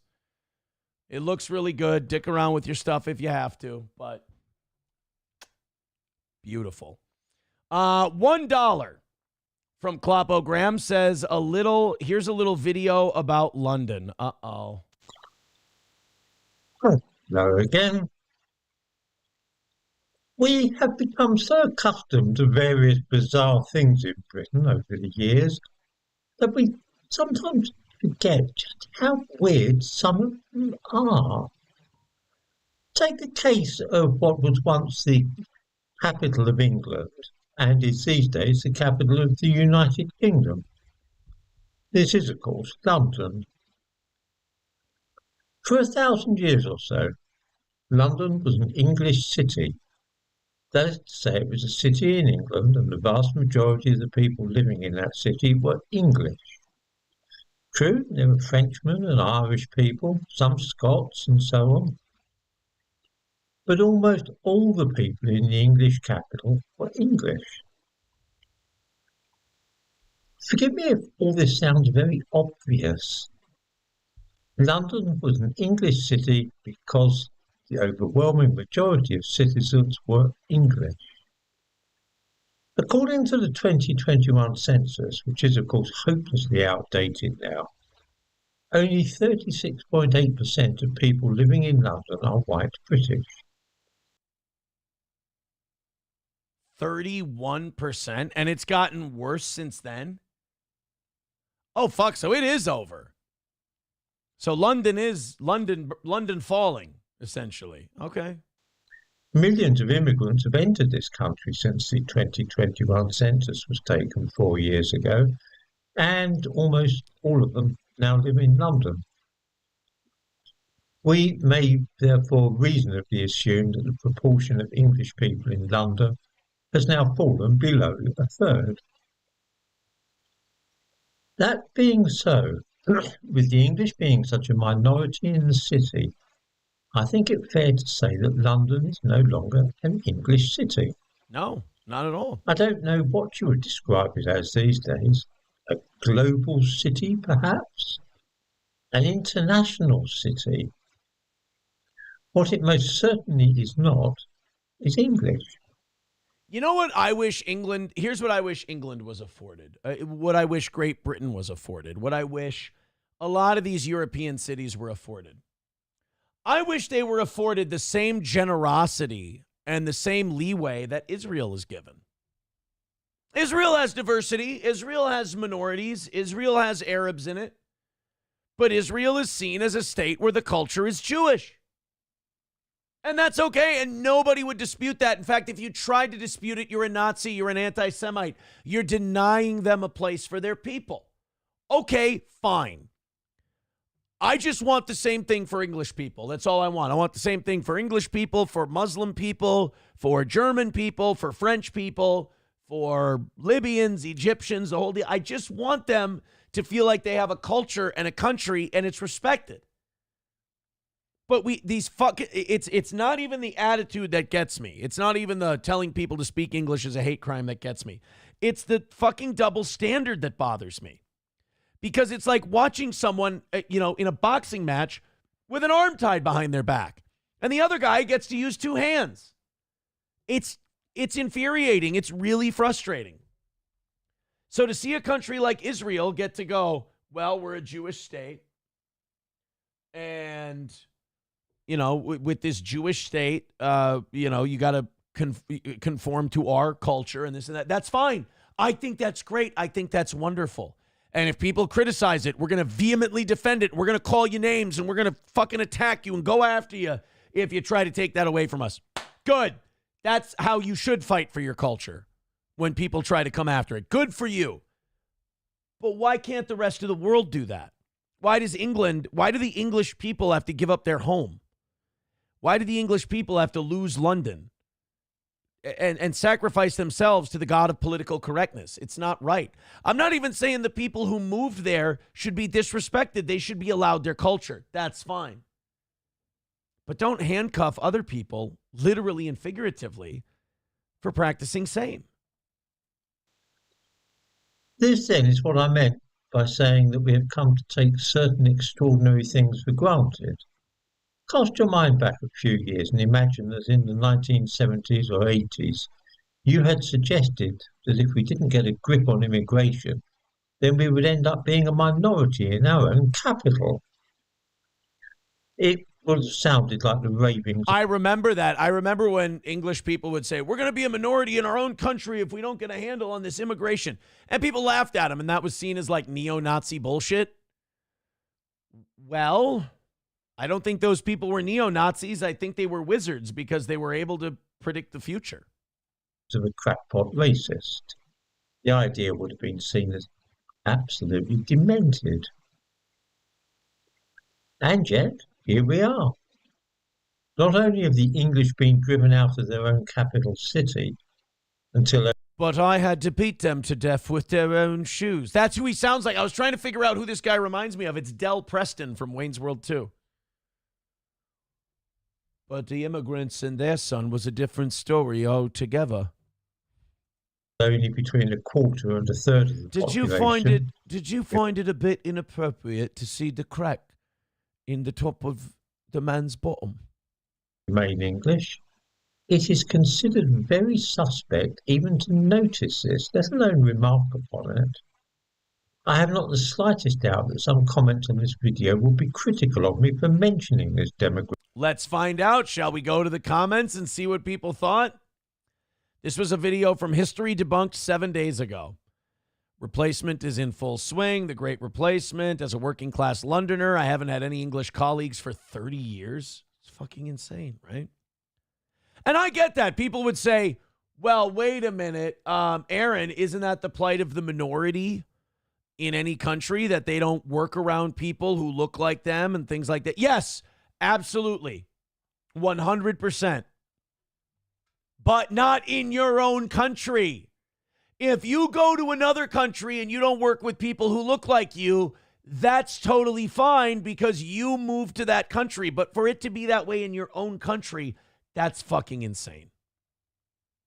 That's really crazy.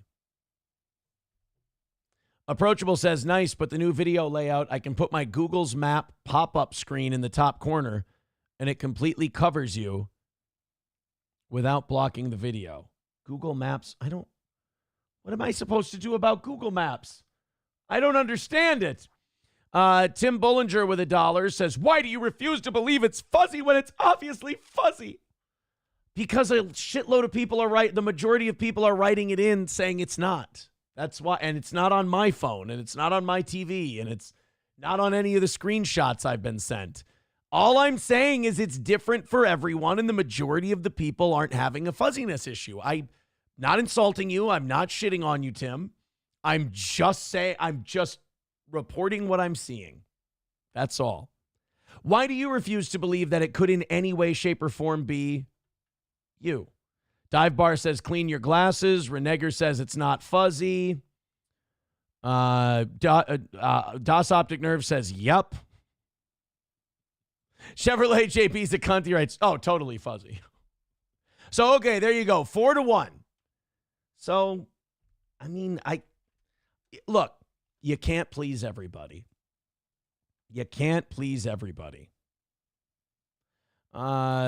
Wow, 52% of UK Muslims want homosexuality to be illegal. Holy shit, England's going to accidentally get based by bringing in immigrants. Holy shit. Crowder Wears Panties with $5 says it is fuzzy, though. Specifically, you are out of focus. All right, so it's 4-2. 4-2 is the number. The new camera is pretty high quality. I bet we're going to be able to see when you have a herp lip now. All right, 5-2 in favor of it looks good. So, yeah, it's just going to be, look, it's going to be different for everybody. That's all. It's just going to be different for everybody. We're going to keep tinkering with it. We're going to keep playing with it. But the idea that you speak for everybody, I apologize. It's just a little speak for you. Don't speak for everyone because the majority say looking great. But hey, we're going to keep tinkering with it. We're going to keep fucking around. We're probably fighting with the sign for light. By the way, lights are a lot hotter than the other one. A hoodie was a bad idea. YouTube caps bit rate. You'd know this if you stopped ignoring my chat specifically, dipshit. Thermodyne says perfectly clear. Ryan the Garbage Man says it's really good. Unpleasant Alex says definitely out of focus slightly or color faded. You're on a 4K TV right now. Okay. You look fine when I minimize to picture-in-picture on my phone, though, says Alex. Polar Bear says if you keep playing with it, you'll go blind. So it's definitely like, it's probably about 60-40. It looks fine. So We'll tinker with it a little, but we can't lose the majority where it looks fantastic. I can't do that, guys. You know, I really do listen to you more than anybody else would, though. Nobody else would listen to you this much. I got to give myself a little credit there. $35 away from today's goal. Finish it up, guys. We got a half hour left to go. $35 left. Easy peasy. Easy peasy. Renegger says, your majority are sea suckers. Well, that's not very nice. Nicole says, when you bring in a YouTube video or whatever, it's crystal clear as compared to your studio cam. So something's up. Yes, for some people it is. For some people it's not. Kraken slapping with 35 months, watching you on a 75-inch TV. Much better than the last camera. You're bigger and more disturbing, but it looks better. Yeah, guys, again, it's looks about 60-40. What are we going to do? We'll try to help the 40% as much as we can. Right now, I'm more concerned with knocking out that last 35 and calling it a win for the toe. I can't beg. I can't do a 5-minute begging session. So it's just going to have to be asking, doing a show, and making the money. You know, those of you who have been critical of the begging and said, just do a show. If you make the money, you'll make the money. You should be happy now because you were right. We will make the money if we just do a show. But those people get mad at me. It's like I can't win with some of them. $35 away. Let's do it $5-10 at a time. Hammer this thing out and call it a win for the toe. Thank you very much. Papa Shop says, one day people will say Bappa was right and my spirit will rise from the grave. Attaboy. Klopogram says, I like the new camera. I like when you watch your videos no longer in a little box. Yeah, I like that too. I wanted to go without us down in the little corner here. It's one thing I hate about StreamYard is just like this little tiny box. So, yeah, I agree with you and the majority, Klopo. It is much better right now. All right, let's get to this old lady. Well, I shouldn't say old lady. How old was she? Oh, no, I'm sorry. Her passenger was an older lady. The driver was 25. Oh, shit. A woman was arrested in Florida for being fucked up and driving. But boy, I tell you, some people, they get really drunk. They drive a car and they're kind of slow and they're weaving and they're not this chick. This chick balls out. Alyssa Ortiz was arrested for going 100 miles per hour over the speed limit and getting a DUI. Everybody throw in 5 or 10. Let's knock out this 35 and call it a win for the toe. Fire away, Florida. Show us your best. That feeling when you file Fed and state. This is the new thing that TV companies are doing now. They're embedding ads in their videos. So ad blockers like me can't skip them. All right. We've got the dash cam. Fucking hell. Where are they? I thought it was a blue car that was drunk drive. Oh, but no, yep. Oh, wait, wait a minute. That's it? That doesn't look so crazy to me.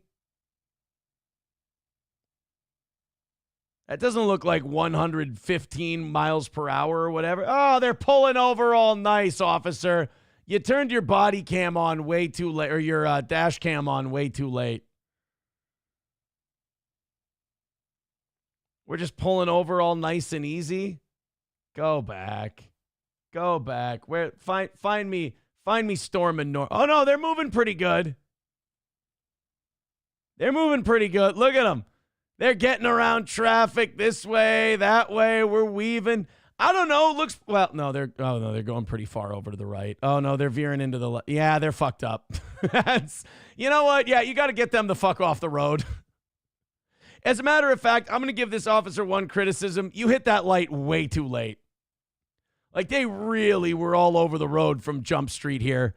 And they're going, what was it, 150? 100 miles per hour over the speed limit? Yeah. That wasn't them weaving in and out of traffic. That was just them driving as straight as they could. 25-year-old Alyssa Ortiz is who was driving. And she was fucking giving her, man.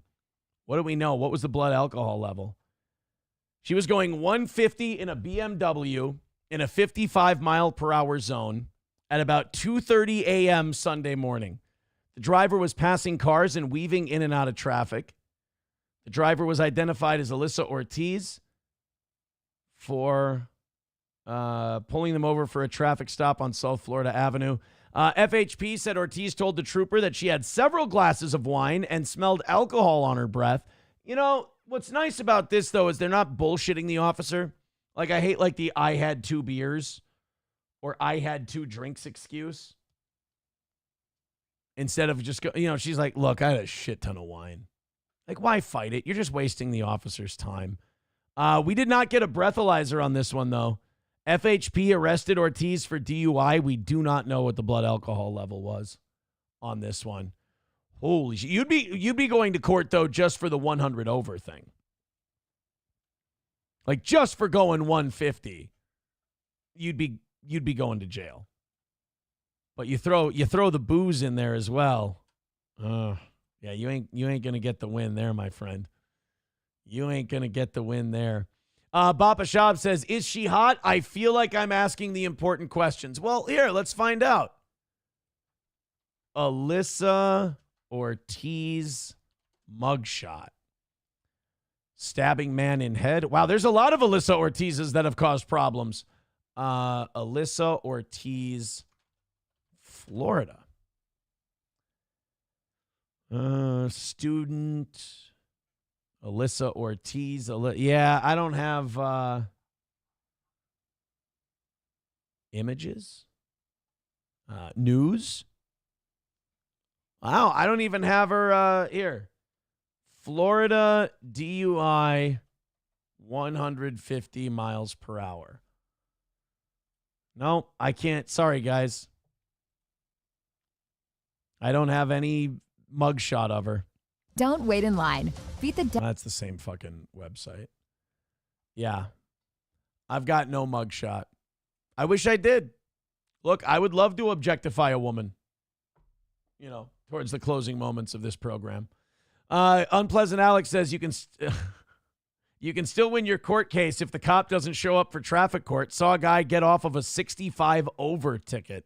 That's a hell of a roll of the dice, though, just assuming he won't show up. Okay, now tell me all the times that hasn't worked. Coltrane says, I'm behind at the British part. Seems like great replacement isn't a theory or conspiracy. Well, here's what I hate about people who criticize the great replacement thing, is they're also the same people that say, we need to bring in a bunch of immigrants so we can up our voting numbers. So it's like people say, hey, there's a great replacement going on. And you go, no, there's not. That's a fucking conspiracy theory. And then you go, oh, really? Well, why do we have all this illegal immigration? And like, well, we need them so we can pump up Democratic numbers so we can beat the Republicans. It's like, well, that's the replacement theory. What the fuck did you think it was? Kyler says she did not meet the goal. No, she certainly didn't. So you can, like, at the same time, you can go, there is no great replacement theory, and also we need to replace these voters with these other ones. It's hell of a convenient coin to be flipping. Dan Vicious with $2 says it's probably their internet connection. Also, people need to change the setting from auto to 720p. That could be it, too. That could be a big part of the problem. Thank you, Dan Vicious, for helping all these people. $33 away from today's goal. Hey, guys, I got an idea. Throw in a few bucks. We got 20 minutes left. It's a no-beg week. Yesterday, we missed by $60, but today we're only $33 away. I say everybody throws in a couple. We'll get this thing banged out in no time. What do you say? Gifting memberships, throwing in on PayPal, on Streamlabs, on Venmo. We're almost there, guys. Go ahead and get it done. 33 away. Thank you, Dan Vicious. Raz of Chaz says it's really amazing that this new camera can make you look like more of a sea-sucking gay F-word. Well, thank you. That's what I was. It's what I was going for. It's nice when you invest time, effort, and funds into your career and your passion, and you accomplish your goals. That's really nice. Because when I installed this, I was asking, Johnny and stuff. I was asking other people. I was like, hey, do you think this makes me look like more of a C-sucking gay F word? And they're like, well, yeah, I do. Like, oh, thank God, because I was worried it didn't. I was worried I was going to look more heterosexual with this setup. Raz of Chaz with $1 says, for my last rant, I couldn't pay money to send. All right, well, thank you very much. $32 away from today's goal. Bang it out. Let's call it another win for the toe on a No Beg Tuesday. Thank you very much. And if you can't throw us any money, hit like, hit the thumbs up, hit follow, hit subscribe. We appreciate all of you being here. And we hit the 800s today. So hitting the 800s and knocking out the goal, that would be awesome. Tronanon says, looking good, toe. All right, make it 62%.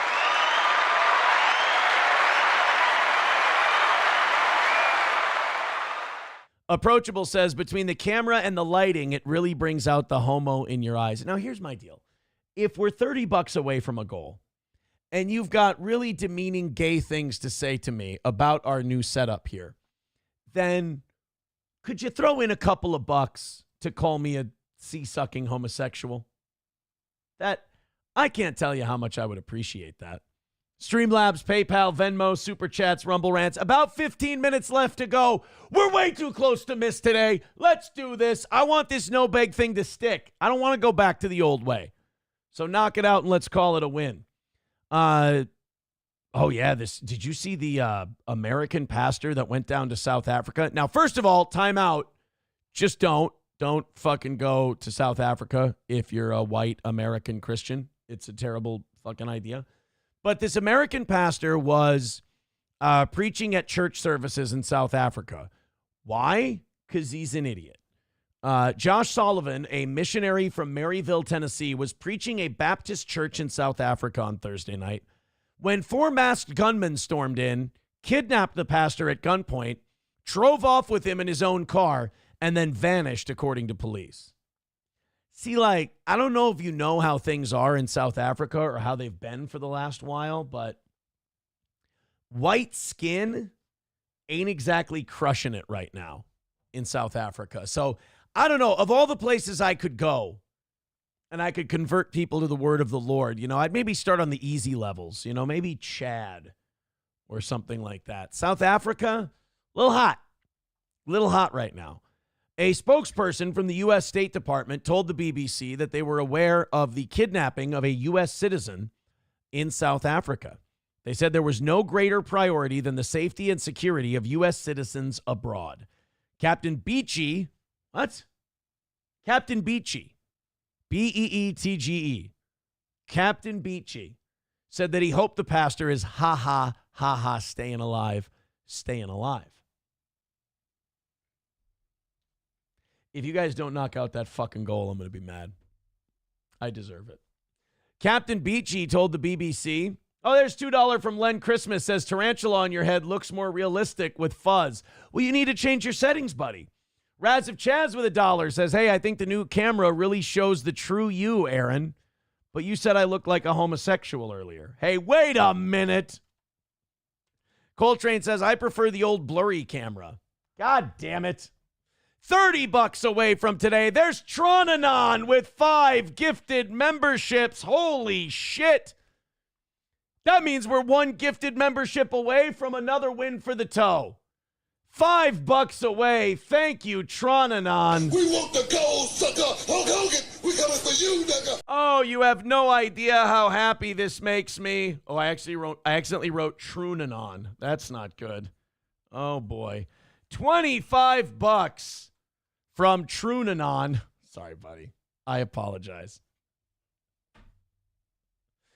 Oh, and we're $5 away. I don't care if you do it $1 at a time, $5 at a time, $50 at a time. I know the math ain't mathing on that one.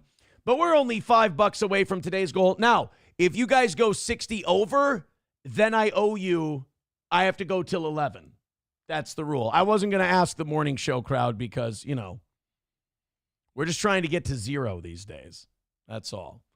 Approachable says, I agree. The old camera was better. You have a face for radio, not high definition. Son of a bitch. Son of a bitch. $5 away. Knock it out. Call it a win for the toe. So this Sullivan guy, I don't know if he's dead. I don't know if he's alive. I don't know if he's being held for ransom or what the deal is. You know what would make this story kind of badass is if he organized this himself as a money grab. Kyler with $2 says there, now my cashback rewards are gone. Remember to check your credit card cashback rewards. Yes, it's tax day. Remember to check your rewards. $350 away from today's goal. Thank you, Kyler. We're almost there. Bella Balefire says, I wish I could do his camera settings for him. Send him on in. Send him in. I'm a little nervous to change him, though, because I got so many people who used to say it wasn't good before saying it's good now. So I'm really scared to change him. But I always appreciate the help. And thank you. And then I saw the quarterings video today. I'm like, shit, my shit looks better than the quarterings. What am I fucking worried about? You know what it is? I'm a people pleaser, and I just want to please my audience. I just want to make you guys happy. Can you believe it? Can you believe it?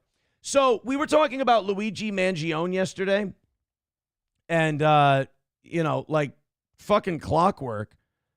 An incident happens yesterday in Minnesota at... Oh, Dead Game says, I sent a membership. Is it lagging or what? Well, let's see. Let me scroll up. I don't want to miss anyone gifting memberships. Crowder wears panties. Yeah, Dead Game, it didn't come through. I'm not seeing it here, my man. If it did come through, that's the goal met. That's it. That's destiny fulfilled, as they say. So I don't know. I'm not sure. $3.50 away from today's goal. Hammer it out. Call it a win for the toe. Again, if you go over by 60, I'm going till 11 today. All right. So yesterday there was an incident here in Minnesota at United Healthcare's headquarters where they had an intruder. And if you're United Healthcare, something like this happens, your head immediately goes to the worst place. Tense moments today outside of a Minnesota healthcare company after police say an intruder showed up with a gun. There was a large police response outside the United Healthcare campus in Minnetonka this afternoon. Police had already stepped up security on campus after CEO Brian Thompson was fatally shot in New York City just 5 months ago. Esme Murphy. That guy should talk to Will Heron about getting some new teeth. I hear Mexico's cheap. He has the latest on the man now in custody. You can get all fucked up while you're down there. You can live stream hammered with your horse teeth. Hi, guys. How you doing? Good to see you. These totally fit in my mouth. And then you can get in trouble with your job. And the renewed security concerns. Just fucking with you. The call came in at 11 a.m. from United Healthcare's Minnetonka headquarters and led to a quick police response. Police say within an hour they arrested a man in a parking area and found a handgun in the front seat of his car. Security, including extra law enforcement, has had a heightened presence at the head. Oh, security? You mean this guy here? Oh, we're fine then. Don't worry about it. I can't believe that this guy with a gun got past their crack security team here at United Healthcare. You mean fucking Haystacks Calhoun over here didn't stop this guy? But he looks so agile for a big man. Headquarters since the December murder of United Health CEO Brian Thompson in New York City. Minnetonka police say they do not know why the man taken into custody was outside the headquarters. But yeah, I mean, usually if you have a gun and it's United Healthcare, you're inside the facility. I mean, what are you doing? What are you doing out here? Aren't you mad at us for denying a cancer treatment? Come on, what are you doing? At this point, there is no apparent connection to the Thompson case and the subsequent arrest of 26-year-old Luigi Mangione for the... I have a hard time believing that. I know that they have to, investigate and they have to actually find one, find a connection.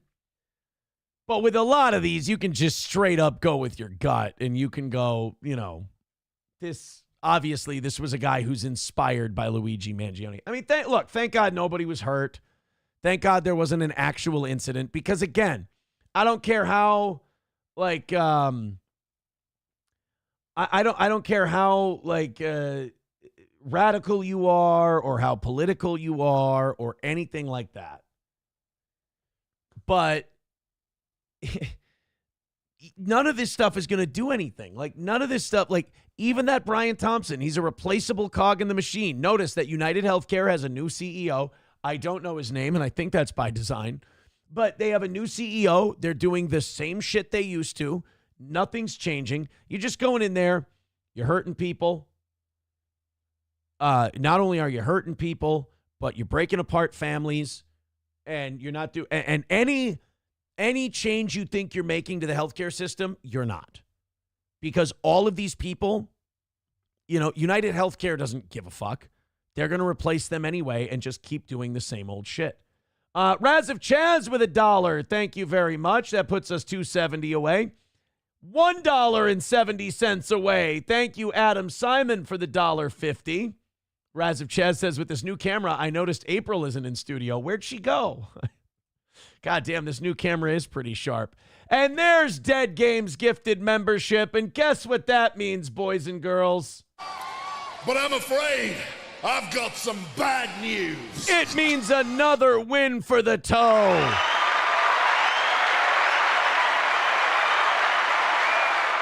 We got him once again. We have knocked out today's goal on a no-beg Tuesday. Whoa.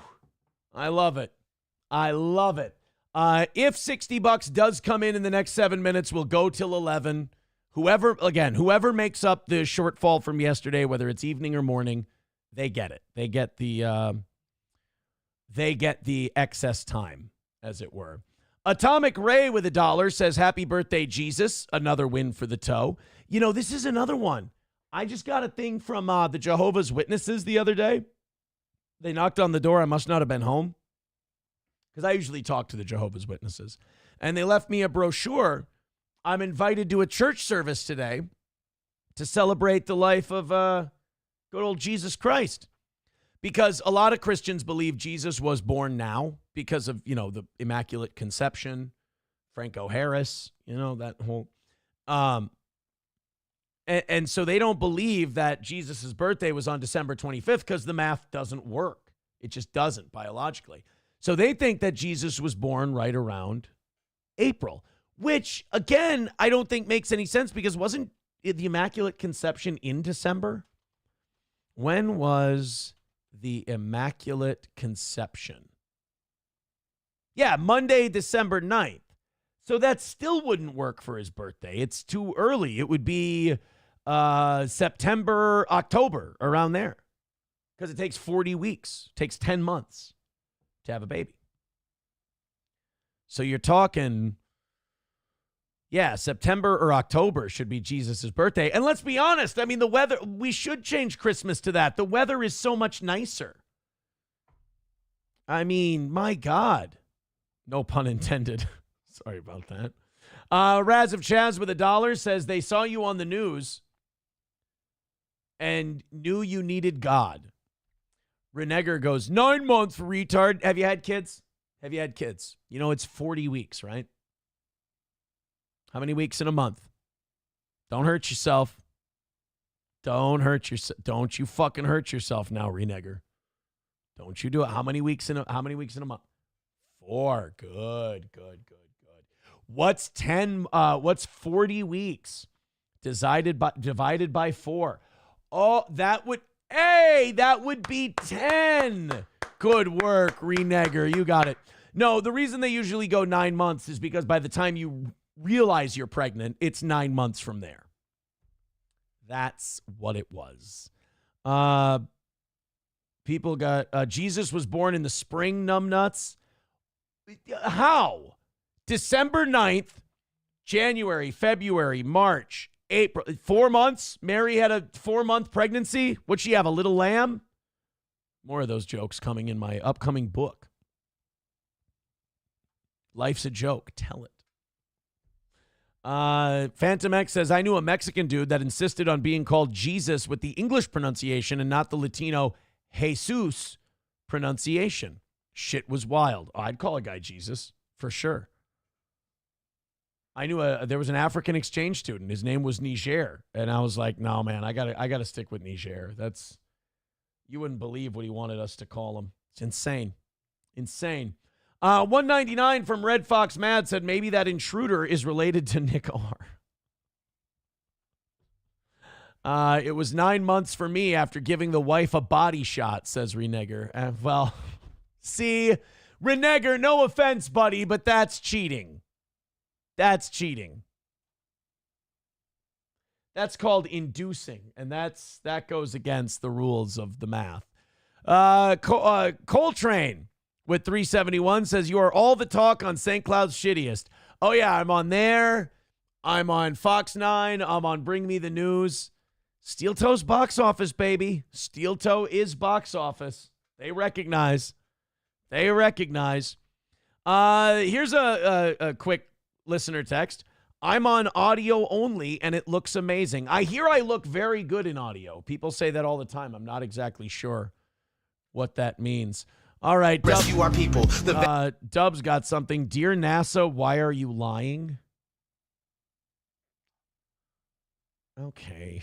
Vatican and the bakers are like Resident Evil. They may have had the greatest plan that was ever concocted, but Illuminati never thought that they'd ever be spotted. They're manufacturing reality all in our heads. They tell us if the earth is flat, then we'll fall off the edge. But if it is a spinning ball, we won't fall off it then. And gravity is our imaginary magic friend. Why is water always flat when unmanipulated? All right, well, thank you. Dear NASA, why are you... It's a funny song making fun of, like, flat earthers and shit, if you get it. Dub says, reminds me of chocolates in Germany named... Oh, my God, I'm not even going to try to pronounce that one. That's not okay. Oh, also, Red Scoper. Yeah, they're having a hard time. I know. I was seeing some screenshots where people had to admit that it looked good and they were having a tough time with it. Hey, look, creating fan fiction and being delusional about Steel Toe still being around. Red Scoper, I'm pretty used to it. It's fun watching them have their little group therapy sessions on the internet. And they'll be doing it long after I log off, which I have to do right now. Thank you guys very much for being here. And Red Scoper, always update me when I'm making those guys do, as the kids say, cope and both seethe. It always makes me smile. All right, guys, take it easy. I will be back tonight at 6 o'clock. Way to go. Morning show, representing, doing great. You went about $10 over for tomorrow. I appreciate it. We're going to be back tonight. Could be a 3-hour show. Could be 2.5 hours. Time will tell. Take it easy. Have a great rest of your day. I have a lot of time today to fuck around with all this. And fuck around I shall. Have a good one.